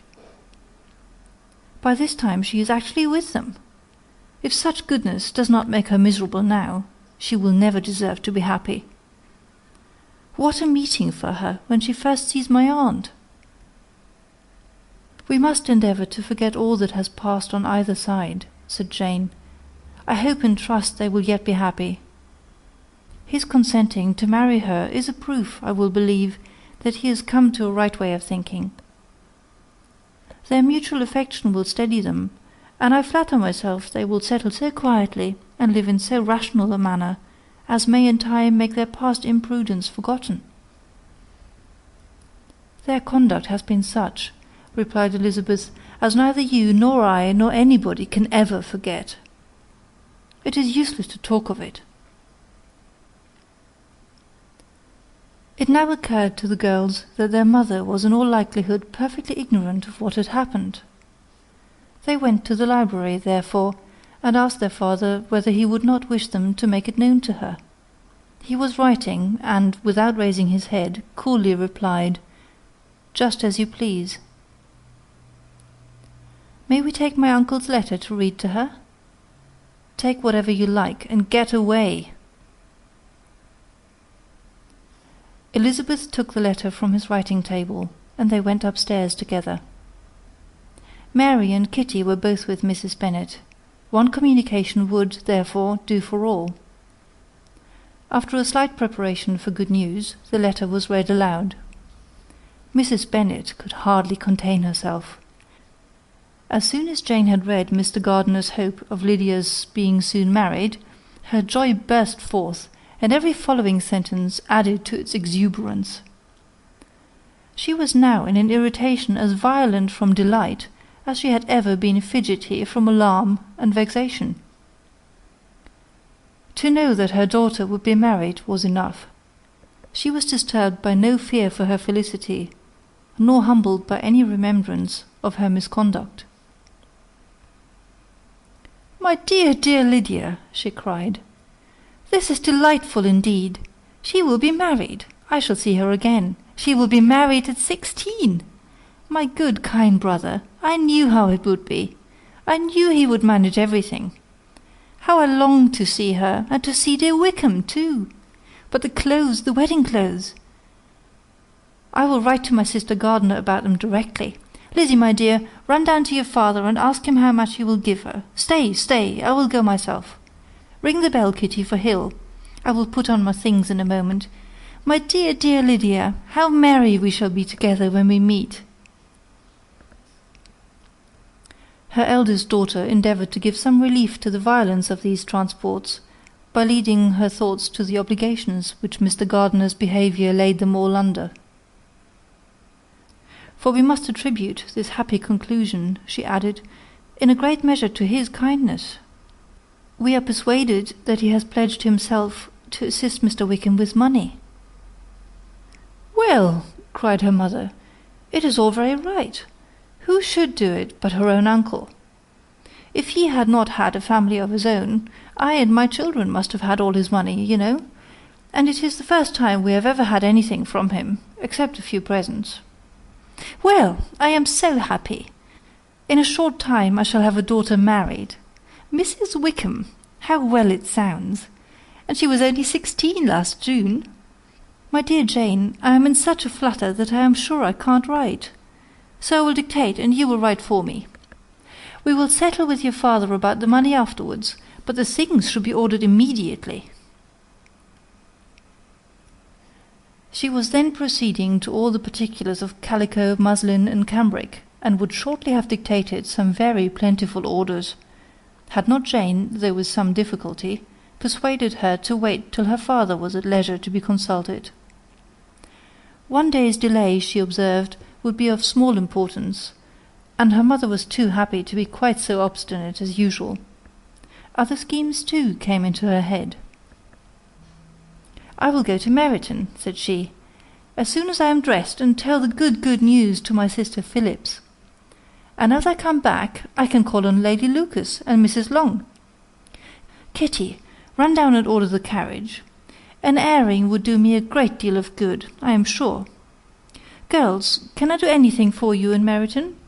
Oh, here comes Hill. My dear Hill, have you heard the good news? Miss Lydia is going to be married, and you shall all have a bowl of punch to make merry at her wedding." Mrs. Hill began instantly to express her joy. Elizabeth received her congratulations amongst the rest, and then, sick of this folly, took refuge in her own room, that she might think with freedom. Poor Lydia's situation must at best be bad enough, but that it was no worse she had need to be thankful. She felt it so, and though, in looking forward, neither rational happiness nor worldly prosperity could be justly expected for her sister, in looking back to what they had feared only 2 hours ago, she felt all the advantages of what they had gained.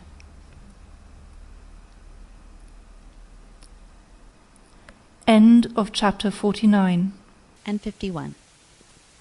Mr. Bennet had very often wished before this period of his life that, instead of spending his whole income, he had laid by an annual sum for the better provision of his children and of his wife if she survived him. He now wished it more than ever. Had he done his duty in that respect, Lydia need not have been indebted to her uncle for whatever of honour or credit could now be purchased for her. The satisfaction of prevailing on one of the most worthless young men in Great Britain to be her husband might then have rested in its proper place. He was seriously concerned that a cause of so little advantage to anyone should be forwarded at the sole expense of his brother-in-law, and he was determined, if possible, to find out the extent of his assistance, and to discharge the obligation as soon as he could. When first Mr. Bennet had married, economy was held to be perfectly useless, for, of course, they were to have a son. The son was to join in cutting off the entail, as soon as he should be of age, and the widow and younger children would by that means be provided for. 5 daughters successively entered the world, and yet the son was to come, and Mrs. Bennet, for many years after Lydia's birth, had been certain that he would. This event had at last been despaired of, but it was then too late to be saving. Mrs. Bennet had no turn for economy, and her husband's love of independence had alone prevented their exceeding their income.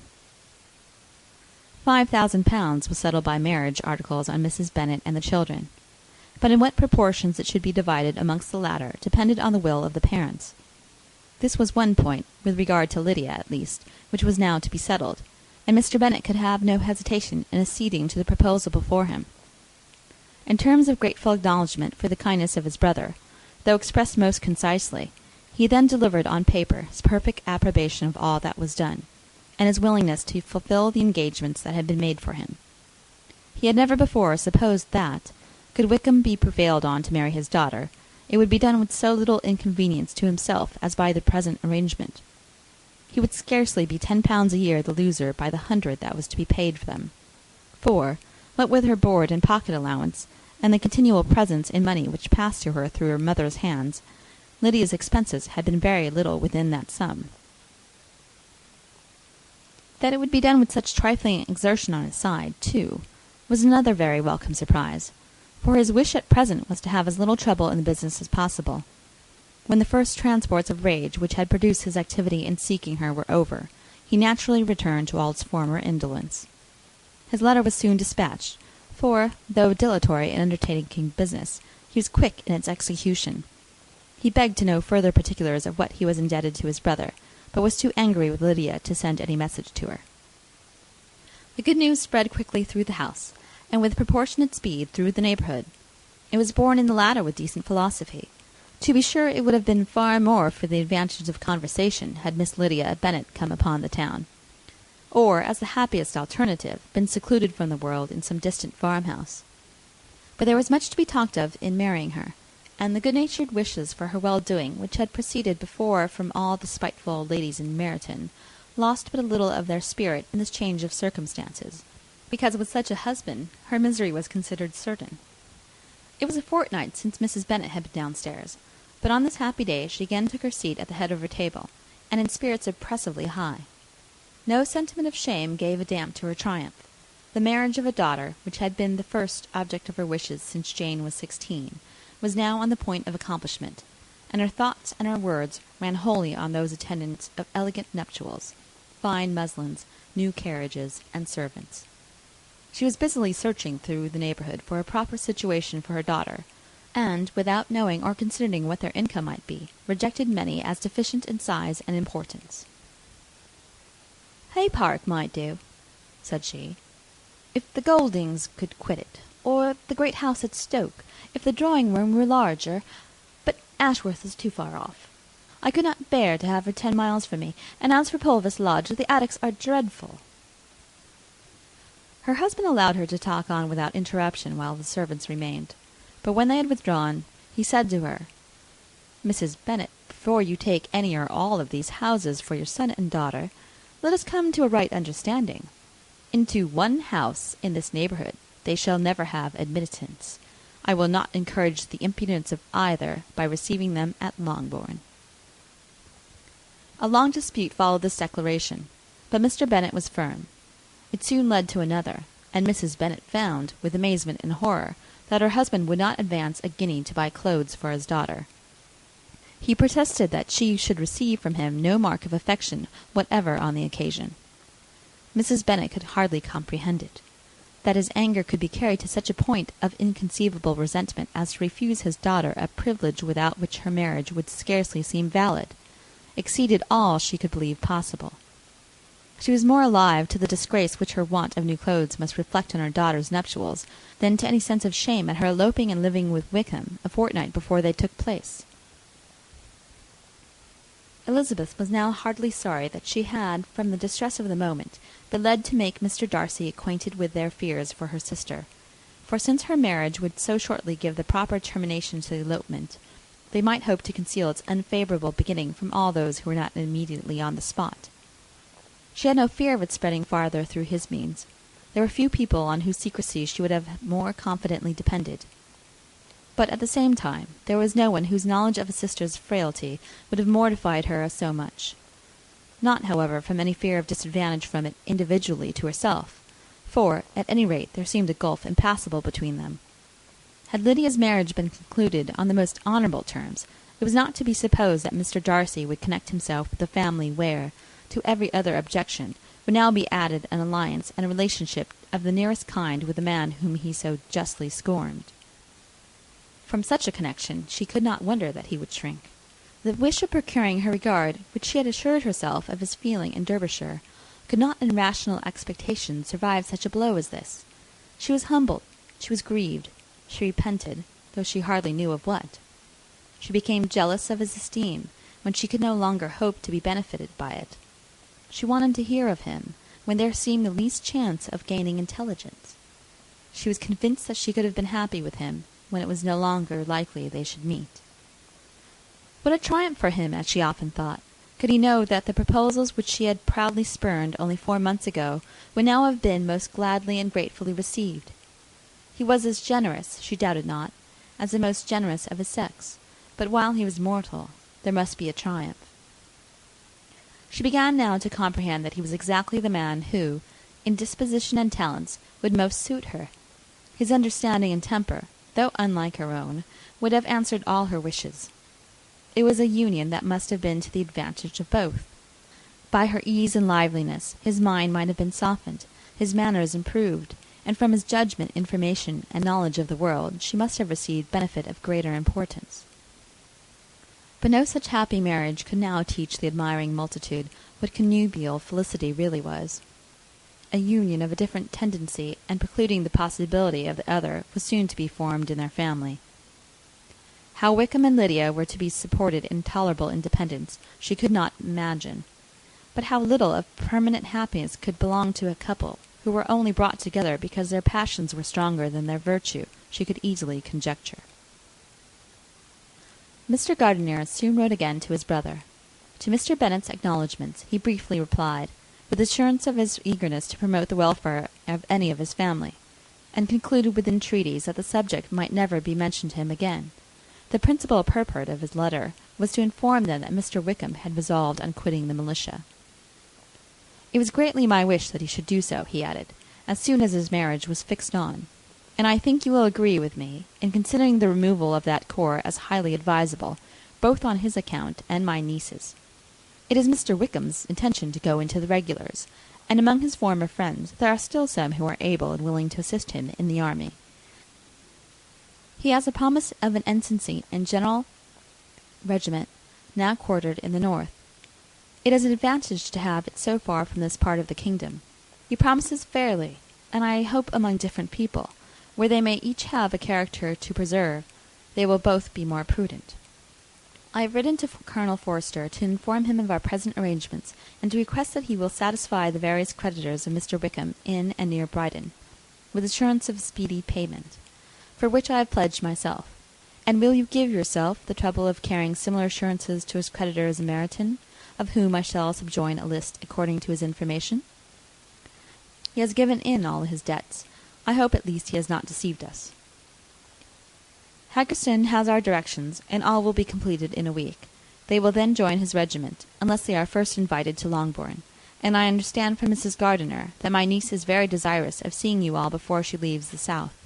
She is well, and begs to be dutifully remembered to you and your mother.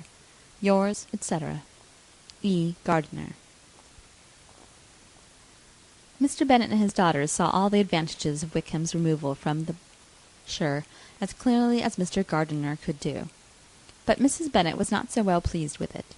Lydia's being settled in the north, just when she had expected most pleasure and pride in her company, for she had by no means given up her plan for their residing in Hertfordshire, was a severe disappointment. And besides, it was such a pity that Lydia should be taken from a regiment where she was acquainted with everyone, and had so many favourites. "She is so fond of Mrs. Forster," said she. "It will be quite shocking to send her away, and there are several of the young men, too, that she likes very much.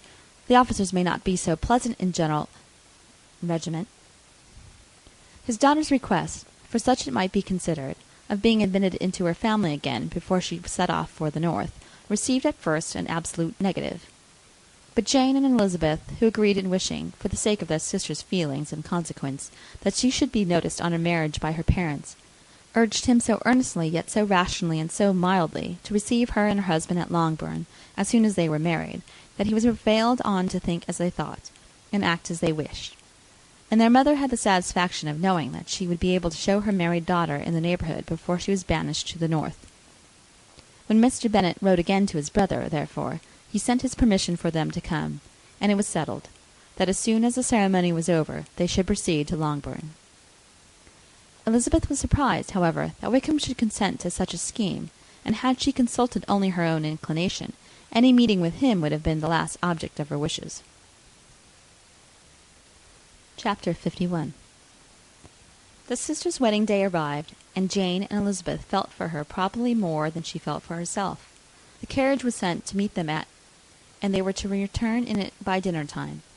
Their arrival was dreaded by the elder Miss Bennets, and Jane more especially, who gave Lydia the feelings which would have attended herself had she been the culprit, and was wretched in the thought of what her sister must endure.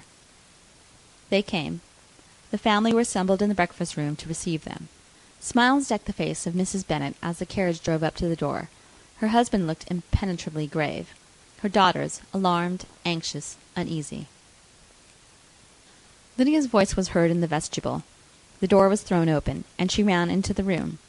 Her mother stepped forwards, embraced her, and welcomed her with rapture, gave her hand with an affectionate smile to Wickham, who followed his lady, and wished them both joy with an alacrity which showed no doubt of their happiness. Their reception from Mr. Bennet, to whom they then turned, was not quite so cordial. His countenance rather gained in austerity, and he scarcely opened his lips.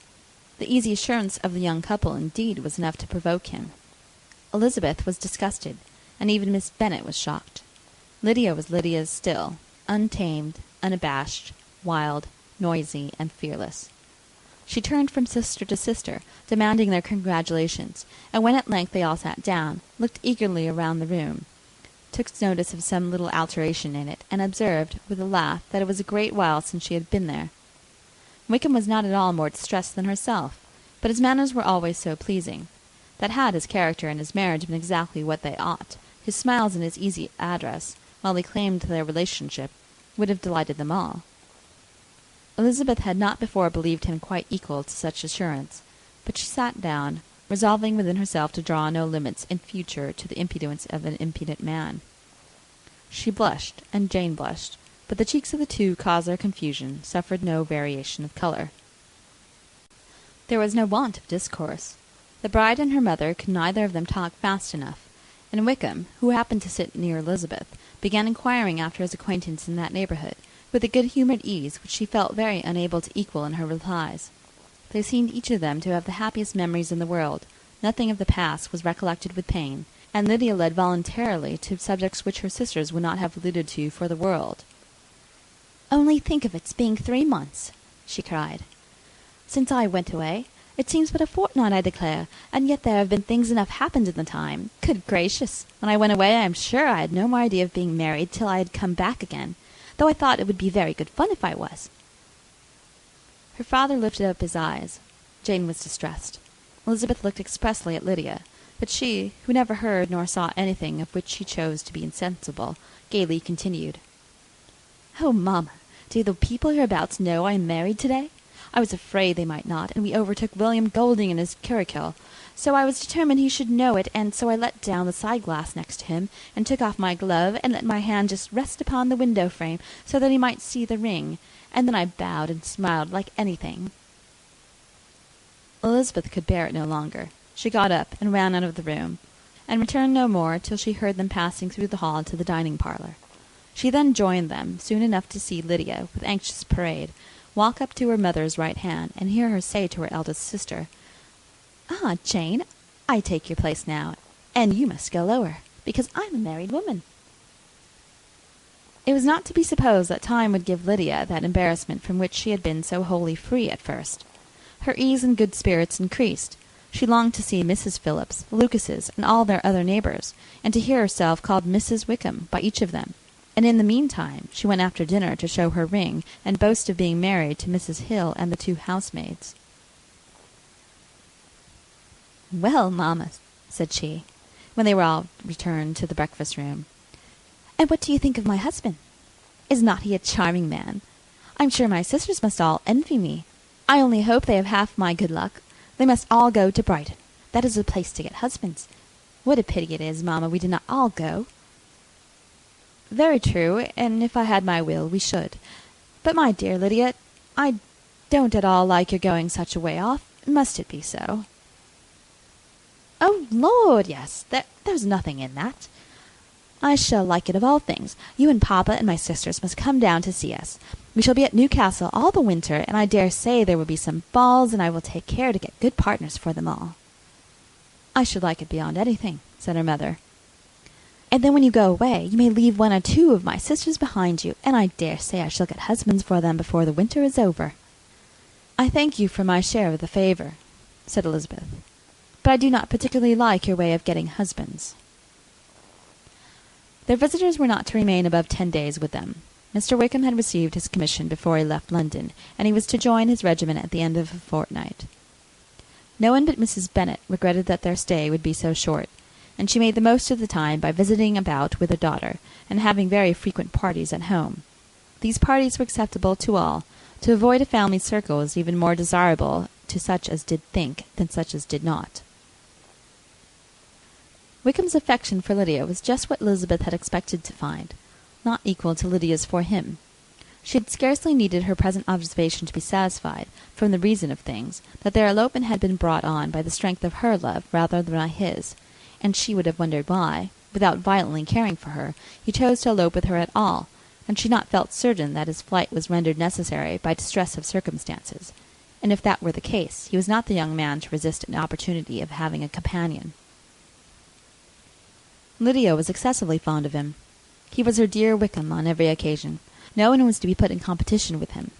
He did everything best in the world, and she was sure he would kill more birds on the 1st of September than anybody else in the country. One morning, soon after their arrival, as she was sitting with her 2 elder sisters, she said to Elizabeth, "Lizzie, I never gave you an account of my wedding, I believe. You were not by when I told Mamma and the others all about it. Are not you curious to hear how it was managed?" "No, really," replied Elizabeth. "I think there cannot be too little said on the subject." "La, you are so strange. But I must tell you how it went off. We were married, you know, at St. Clement's, because Wickham's lodgings were in that parish, and it was settled that we should all be there by 11 o'clock. My uncle and aunt and I were to go together, and the others were to meet us at the church. Well, Monday morning came, and I was in such a fuss. I was so afraid, you know, that something would happen to put it off, and then I should have gone quite distracted. And there was my aunt.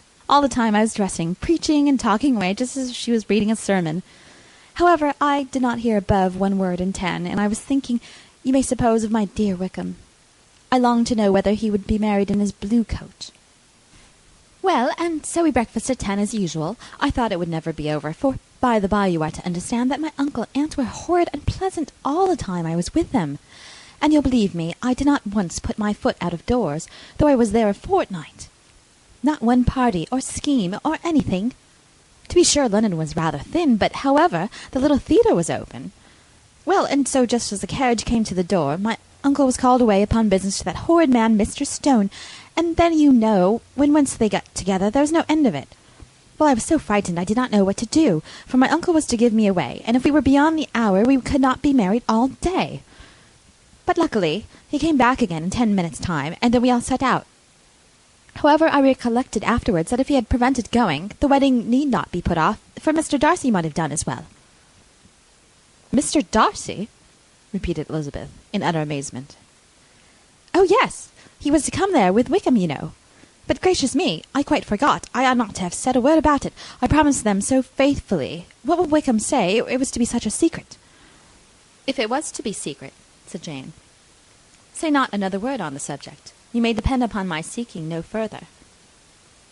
"Oh, certainly," said Elizabeth, though burning with curiosity. "We will ask you no questions." "Thank you," said Lydia, "for if you did, I should certainly tell you all, and then Wickham would be angry."